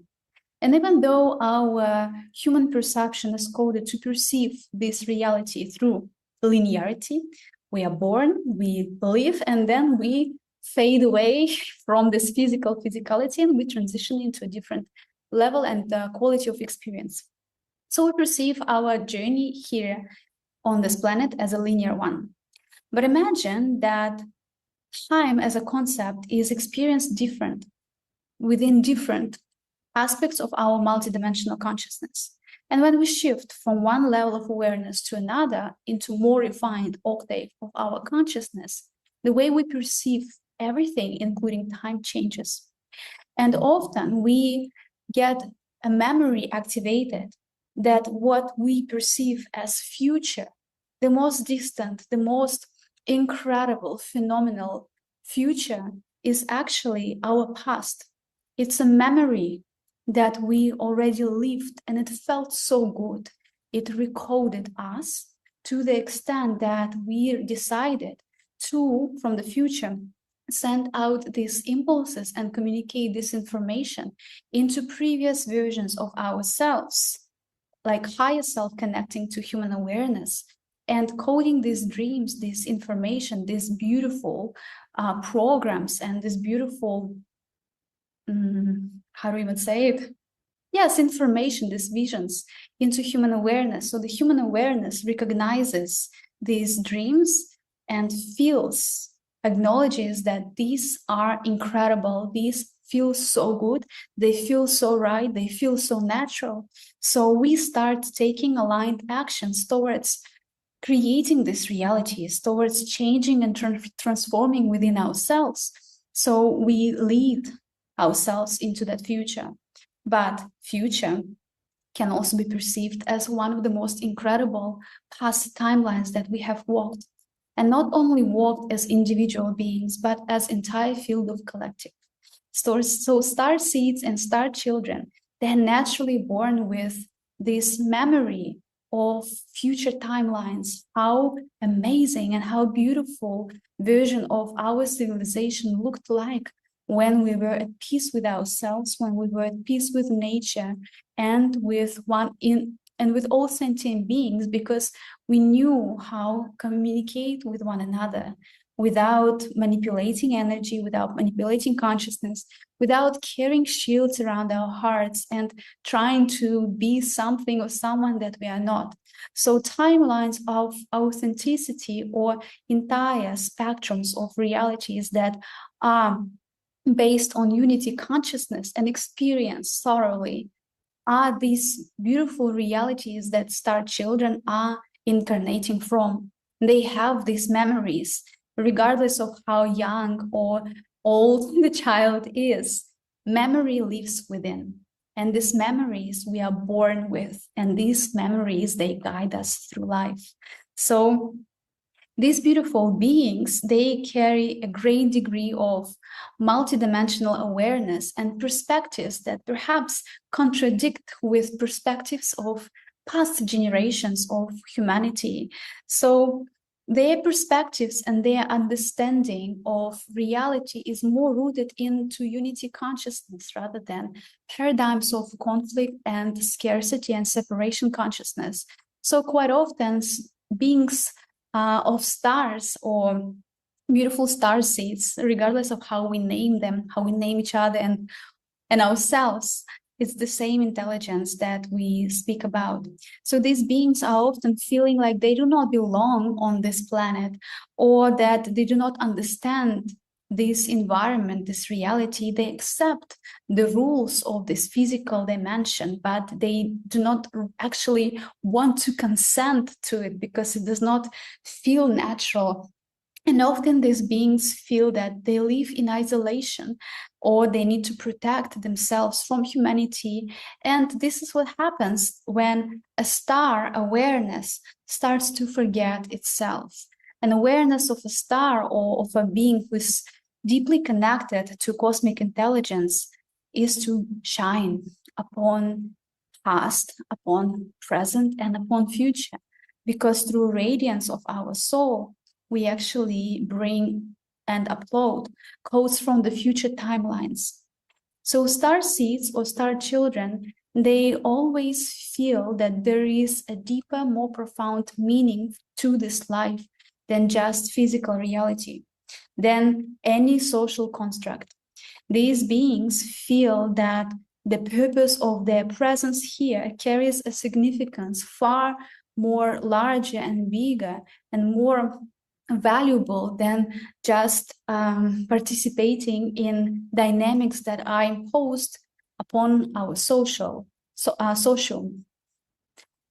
Okay, I think I'm saying it wrong, pronouncing it wrong. It's okay. So they feel that social constructs are not the only roles that they're here to participate. And within a life journey of a star child, star seed, there are multiple activation stations when awareness of such being, of a human being, needs to undergo awakenings. And these awakenings are scheduled and they're coded into biological vessel. So these experiences that I call as activation stations, they happen in childhood, they happen in teenage years, in early adulthood, and so on. So a being who is connected to stars has to truly be connected and honoring own nature to understand when this grand awakening calls ring and happen, to choose to go deeply into establishing connection with own soul consciousness, rather than judging the experience and thinking that this experience is not actually normal, because it's not something that parents, grandparents had. So there is no reference point how to hold self through this experience, because no one is to hold one another. The strength that is embodied is always recognized from within. And star seeds and star children, they will be experiencing these awakening calls, regardless of what they look like in their own ways, because we all are unique and individual. And these wake-up calls or activation stations are intended to detach awareness from the external world and redirect the gaze towards spiritual connection. Because within that spiritual connection, all answers, all information, clarity, with greatest precision is provided. So when a star child, a star seed, is undergoing one or a sequence of different awakenings, it means that greater clarity and precision is going to be achieved, is going to be recognized. So from that moment, a mission is being more activated and more revealed. And this is what we call divine empowerments. So star children, they often incarnate with understanding that biological parents are not the only family members and source of love and source of programming that is available. They carry understanding that there is a greater intelligence than a human one that exists everywhere. It is the omnipresent unconditional love of Divine Father and Divine Mother. So we remember that beyond human reality, there are other versions of this unconditional love that we get to experience through co-creation with our parents, Divine Sophia, Christ light, and Christ light, and reconciliation with those versions of our cosmic parents or divine parents is what every star child, every star seed deeply inside of own heart feels that there is a longing. And this longing can only be recognized and to be acted upon when the star child realizes own uniqueness and own divine purpose, which is not always to walk somebody else's shoes, but to pave the way on own, following the impulse of own uniqueness, following the guidance that comes from within. When we begin to understand that we all are individual awareness, yet we are linked to the larger awareness of cosmos, of heaven, of angels, of unconditional love itself, the moment that we recognize that we are not just humans, we are so much more than human consciousness can hold consciously, that's the moment when all our ascension teams start stepping into our field, guide us, mentor us, and support us. So it's highly important for star children to feel that support is here and support is absolutely everywhere. And we are never alone. We are never walking this path alone, because star seeds often feel alone within this physical plane of existence. The mission of star children is not to repeat the past. It is to anchor codes and patterns, paradigms, blueprints of new life that has not been explored by human consciousness upon this planet and the next version of this planet, because our planetary consciousness is also evolving and shifting into its more refined version, more loving version. So that version of our planet matches the vibrational purity of star children. So the memories of conflict and wars and all this dualistic consciousness is not encoded into these star children, into the star seeds. So they are much lighter in their expression. They are less drawn to study conflict and equip themselves to be able to fight back. They're less interested in coming up with defense patterns or shielding their own heart. Their innate desire is to shine bright like a star, is to be authentic, is to create as their soul is inviting them to create. And they also help to seed a shared mission, which is seeding a whole new divine blueprint for humanity. So these beings, they are definitely messengers from future. And the way to parent these beautiful children is first of all is to separate our human parental ambitions, thinking that we know what's best for them. Our assumptions is our responsibility to deal with. We are not to project anything upon our children. We are to create an environment of unconditional love, unconditional care, support that reassures them and inspires them to become who they are supposed to be, who God and Source have envisioned them to be. And as a parent, I would say that the most important role is to observe the uniqueness and signature virtues that are present within each individual child. I'm a mother of one child. So if I would have more children, perhaps I would say, well, my girl is different from my son because they are different. I do not know how to compare because I do not compare my child to anyone. And there is a beauty that my focus is singular, and I get to understand that whatever my identity in the past, when I was younger, when I had him, assumed that his life journey will look like and unfold, had to be dissolved. And I had to learn how to love him unconditionally without projecting any attachment, without projecting any expectations upon his nature of what it's supposed to look like.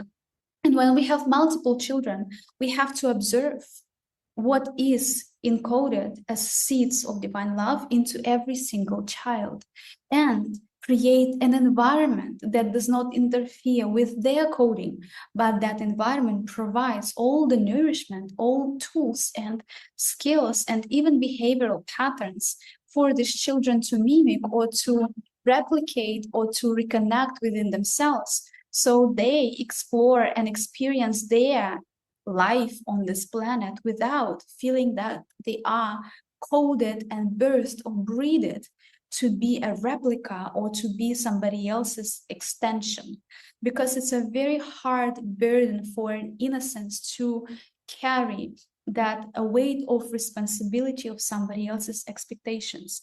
And if you are listening to this message, I'm pretty sure you know exactly how it feels. So as parents, we are to create a field of unconditional love, observe, and also we have to remember that these children, they are here not to learn anything that is not resonating with their hearts. So we have to transform on a personal level as parents to be neutral observers of our children.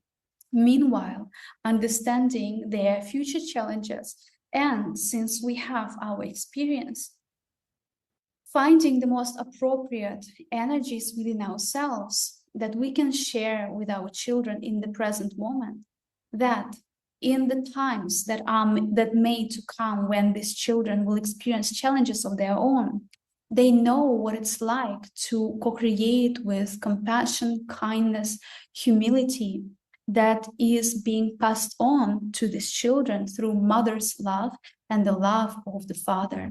And of course, love of the community, society, and so on.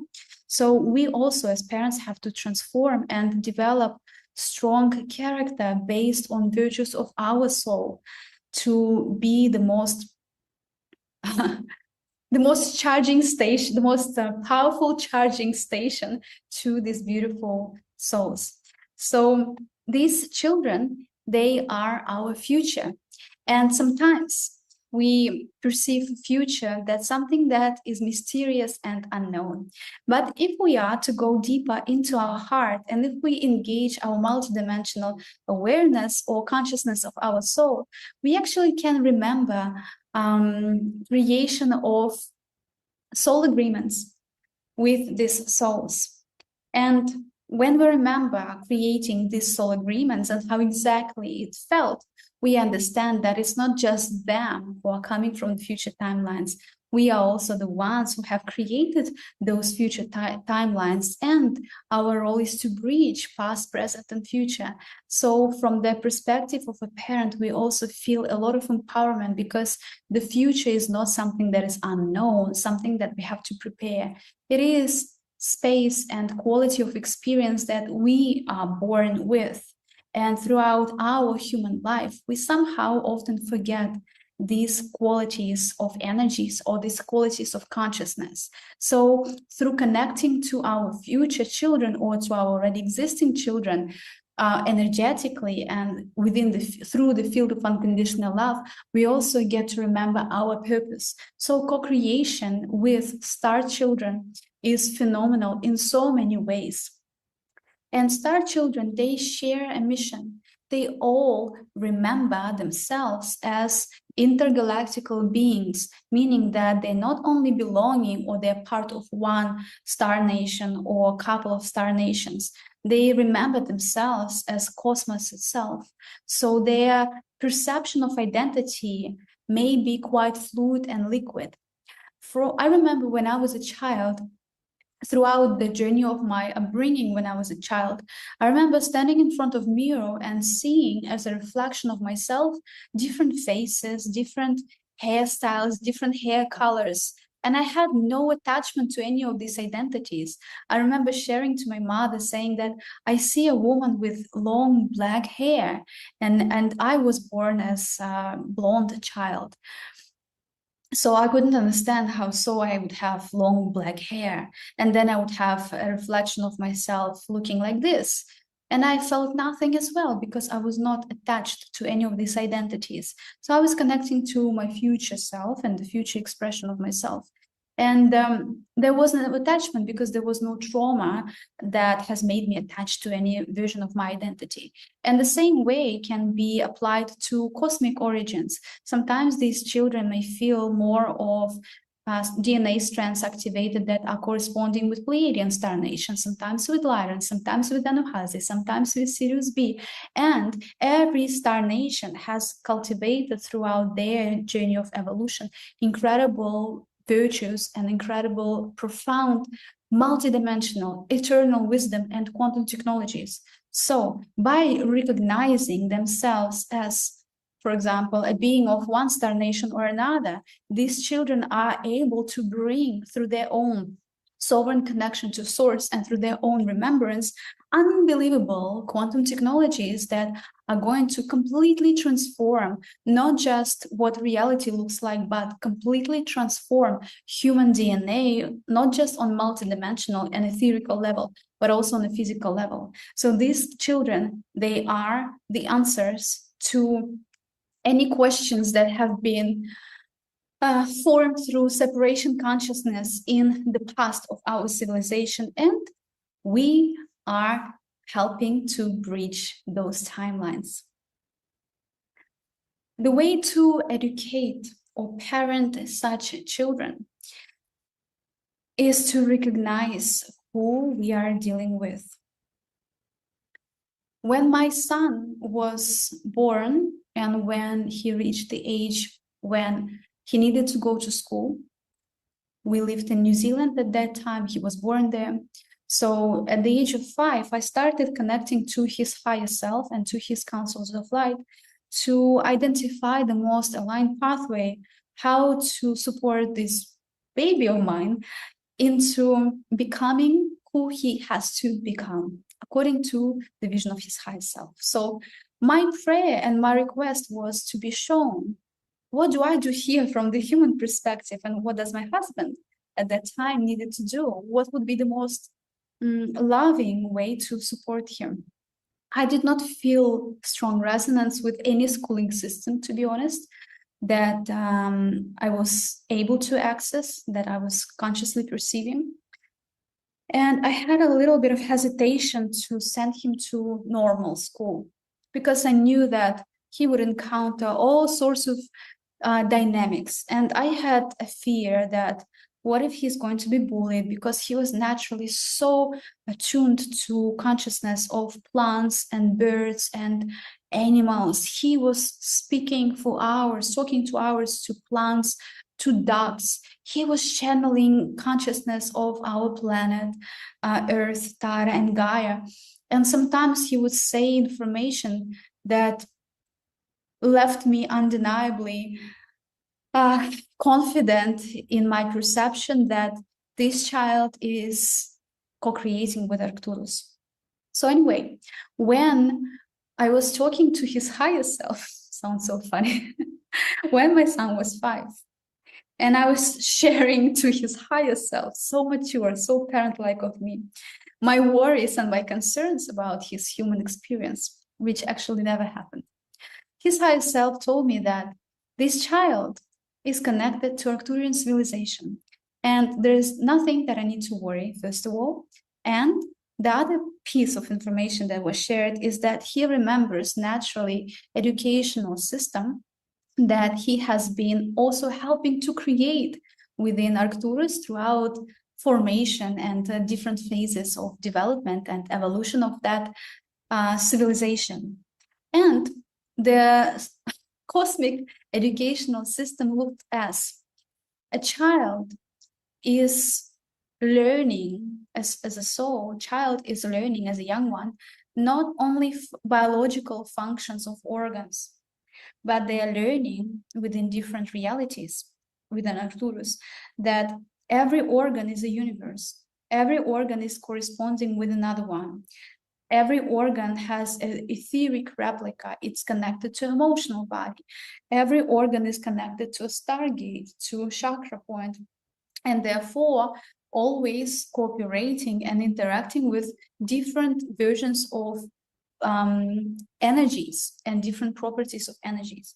So instead of learning physical organs, because in Arcturus they don't have same organs as we do, it's something that is a little bit different from our, for example, digestive system. But they are learning the spiritual anatomy rather than just the physical anatomy.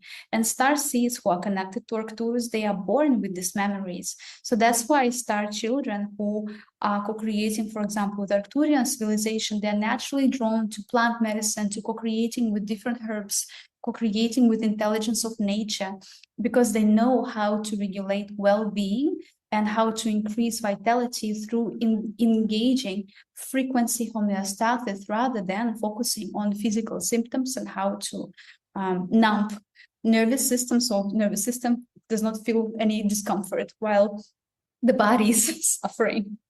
So the educational system that we are here to create for them is to be based on uniqueness recognized, and also to be recognizing that every child is coming from different civilization and they carry vibrations that are also supporting us to remember who we truly are. Within Arcturian civilization, they are also understanding that co-creation with different star nations is part of their innate experience. So their bodies are not just solidly formed through frequency of Arcturus. Within the Arcturian star nation civilization, there are also many beings who are councils of Sirius B, cosmic intelligence, Andromedans, Pleiadians, and so on.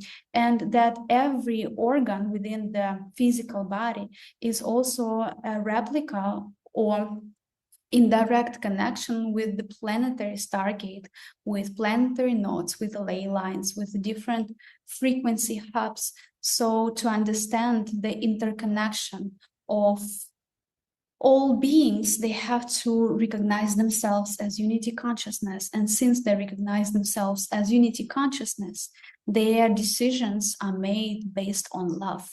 So the educational system to support star children, first of all, needs to be based on observation, kind, compassionate observation, channeled curriculum that involves not just biological studies, but also spiritual anatomy of our multidimensional beingness, and also educating children into virtues and belief systems, value systems that are channeled from spirit, rather than coding these beings to fit in the world that they're not even to touch, they're not even to interfere with.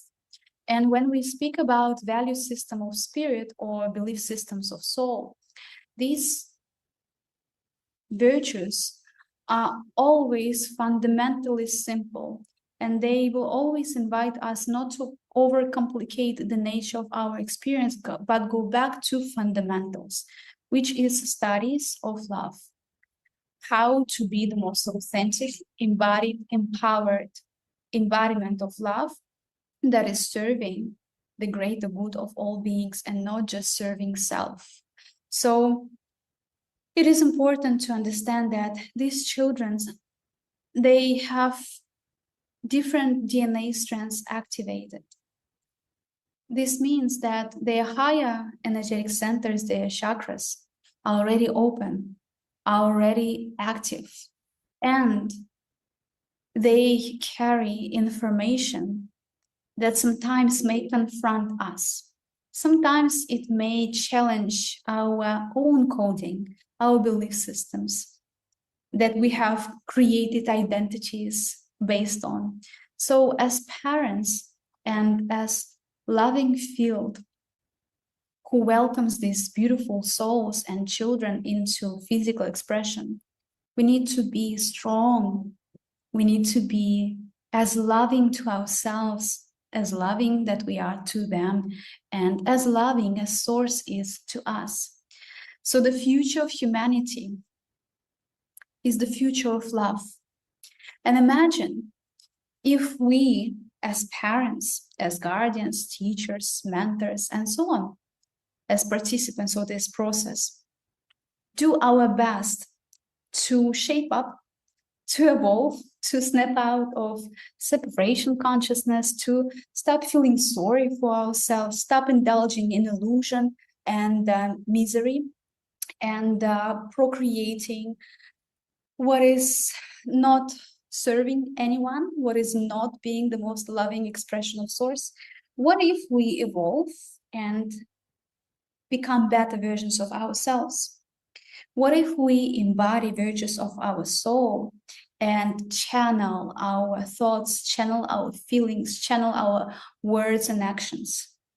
We naturally would be not interested in anything that feels like conflict, that is depleting our energy, that carries no meaning, that carries no significance, that simply drains and empties our energy bodies. We would be naturally more drawn to more purposeful and more conscious life, styles of lives, and more conscious ways of being. The next step would be releasing shields that we have placed around our hearts, around our throat chakras, around entire energy body of ourselves. So we created these shields to separate and to protect ourselves from other beings because of our coding that we live in the world of conflict. So therefore we need to protect ourselves. So if we let go of that, we let go of what we have placed upon our psychic centers, and the next step would be through working with our vulnerability and integrating our emotional body back into our being, we would be naturally activating innate higher frequency, high dimensional sensors of our body, such as extraordinary abilities to perceive reality, not just through our main physical senses, but through our multidimensional awareness and through feeling ourselves as electromagnetic fields, seeing, hearing, and be truly feeling and living this life as ignited beings of light. When one mind is no longer hiding and protecting self from the mind of another, such abilities as telepathy are naturally activated. We do not need to learn how to do that. We remember that it has always been there when we remove what we have placed to serve as a shield, as a fence, as a boundary. So these beings from the future timelines, they are born with that already activated. Our role is to do the same and to prepare ourselves for a lovely contact with their purity, because For that, we need to recognize the equal level and extent and quality of purity within ourselves. And this is the job that for current version of humanity. I know that this conference is about future of children, but I started this message from saying that children are eternal. We all are children. We all are children of God, of Source. And our kids will always observe from our fields what we have integrated within ourselves. And if we integrate our soul, our spirit, our brilliance, our authentic signature frequency and virtues of love, unconditional love, this will change our character. It will change our behavior and all the different patterns of the mind, the emotional body. We will be embodiments of who God has intended us to be. And first of all, we will feel that our life is full of purpose. We are empowered, support, supply. All that is needed is there. So what we are here to do is to create and live in joy. And if this is what we accomplish, this is exactly what our children will absorb through our fields. So for them, we are not just biological parents who are to teach them how to brush their teeth and how to tie their shoelaces and how to do math and different algorithms and so on. But we are as their family, not just biologically, but also spiritually. So they never feel lonely. They never feel that they need to I don't think there is a word like that. Search and seek for their tribe outside of the experience that is in front of them. And this is our role as parents, as community, to evolve to the extent that no being who is in our field feels separate from unity consciousness, feels separate from source and from intelligence of stars. Beloved ones, thank you so much for receiving my message. Thank you so much for being present. And I hope that it has ignited memories within yourself and understanding of yourself and perhaps understanding of your children. Because to be honest, all that we need to do is guide ourselves, our kids, and everyone into the field of love. And there we all remember our own uniqueness, meanwhile doing our best to stay sane and to identify what matters, what is real, and what is not. Thank you for receiving this transmission, and I'm wishing you the most amazing integration of codes that you are receiving today, tomorrow, and through the journey of your lifetime. I'm sending you lots of love from Bali, and I hope to co-create with you in quantum field with your frequency and seeing you being truly happy, embodied, and fulfilled. Thank you so much. Bye-bye.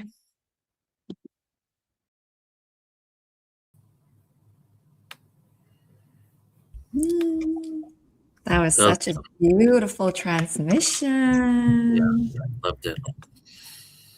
It was the galactic component. Yeah. Right? Oh yeah, I felt that. And all of the themes, like I love how she wasn't even here today, but like she live, right? But like she incorporated all of the themes that were presented by every one of our presenters and what we have been also transmitting too. There was something I forgot to say. Tell me. For the record, you would make a great father. Yeah. I bypassed that. Sorry about that. Thanks. You know, she ended here with something that seems to be an ongoing theme the whole way. She says, all that we need to do is guide our children and ourselves into the field of love. Yes. That you don't need anyone else. And it's such a starseed thing that we have too. always trying to find our tribe, always. And of Right. course we do. Of course we do, right? Mm-hmm. And yet the power is always there within us because our entire tribe is here. Yeah.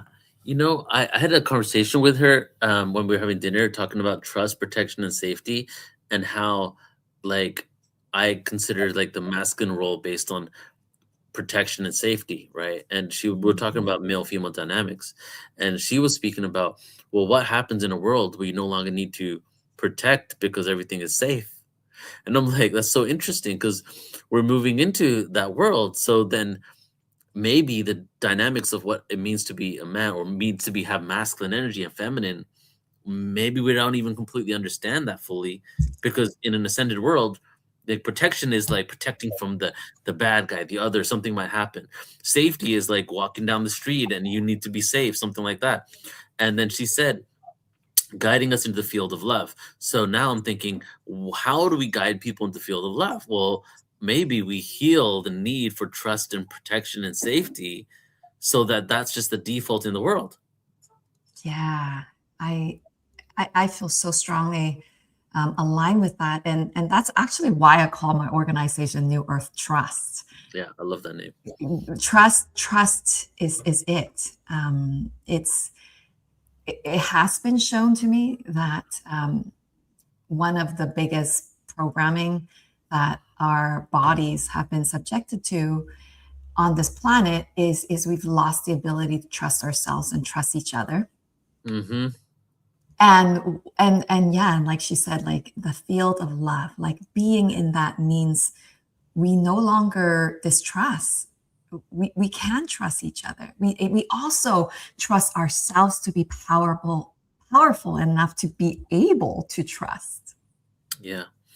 So interesting, because I've said that to myself before, like I don't trust myself with this or that, and there's so many different things. Like, how do we fully trust ourselves? Because you can, like, it's a willpower thing, right? Like if there's certain things and vices and activities and actions that you do that make you feel that you're not trustworthy to yourself and to others, how do you have the willpower to even choose what is technically right for you and for the other, even when your body or your urges or your mind is telling you something else, right? Yeah. And let's Okay. expand that Right. question. How do we trust ourselves as parents? How do we trust ourselves as stewards for humanity? Yeah. Yeah. I don't have all the answers. I'm just asking these questions alongside with you. Yeah, no, I love it. That's what I love. Like even when I do my presentations, most of my presentations have like every 30 minutes just a list of questions, Yeah. because it's, and that's part of what it is about being human. It's about the exploration of the why and looking into it. And so you can go into the questions and as in, oh my God, life sucks, everything is terrible. So we're asking questions how to fix it. Or you can go into it with curiosity and fun and play it like a game, like, wow, how interesting we can explore this. I'm curious about the why, and that's how it was with me and my childhood traumas, where I would ask questions on how do I heal myself? How do I love myself? But from this place of deep woundingness and trauma and sadness and shame. Even when I was saying it was riddled with shame. And it's like, then just over the last few years, I shifted it. I even laugh sometimes when I ask the questions, Yeah. and it's because I'm like, let me have, oh, how do I, like, I'm no longer emotionally attached to that. And now it's more about an exploration on how can I continue to refine myself to continue to become the best version of myself. Thank you for bringing that out. Children are always barraging us with questions. They are an endless source of questions. And that is how they form the realities around them. And this brings one of their gifts as well for us to witness that and ask ourselves questions. And what you just said is the way we frame our questions, what we ask ourselves, are precisely what creates our external realities. And it's such a beautiful reminder, especially in our day and age where there's AI, artificial intelligence. And I mean, I'm not going to go into that rabbit hole right now, But what what we ask, even artificial intelligence, I feel like has a really big role in how we shape not just our own reality, but the external realities. Mm.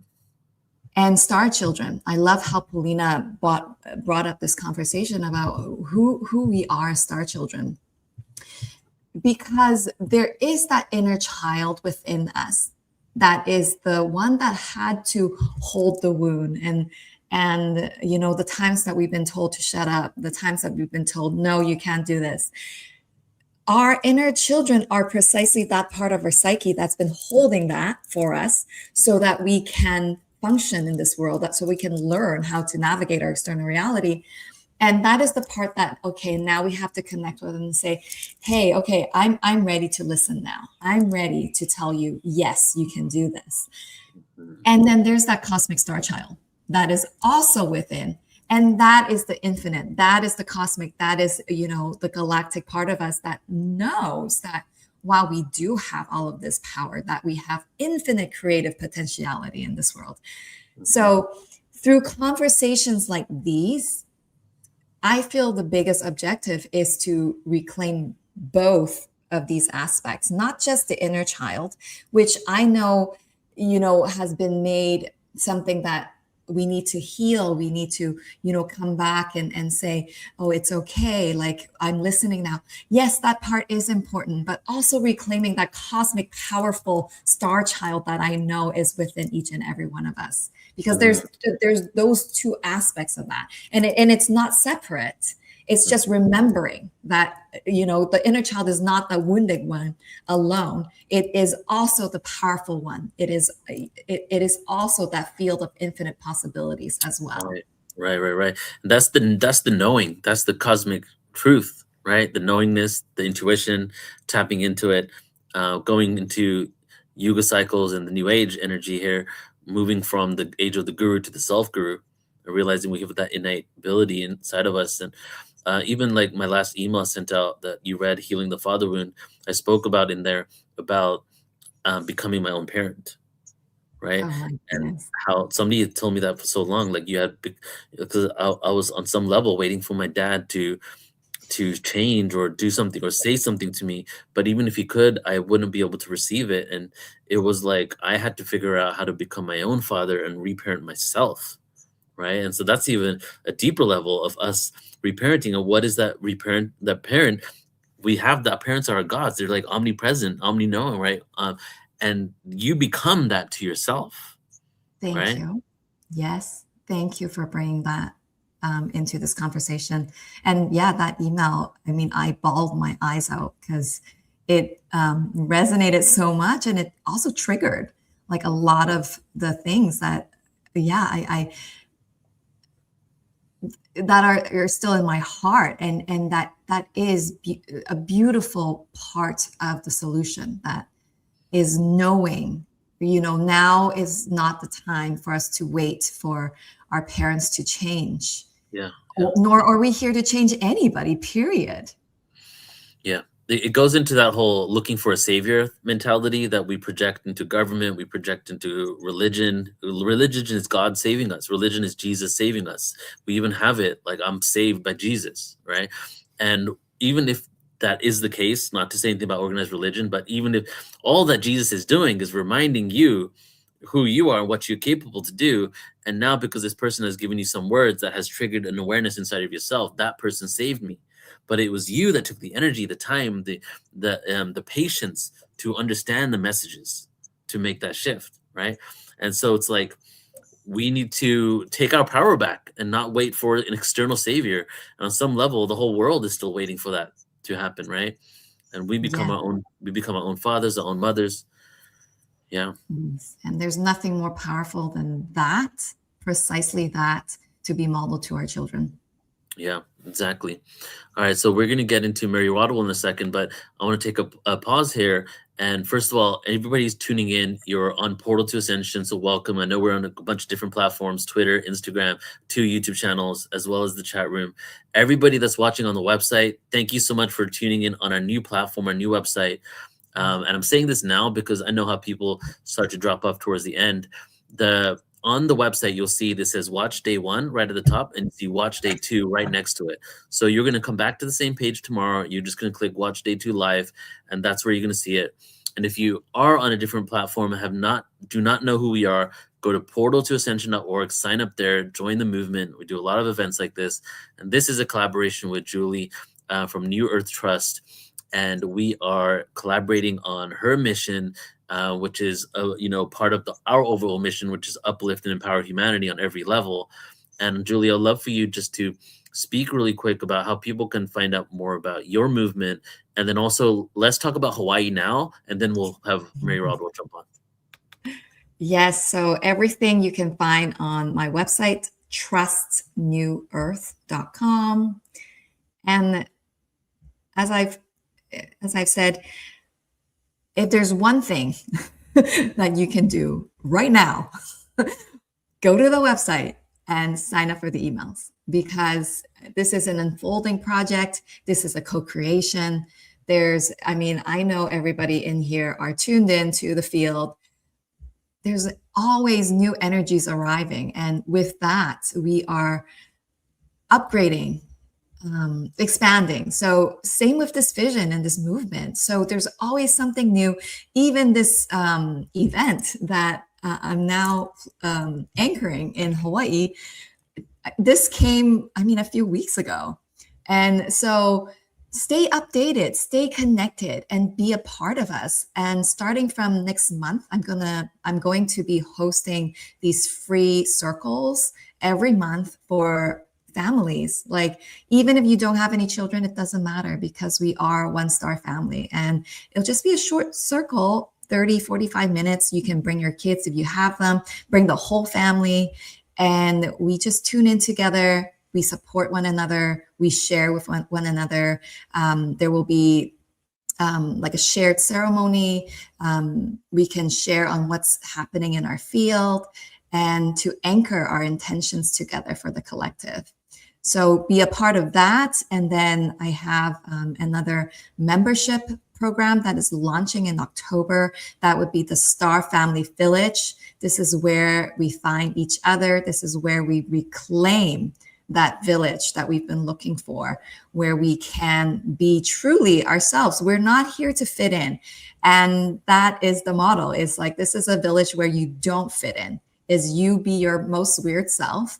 And somehow we will co-create with one another with our uniqueness. Yes. And you will also receive a couple of follow-up emails with the replay and access links and everything that Julie's doing as well. So you can connect with her there. And just to say one more thing about Hawaii, it's July. What dates next year? Yes, the 9th to 11. Okay. So Julie did something like this about a year ago, an all-night summit. And this is the next one. She's had these group meetings. She's done a retreat or two, maybe, I'm not sure, 1 or 2 retreats on this kind of awareness where, children got together. One was in Hawaii, and it was kind of like a workshop format of this event. So that's kind of been what's been leading up to today. Now we're taking it to a whole other level, joining forces here. And the intention is to bring these events live into a really beautiful, playful energy of Hawaii. And so it's already happening. The ball is rolling. Contracts will be signed soon, and there will be a venue, and things are going to start manifesting. Vivian Chevet, I'm allowed to give out names? Of course, yeah. Vivian Chevet is co-hosting and assisting with some level of production, I believe. And a lot of you here have tuned into her. And then a few speakers that are on here are going to be there as well. So if you want to have like a conference experience, a deep heart connection experience, especially as heart-centered as this event was, like, I don't know about you guys, but for me, it was like activating after activating.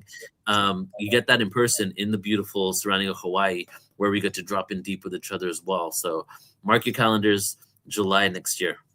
Yeah, so I'm looking at the Hilton Hawaiian Village in the iconic Waikiki, Honolulu, Oahu. And Oahu in Hawaiian means the gathering place.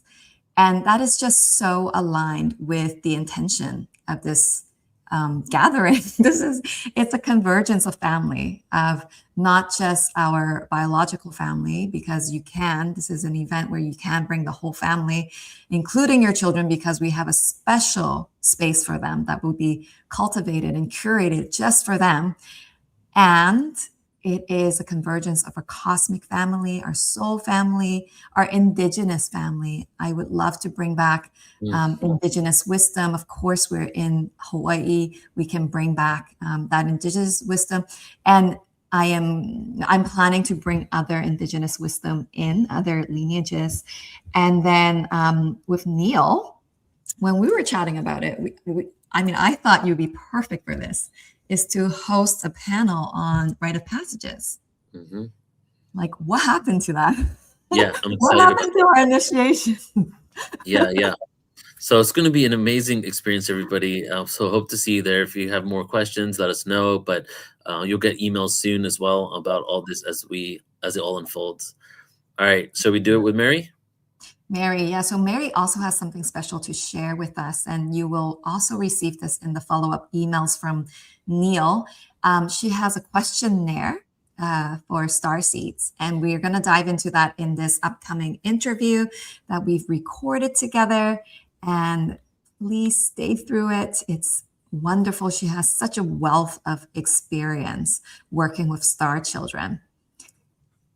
With that, I'm going to bring that interview in. Oh, or maybe actually a short introduction. Mm-hmm.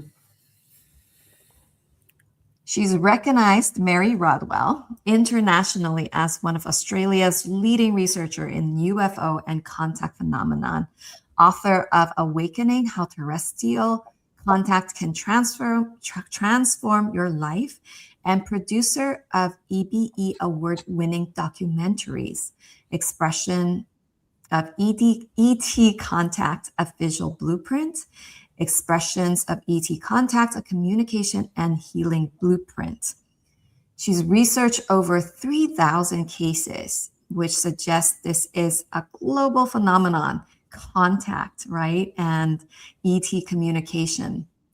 The star children exhibit a maturity and wisdom beyond their years, and awareness and connection to spiritual realms. Indigos, or crystal children, as they're often labeled, have telepathic abilities, spiritually awakened, describing many species of non-human visitors with a feeling that they're as real to them as their real family.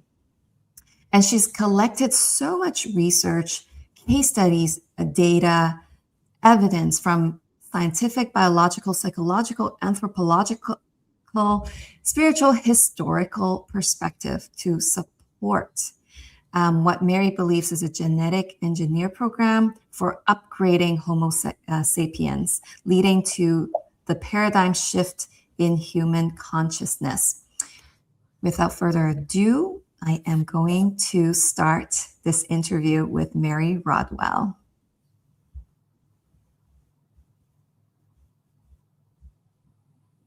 Enjoy. Honor to be welcoming Mary Rodwell to the summit, because for decades, Mary has worked with thousands of children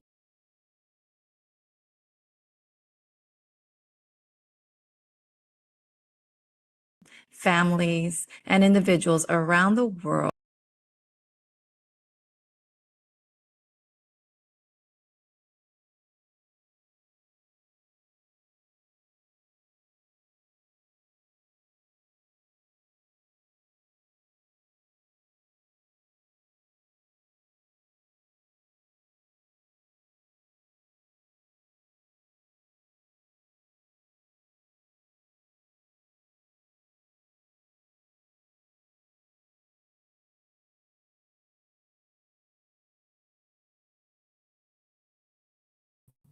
All right, I think it's freezing. It's freezing for you too, right? So let's try it one more time. Otherwise, but start emailing it to me. I might have a better connection. So we'll Yeah, try I'm to going send to it out. share that with you. Thank you. Yeah. Let's see if I can get it to work here. Stay tuned, everyone, for Mary. Okay, we'll figure this out.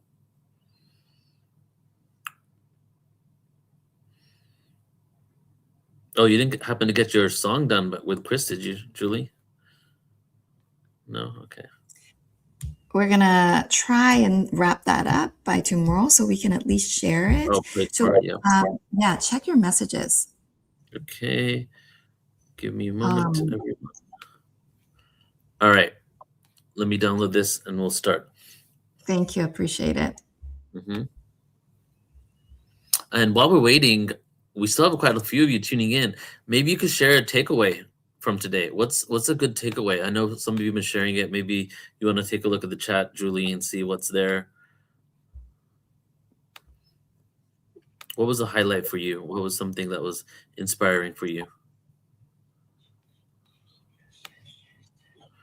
I know for myself, it's the frequencies that were shared in this room. It's just so loving, heart-opening, expansive, in a way that is different, perhaps, from what we may expect usually from these kinds of presentations, because often when we have a lot of information being presented, it's so natural to go into our headspace. And here, when we're talking about children, it's almost impossible to just hop into our heads. We have to, it's just their frequency just brings us into our hearts. Yeah. And Bridget shared that she feels super grateful to be here, inspired, uplifted, encouraged, shining brightly. Yes, sister, I feel you. Thank you. Then we have here also from Ariel Ellie Arts. This is extraordinary and informative. I myself channel visionary artwork of star children floating above the earth, awaiting incarnation. It would be nice to contribute to this movement. Yeah, do send us an email, Portal to Ascension. Yeah. Love to see that art. Yes. And we have about 4 minutes until this is downloaded. Just FYI. Yeah, and Ariel, if you like, hit me up on Instagram, because I could also share some of your artwork tomorrow during my presentation Oh, as that'd be well. cool. Yeah, I would love to do that. What's your IG? Oh, right. It's at Julie Suen. So my name, Shine. Julie Suen Shine. And Natalia is saying, very healing for me today, especially in my heart space. My inner children are happy. That I completely second that. That's Absolutely. how I feel. I third that. Yeah. Our dear friend Judy, it is the love, the raw, real authenticity, gratitude, joy, freedom. We may be inviting Judy to be speaking with us, right? Yeah. It's taken 7 more minutes to come on. Judy, you want to jump on for 5 minutes? We can make it happen. Hold on. Because I'm in a hotel, so it takes like 3 times as long to download here. But let's see if we can Let get her us on. know if your camera ready, Judy, because And we you know would what? love If to hear from you. we do start while she jumps on, then we can just have her in the end close out with us. Oh, so let's do it. I'm gonna send you this. Keep reading some comments while I do this. Michelle, my dear friend Michelle, there are times I can envision the new earth and then become almost immediately overwhelmed by all there is to do to make such great change. And then there are moments in gatherings when it becomes viscerally real that we can and already are doing justice. And it is magnificent. Thank you. Because it's not about doing, everyone. Yeah, New Earth is not about doing. I just want to emphasize that. And it is by exactly these moments in gatherings where we experience, embody these frequencies that we just are. We are New Earth. I'm so excited for tomorrow because today was so powerful. I can't wait to see how everything's going to continue to unfold. Oh, yeah. Yeah, we have another powerful lineup of speakers tomorrow. It's, I'm so so excited. Then we have tomorrow Rob Gauthier. Is he channeling? Do you know? Did you pre-record him? I did, and he's not. Oh, cool, even better. It's yeah. Of course he's not, because he has a child that he's literally raising, and he's got a lot to say about it. Absolutely, yes. Yeah. We have Vivian Chauvet, Gauthier and Chauvet back to back. Yeah. Susie Miller. Do you want to speak about Susie Miller for a second? Susie 'Cause I know Miller. you her. Yeah, so Susie Miller, another powerful light being. So she was, Mary Rodwell introduced me to her, but she was also featured in the podcast Telepathy tapes, and she wrote this book called Awesomeism: A New Way to Understand Autism. I And loved it. yeah, right. Like, so just an advocate, founder of Blue Star Education and Research. And of course, we will talk a little bit more about what she does tomorrow. But what I know is she used to practice in the medical field, but her speaking out about autism, she had to step away from that. Yeah, and it's the courage and bravery. I find a lot of these folks in the medical and scientific field that they exhibit in order to speak the truth about what they believe in, the truth that they see. So she is definitely a very empowered supporter of children who are so-called on the spectrum. Mm-hmm. So I'm excited for that. And then we have 3 minutes left for this download. Time is going back here. So give us a few more moments. And then afterwards, we have tomorrow, we have David Gibson. Oh my I know goodness. David shared an email with you recently about what he's creating. Do you want to kind of like Yes. do a little? Oh, wow, David. I mean, David, very renowned sound healer, just, yeah, in a capsule. And he is starting a movement to build these new schools. And he has designed a curriculum based on sound and sacred geometry. And it's an extensive curriculum that he has been exploring with actual families for over a decade now. And they're ready to be brought into the world. And he's got some funding and the connections. So he's giving us beyond just a curriculum and the planning. I feel like he's also bringing us the hope and inspiration that this is real, that we are bringing these schools onto this planet. I love that, because sound healing, I think, is the best way to get into the schools with esoterics as a gateway to deep understanding of multidimensionality and all that, because it's palatable. People use sound frequencies now. It's accepted from people that might even be devout religious people, because it's like a meditation thing, right? So it's a good in. And what I'm realizing here, and this is what happens with these events, is you put them together, you put people on schedules based on timing and availability, but it always is perfect in the way it flows, right? And so like today, there was so much heart, so much love. Even Paulina's last message was about the love. And now Mary, I think, is a good segue into tomorrow, as she's been actually working through therapy, through hypnotherapy with children and their parents for, I don't know, decade plus now, maybe 20 plus years, in which she's been going to their past lives, talking about what they did on Mars and incarnations, why they're here on the planet, what energy they're bringing forward. She is a library of information and awareness from all these children and their incarnation. It's her forte.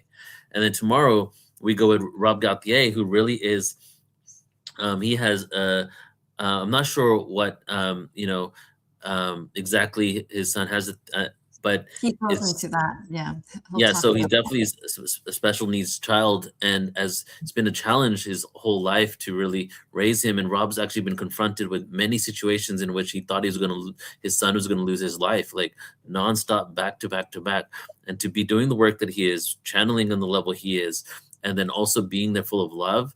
I've never met a person, honestly, that has a bigger heart. So Rob to start the date out tomorrow with his heart, and the fact that his having this child in his life cracked him open so deeply that as soon as you meet him, you just know how loving he is. That's how we're starting it tomorrow. And then Vivian, Susie, and David, I think we start getting a little more what we're going to be doing and how we're going to be creating this, right? I love it. I love And the then flow. you close it off. All right, with that, we have the video. Okay. See how we're so good at tap dancing. All right, everybody. Here we go. Mary Rodwell. Let's add this.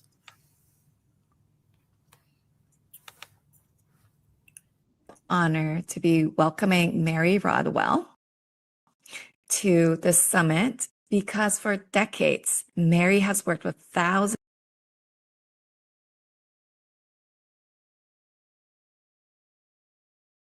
of children, families, and individuals around the world who reported extraordinary experiences that are outerworldly, that are what one may call expanded states of consciousness from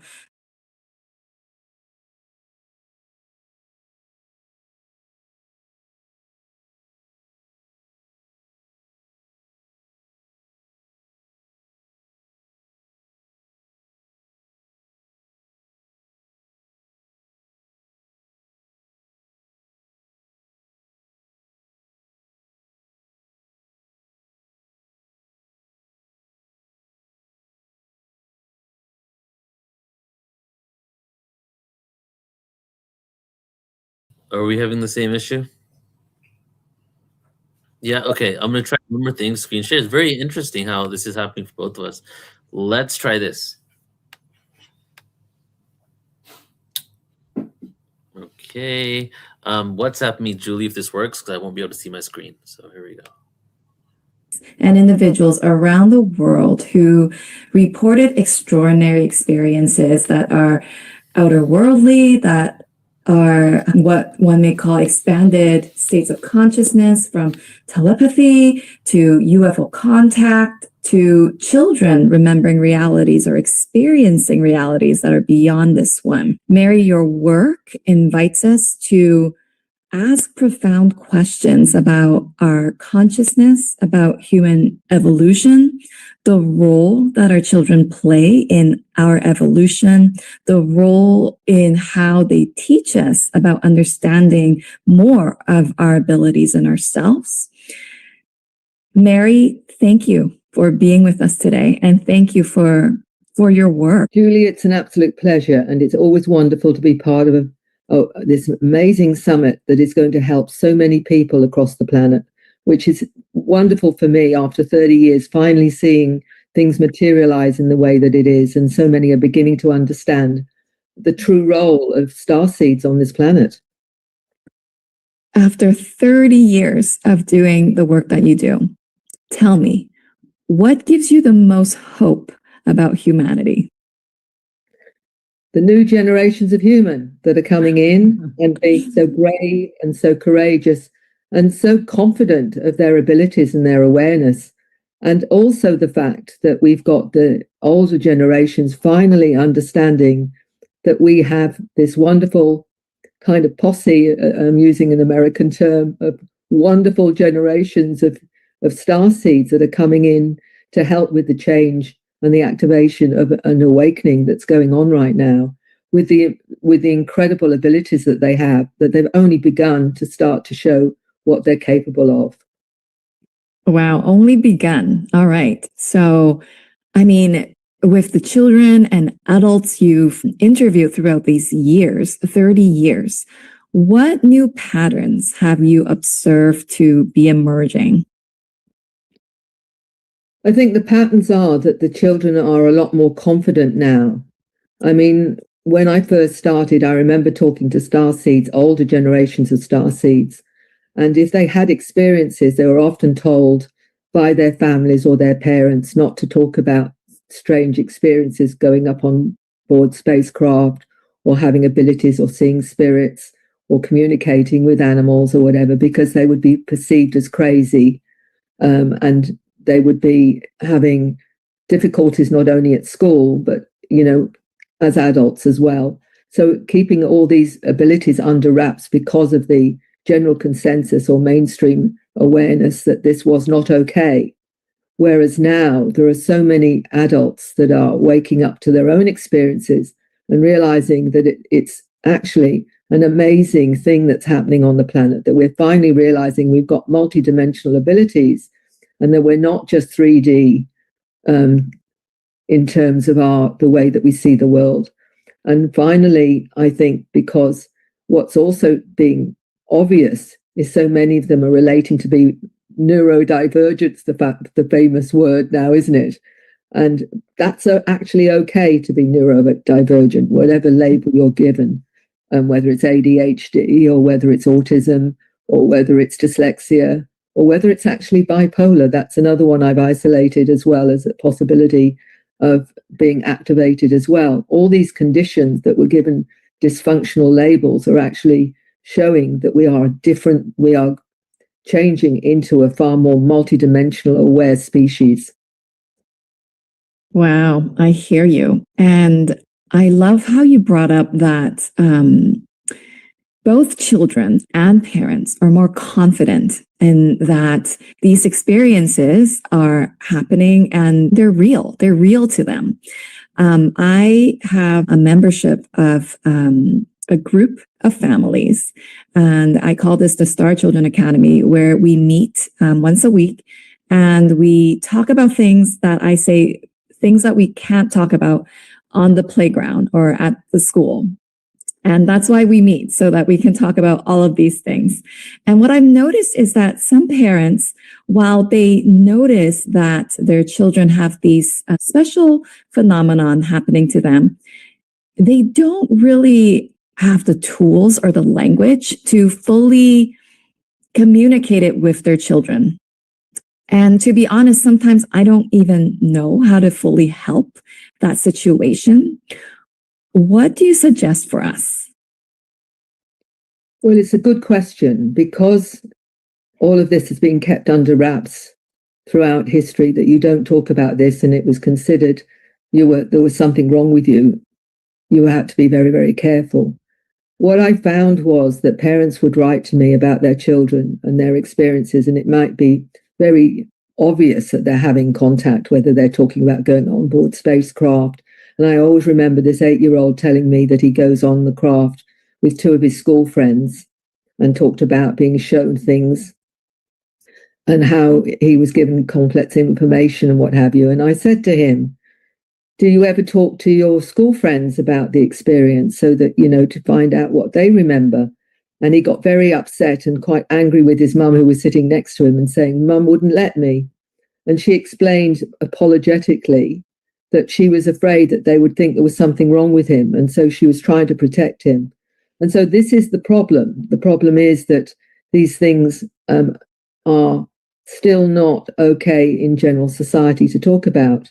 So what I put together was a questionnaire.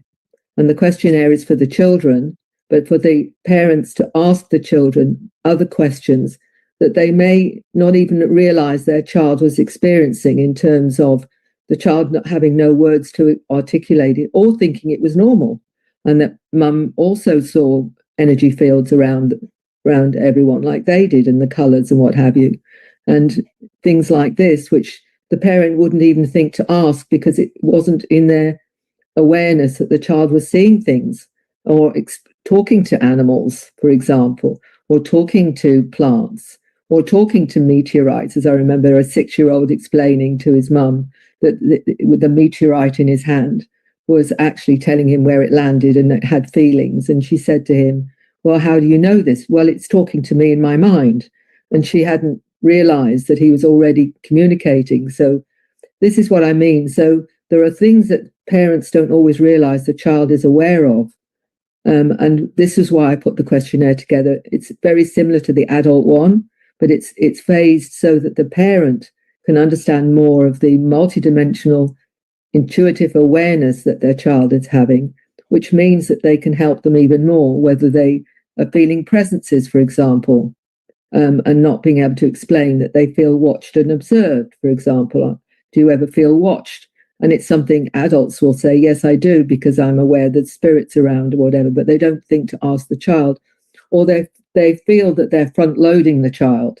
And maybe I can't say this because then maybe I'm putting words into my child's mouth.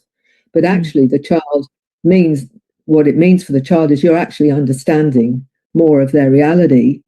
And that is actually very comforting, because otherwise they start to feel very alienated, even from their own parents. Some children, for example, feel that they don't really belong, that that they almost feel like they've been adopted because they feel so different to the rest of their siblings or their family. That's a very common feeling with starseeds because of their connection to their star family. And they're aware that they're from somewhere else and don't feel at home. And that actually creates an alienation. And this is what the parents need to understand. The more that they understand about their their child's reality, the more they can support them and help them. So this is why I put this questionnaire together. I love it already. Those two indicators, being watched and feel like you don't belong. I mean, those are very prominent things in my own childhood. Let's start with this. I know that you are sharing this a list of questions with our audience today, because this would be such a practical tool for, like you said, parents to be able to communicate and learn to a greater capacity what their children is going through, what their children is capable of doing, what their children is experiencing, because that's the language barrier that a lot of parents have with star children, is the children don't have the language to fully express what is happening to them. And then the parents also are not giving them the full space and credit to fully understand what it is that their children are experiencing. So with this list of questionnaires, the parent and the children can bridge that that language barrier. So tell us more. What are some questions that you feel are key to learn more about our star children? Well, there's a lot, so I don't know how many I can get through, but anyone who wants the questionnaire can have it after, with you. I'll make sure you have it. Sure. For example, I feel my body seems too dense or bulky, because for many of them, they've come from a different star system. As one young lady said, that she was a hybrid, part water being, part human, and that when she looked in the mirror, she was seeing the water being part of herself from the planet that she came from. And what do you do with that, other than acknowledge that, we're all connected to our other lives in other planets and other star systems and what have you. And that's okay. It's bringing in the concept, obviously, of reincarnation and the understanding that we've got. And the other one that's very important is that they feel they've got a mission or a purpose. They've got certain things to do, like the 10-year-old that said he was a center seed and he'd come to this planet to connect with the center of the earth, and he was going to help with all the pollution on the planet. Some of them talk about connecting to the elements, for example. And I always remember one story of a young man, his mother told me about it, in Glastonbury Tor. They were going up the hill in Glastonbury Tor, and there was a big wind that was blowing around, which is not unusual in England. And he said, "Mum, I talked to the wind and it came from Italy." Do with that what you will. But that's understanding. And you can dismiss that, or you can say, well, what else do you know about the wind? How do you communicate with the wind, or how does it communicate with you? To follow through and show interest and listen to what they're telling you, because they're the ones that are going to talk about how we change this planet into what we want it to be. So, for example, I'll just read a few out, and I'll pick maybe one or two out. I feel more connected to the stars than to Earth. I feel different to my parents and siblings, almost like I've been adopted. I feel no one else is the same as me. I feel more connected to star beings. It feels like they're my family. I feel I have a mission or a purpose. My body feels too dense or bulky. I feel connected to all living things, and that means everything, the animals, the plants, etc. I feel passionate and care deeply about the planet. I feel an impulse to draw unusual symbols or pictures of unusual beings. I feel the urge to use energy for healing. I feel the urge to speak in a strange language. I feel I'm constantly being watched and observed. I feel I'm being touched by something, a being, when I'm sleeping. I feel that I can communicate with animals, even plants, crystals, and minerals. I feel I can sometimes be in two places at once. I feel I can visit other places and planets in my consciousness. I feel someone or a being is speaking telepathic to me at times. I feel other people's emotions. I feel I may have unusual small objects implanted in my body. I feel I know things I haven't been taught in school. I feel I can hear people's thoughts. I feel drawn to go to remote places. I feel a strong pull to a strange planet, and it feels like my home. I've just gone through a few there. There's more to come. So there's sort of kind of feelings. And then we go into, I sense and feel healing energies. I can see auras, colors, or energy fields around people. I sense when people are not being honest, and that's a really important one. I feel I'm a hybrid in some form from a place or another planet in the universe. They're just that. Then it goes on to 2. This is the second lot. I have dreams of where I'm attending an unusual school or a spacecraft or a planet. I feel I have out-of-body experiences where I go through walls or windows. I have dreams where I'm flying. I have difficulty being in crowds of people. I'm aware of past lives as a human or as an extraterrestrial. I'm aware of going to other planets and other dimensions. I'm aware of events before they happen. I'm aware of information, knowledge in my head that had not been taught. I'm aware of orbs or balls of light. And what was interesting, I'll say this, and this is a member of my own connected family, was one of my grandchildren told me that she had an orb in her bedroom that talked to her. Wow. I talk to friends and I see them with my mind's eye. And that's important as well, that one, in mind's eye. I question information taught at school, and that's a really good one because I've had so many adults say that when they were taught certain things and knew automatically they were wrong. And I remember a 13-year-old telling me that when she's at school, when the teacher says information that isn't correct, her little friend, the little being that's with her all the time, tells her it's not correct and gives her the correct information. So you don't know this.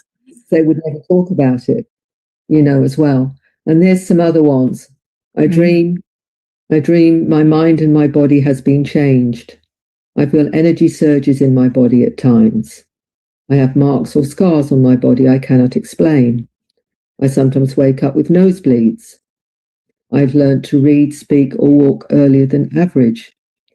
I become distressed when any living thing is harmed or killed. I see unidentified flying objects and fascinated by other life forms. I can move objects or affect technology, lights with my thoughts. I draw unusual beings, my special friends. And then there's, are you labeled ADHD, dyslexia, Asperger's, autism, which is, indigo, crystal, rainbow, star seeds, light, all of those different labels. Electrical equipment reacts erratically around me. I have difficulty wearing a watch. Occasionally my body will spontaneously levitate. I've been healed in some way. I have memory gaps in my childhood, and that many say they don't remember their childhood very well. Certainly the older star seeds. I don't. Why is that? Because when you go up on the craft, sometimes it's blocked from you because it can get in the way of you living and settling down to 3D. So it can get in the way of that. So it's like protecting you to a certain extent, because if you're trying to manage grounding and becoming 3D in terms of, you've got to get used to being grounded in a 3D reality. If there's too much else going on, it makes it much harder and can be confusing, especially when you're younger. Wow. Thank you for that. I was always wondering that. Okay. Yeah, and it's a common thing. I've talked to many like star children's parents, and they don't remember their childhood. Right. That's right, because it often is a protection. Because if you're trying to manage multidimensional experiences along with 3D, sometimes it can be overwhelming. You could. I remember talking to a lady who made me laugh. She's in my first book, Jane, and she said she worked in a ladies' dress shop, and she said, I'd have one huge night on a craft and what have you, and I'd get to work in the morning and I'd feel absolutely washed out, absolutely exhausted. And she said, and I couldn't go to my supervisor and say, I really need the day off because I've been on a craft all night. So she said, there was no way I could say to her, I really do need a day off because I'm exhausted because of what I've been doing on the spacecraft. So you can imagine with a child when they go and how that could affect them. And some remember, but not all remember. Right. Well, I know your list of questions are going to be very comprehensive with your decades of experience, and I love how these questions came from your research. Like these were actual repeated cases that has led you to see this pattern, and that's why you're putting it into the questionnaire. I'm going to make sure that becomes available for the parents, anyone who work with children, or even those who are discovering their own star lineage, their star seed lineage. They can look at these questions. You mentioned something, and I really wanted to go back to it. Well, a couple of things. The first one is the little girl who had the being tell her that the information is wrong while she's in school. What do we need to look at when we're looking at education right now? What needs to be shifted to better adjust to this new generation of children so that they can be better supported to fulfill what they're here to do? Ultimately, Julie, I believe the children will tell us what they most need. In other words, if we give them the environment where they can say, this is what's going on for me, I'm here to do X, Y, and Z. I need you to support me to be able to manifest those in the way that they need to be manifested, which means our job primarily is not to teach them, they're teaching us. But we need to teach them how to be to ground on planet Earth. We need to make sure they eat properly, that they rest properly, that we teach them how to be human so that they can survive on this planet. But we are there really as a support team for them to show us through their awareness what needs to happen. So really, they're the teachers, but we are the support team to enable them to be all that they can be. And the trouble is at the moment, because a lot of their awareness is misunderstood, they are shut down. And our job is to make sure that they're not shut down, that they can be all that they have come here to be and to do their mission and what have you. Ultimately, they won't need that support, but initially they're going to need that because we're still on a planet that is in chaos, that is still trying to find its identity in terms of where it's going and what have you. And we're at a crossroads in terms of what's accepted as reality and not reality. So we have to protect them from that misunderstanding. Like ADHD, and there's so many people identifying with ADHD, and they're all going on medication. But there are like ADHD holistic ways of dealing with ADHD, and I talk about it in The New Human, with Dr. Lena Olson and the protocols that she's used to stabilize the fact that they need certain more vitamins, more minerals of certain things to stabilize their frequency and vibration so they can manage and be fully operational, as I call it, rather than being shut down with what medication does, for example.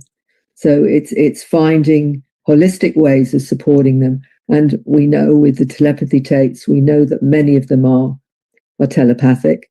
Understanding that, and it brings me to understanding. And I always remember one mother writing to me and saying her daughter had been telepathic from birth.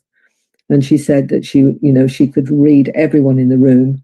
And she's now 3 years old. And she said, it's becoming really tiring having to monitor my thoughts.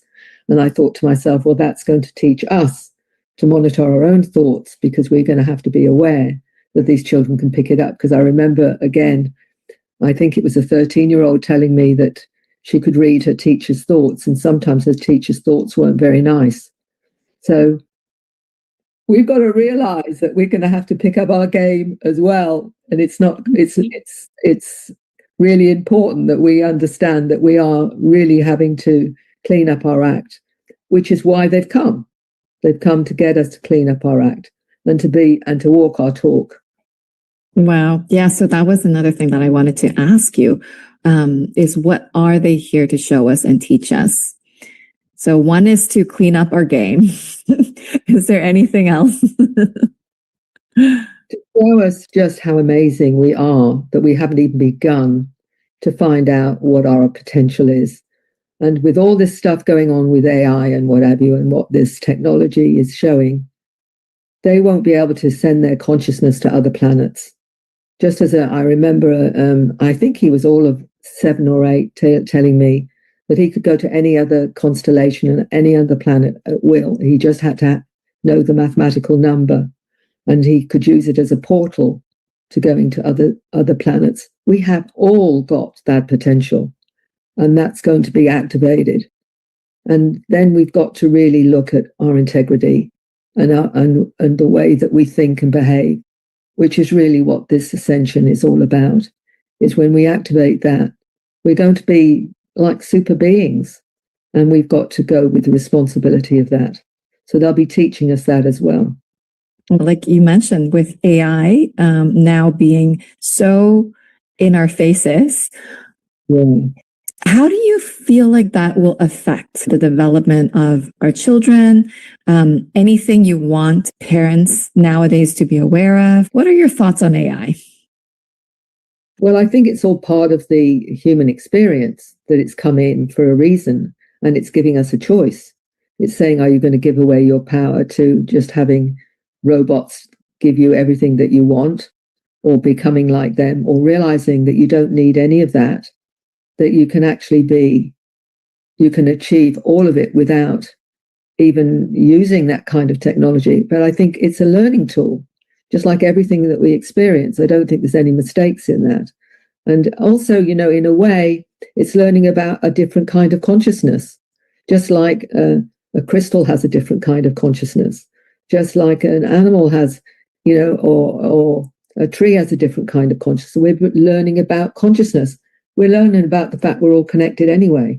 It's just another aspect of consciousness. And it's neither good nor bad. It's how we use technology and how we use everything, how we treat everything, really ultimately is the learning of the soul.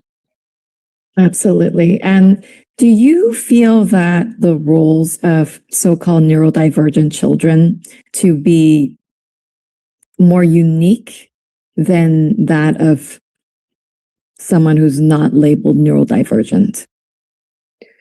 Well, what I found is it's the favorite thing for everyone to say now to excuse their behavior is like, I'm neurodivergent, I'm ADHD. Everywhere you go now is saying it's because I must be ADHD. So it's become a very favorite thing to say. But I mean, at the end of the day, what it's really saying is that we are evolving into a more multidimensional being. And that's one of the indicators, always dialed into higher awareness, ultimately, that's really what this is. It is really what this is saying.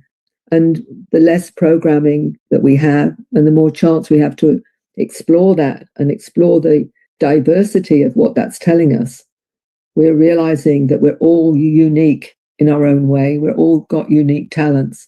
And that's exciting, because we don't want to be all like one another. We've all got different skills and different awareness. And if we can celebrate that rather than see it as a dysfunction, then we're finally on the right track to what we're we're understanding about human consciousness, which I think is fantastic. It's what it's all about. Enjoying the diversity and the difference is really what this is all about to me, and celebrating that. Absolutely. And for those of us with children, and we're noticing that they have unique abilities or a higher sensitivity and awareness, what are some of the advice that you have, some practical day-to-day advice for them? I think the most important thing when we're busy, and sometimes we forget, to listen to our children. And when they're telling you things, be present with that, because they've only got you really to listen to them and honor them. You may not find it at school. They may not find it with their teachers or anyone else. And you're the main one that's going to help them ground to this reality. And they need to know that you'll support them and support how they experience life. And I think that's probably the most important, more than anything else, is to listen and hear them, and active listening, not just making it something that you just do, because they're telling you their world and they've got no one else that's going to be that close to them to hear what they have to say. And even if it challenges your reality and your own paradigm, just remember, you're just your reality. You're missing a great deal of other people's reality all the time. I always remember a seminar that said that in any one moment, there's 12,000 bits of information that are coming into your consciousness, 12,000 bits. Of that 12,000 bits, you only take in 8 bits of information. And of 8 bits of that, only 4 bits are you actually perceiving what that reality is. So just imagine what we're missing. Mm-hmm. And so to be present with your children and to listen to them day by day when they are explaining their world, you can't do anything, I think, more loving than that. I fully agree. And that's profound. I love that information, how many bits of information that we actually receive and perceive. And even, sometimes children say the most, what seems mundane things. And I mean, if you have kids, you get that, and they'll just tell you something and you're like, why are you telling me this? I would strongly encourage all of us to just listen, even if we're not parents, even if we're just connecting with a child, because it's precious. They're not only their words, but to live through the eyes of a child, to see the wonderment and the innocence. That's another thing that I feel like is their role, is to remind us how magical this world truly is, because we often forget that because we get so busy. Exactly. It's exactly right. Appreciate the fact that they're showing you a whole new world every time they tell you how they're perceiving what you're doing together, and how and the imagination. Encourage that beautiful imagination. So enjoy them, because they're an absolute gift. Absolutely. And grounding. You mentioned grounding. How do you help your children ground? By doing very practical things with them. And I mean, that's really important if they're sometimes off with the fairies. And I've got a granddaughter who loves fairy gardens and what have you. But she also does gardening with her dad. They're planting seeds and things like that, going swimming with him, going boating, doing every day, going for walks in the woods, particularly being amongst nature as much as possible, and being with animals. And also understanding, I remember teaching some children in one of the events that I did to hug trees. Yes. And to feel energy. And they were amazed at what they felt. They didn't realize that, how amazing that it can feel to hug a tree and what have you, and walk with bare foot on, along with the soil and the grass, and to lie in the soil and the grass, and enjoy it, and play in puddles and what have you, as much nature as possible. Have fun with it, because that's what being on this planet is all about, is having that reality. It isn't all about being with the fairies and the angels. It's about I'm on planet Earth, and it's a beautiful, wonderful environment to experience. Absolutely. Thank you so much for that reminder. And yeah, nature is also one of our greatest teachers. So let's not forget that. Mary, thank you so much for your time, your presence, your devotion to your work. Thank you for giving thousands of individuals, families, and most important, the children, a space, a place where they could express themselves, a place where they feel validated, seen, heard, and understood, where they don't feel like they're crazy, and where we feel like we belong. Thank you. Such an honor. Oh, Julie, always wonderful to talk with you, and thank you for your wisdom and understanding as well. And thank you for doing what you're doing. Blessings. Blessings.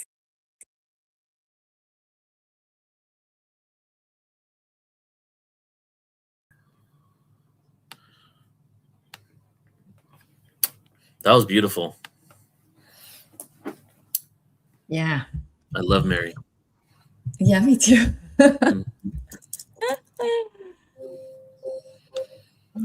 What great insight. What great insight. And just today, I love how Paulina and Mary are a little galactic, you know? So many diverse perspectives and opinions today. I'm so excited for tomorrow. And anything you want to share on what Mary just shared with us?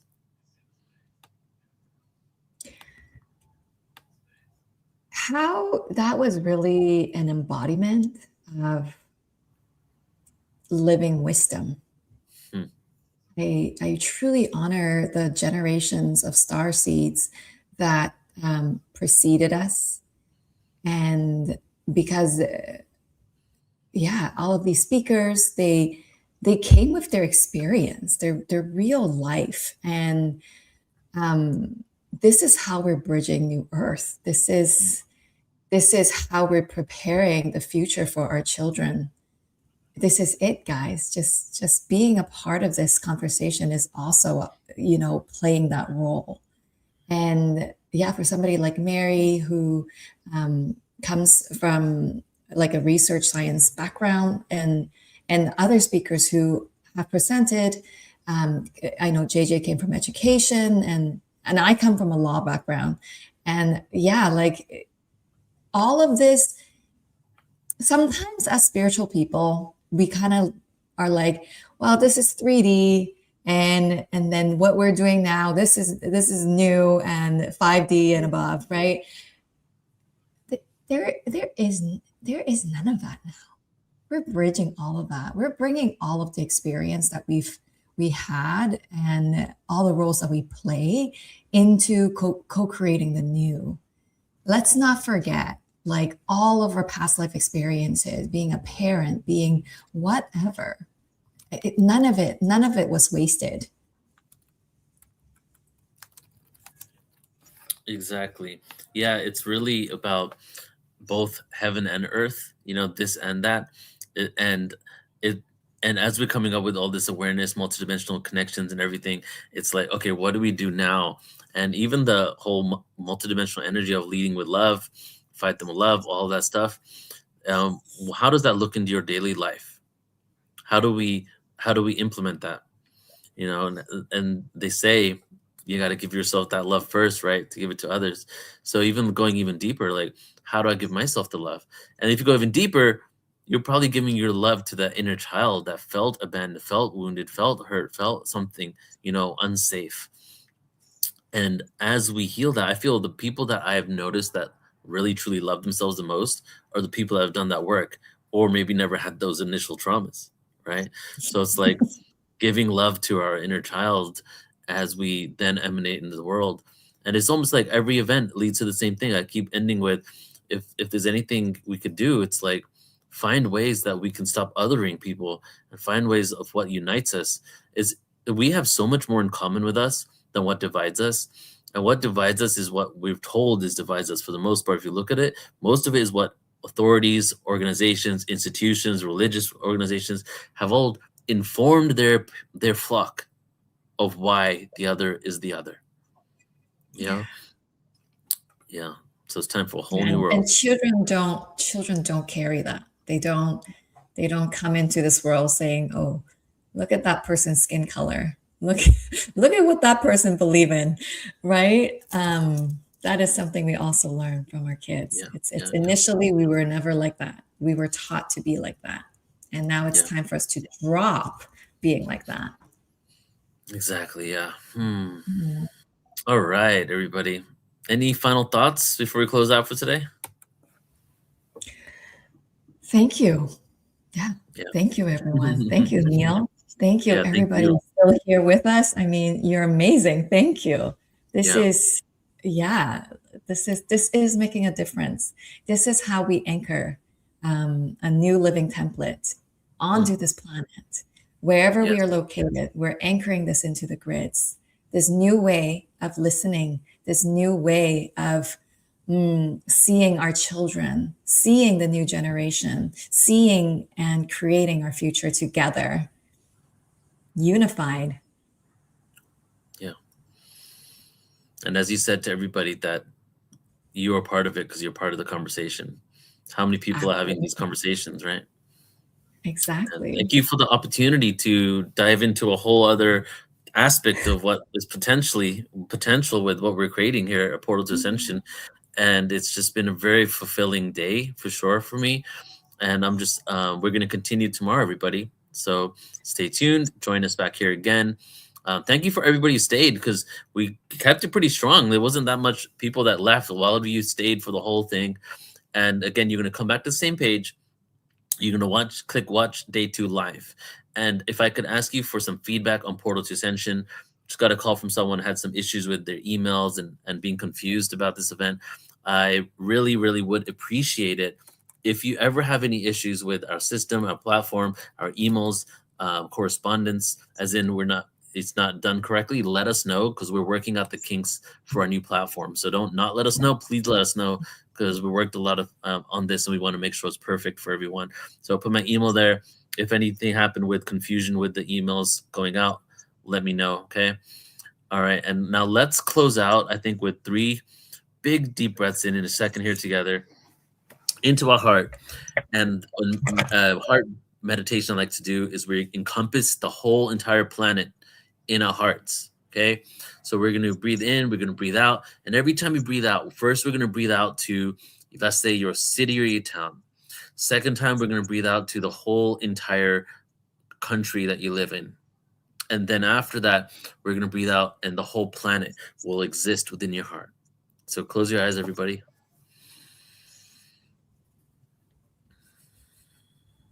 Just breathe normally right now.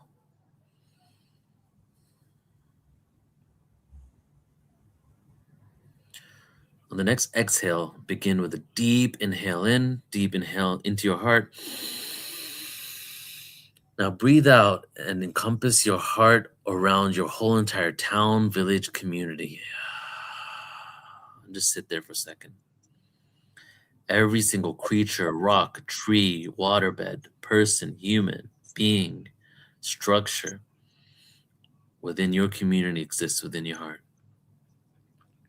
Deep breath in again, get ready to expand out into your heart. Expand it out, envisioning your heart expanding over your whole territory that you're in, the country that you're in. Every person, being, tree, structure, plant, rock, insect, animal, everything within your country exists in your heart. Take a moment with your hand on your heart and feel that.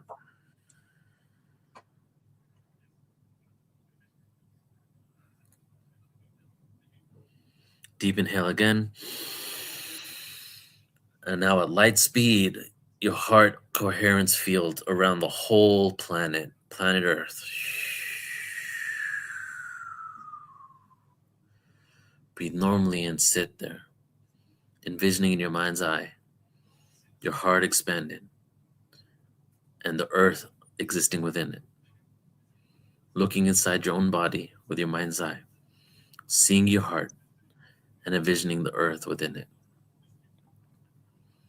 Every plant, seed, grass, tree, structure, ant, insect, animal, being, every human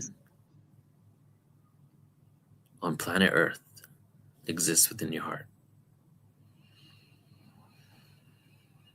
Let it go with a sigh.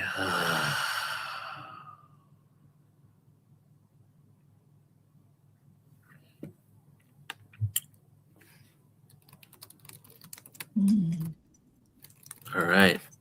Beautiful. Thank you, everybody. Thank you, Julie. Thank you, everyone. Thank you, Neil. So Very much welcome. love. See you all tomorrow. We'll do it again. Okay. Excited. To answer that last question, replay access is on the website, available literally when we click end. It will be there within 30 seconds. So you can watch the replay, share it with your family, friends. It's a free event. They sign up to the website, they can see it. And then exact same thing for tomorrow. Unlimited replay access for you guys to tune in whenever you want. For everybody on other platforms, portaltoascension.org if you want to tune in for the live event tomorrow. All right. Thank you, Julie. Love you. Love you. Thank you. Bye, everybody.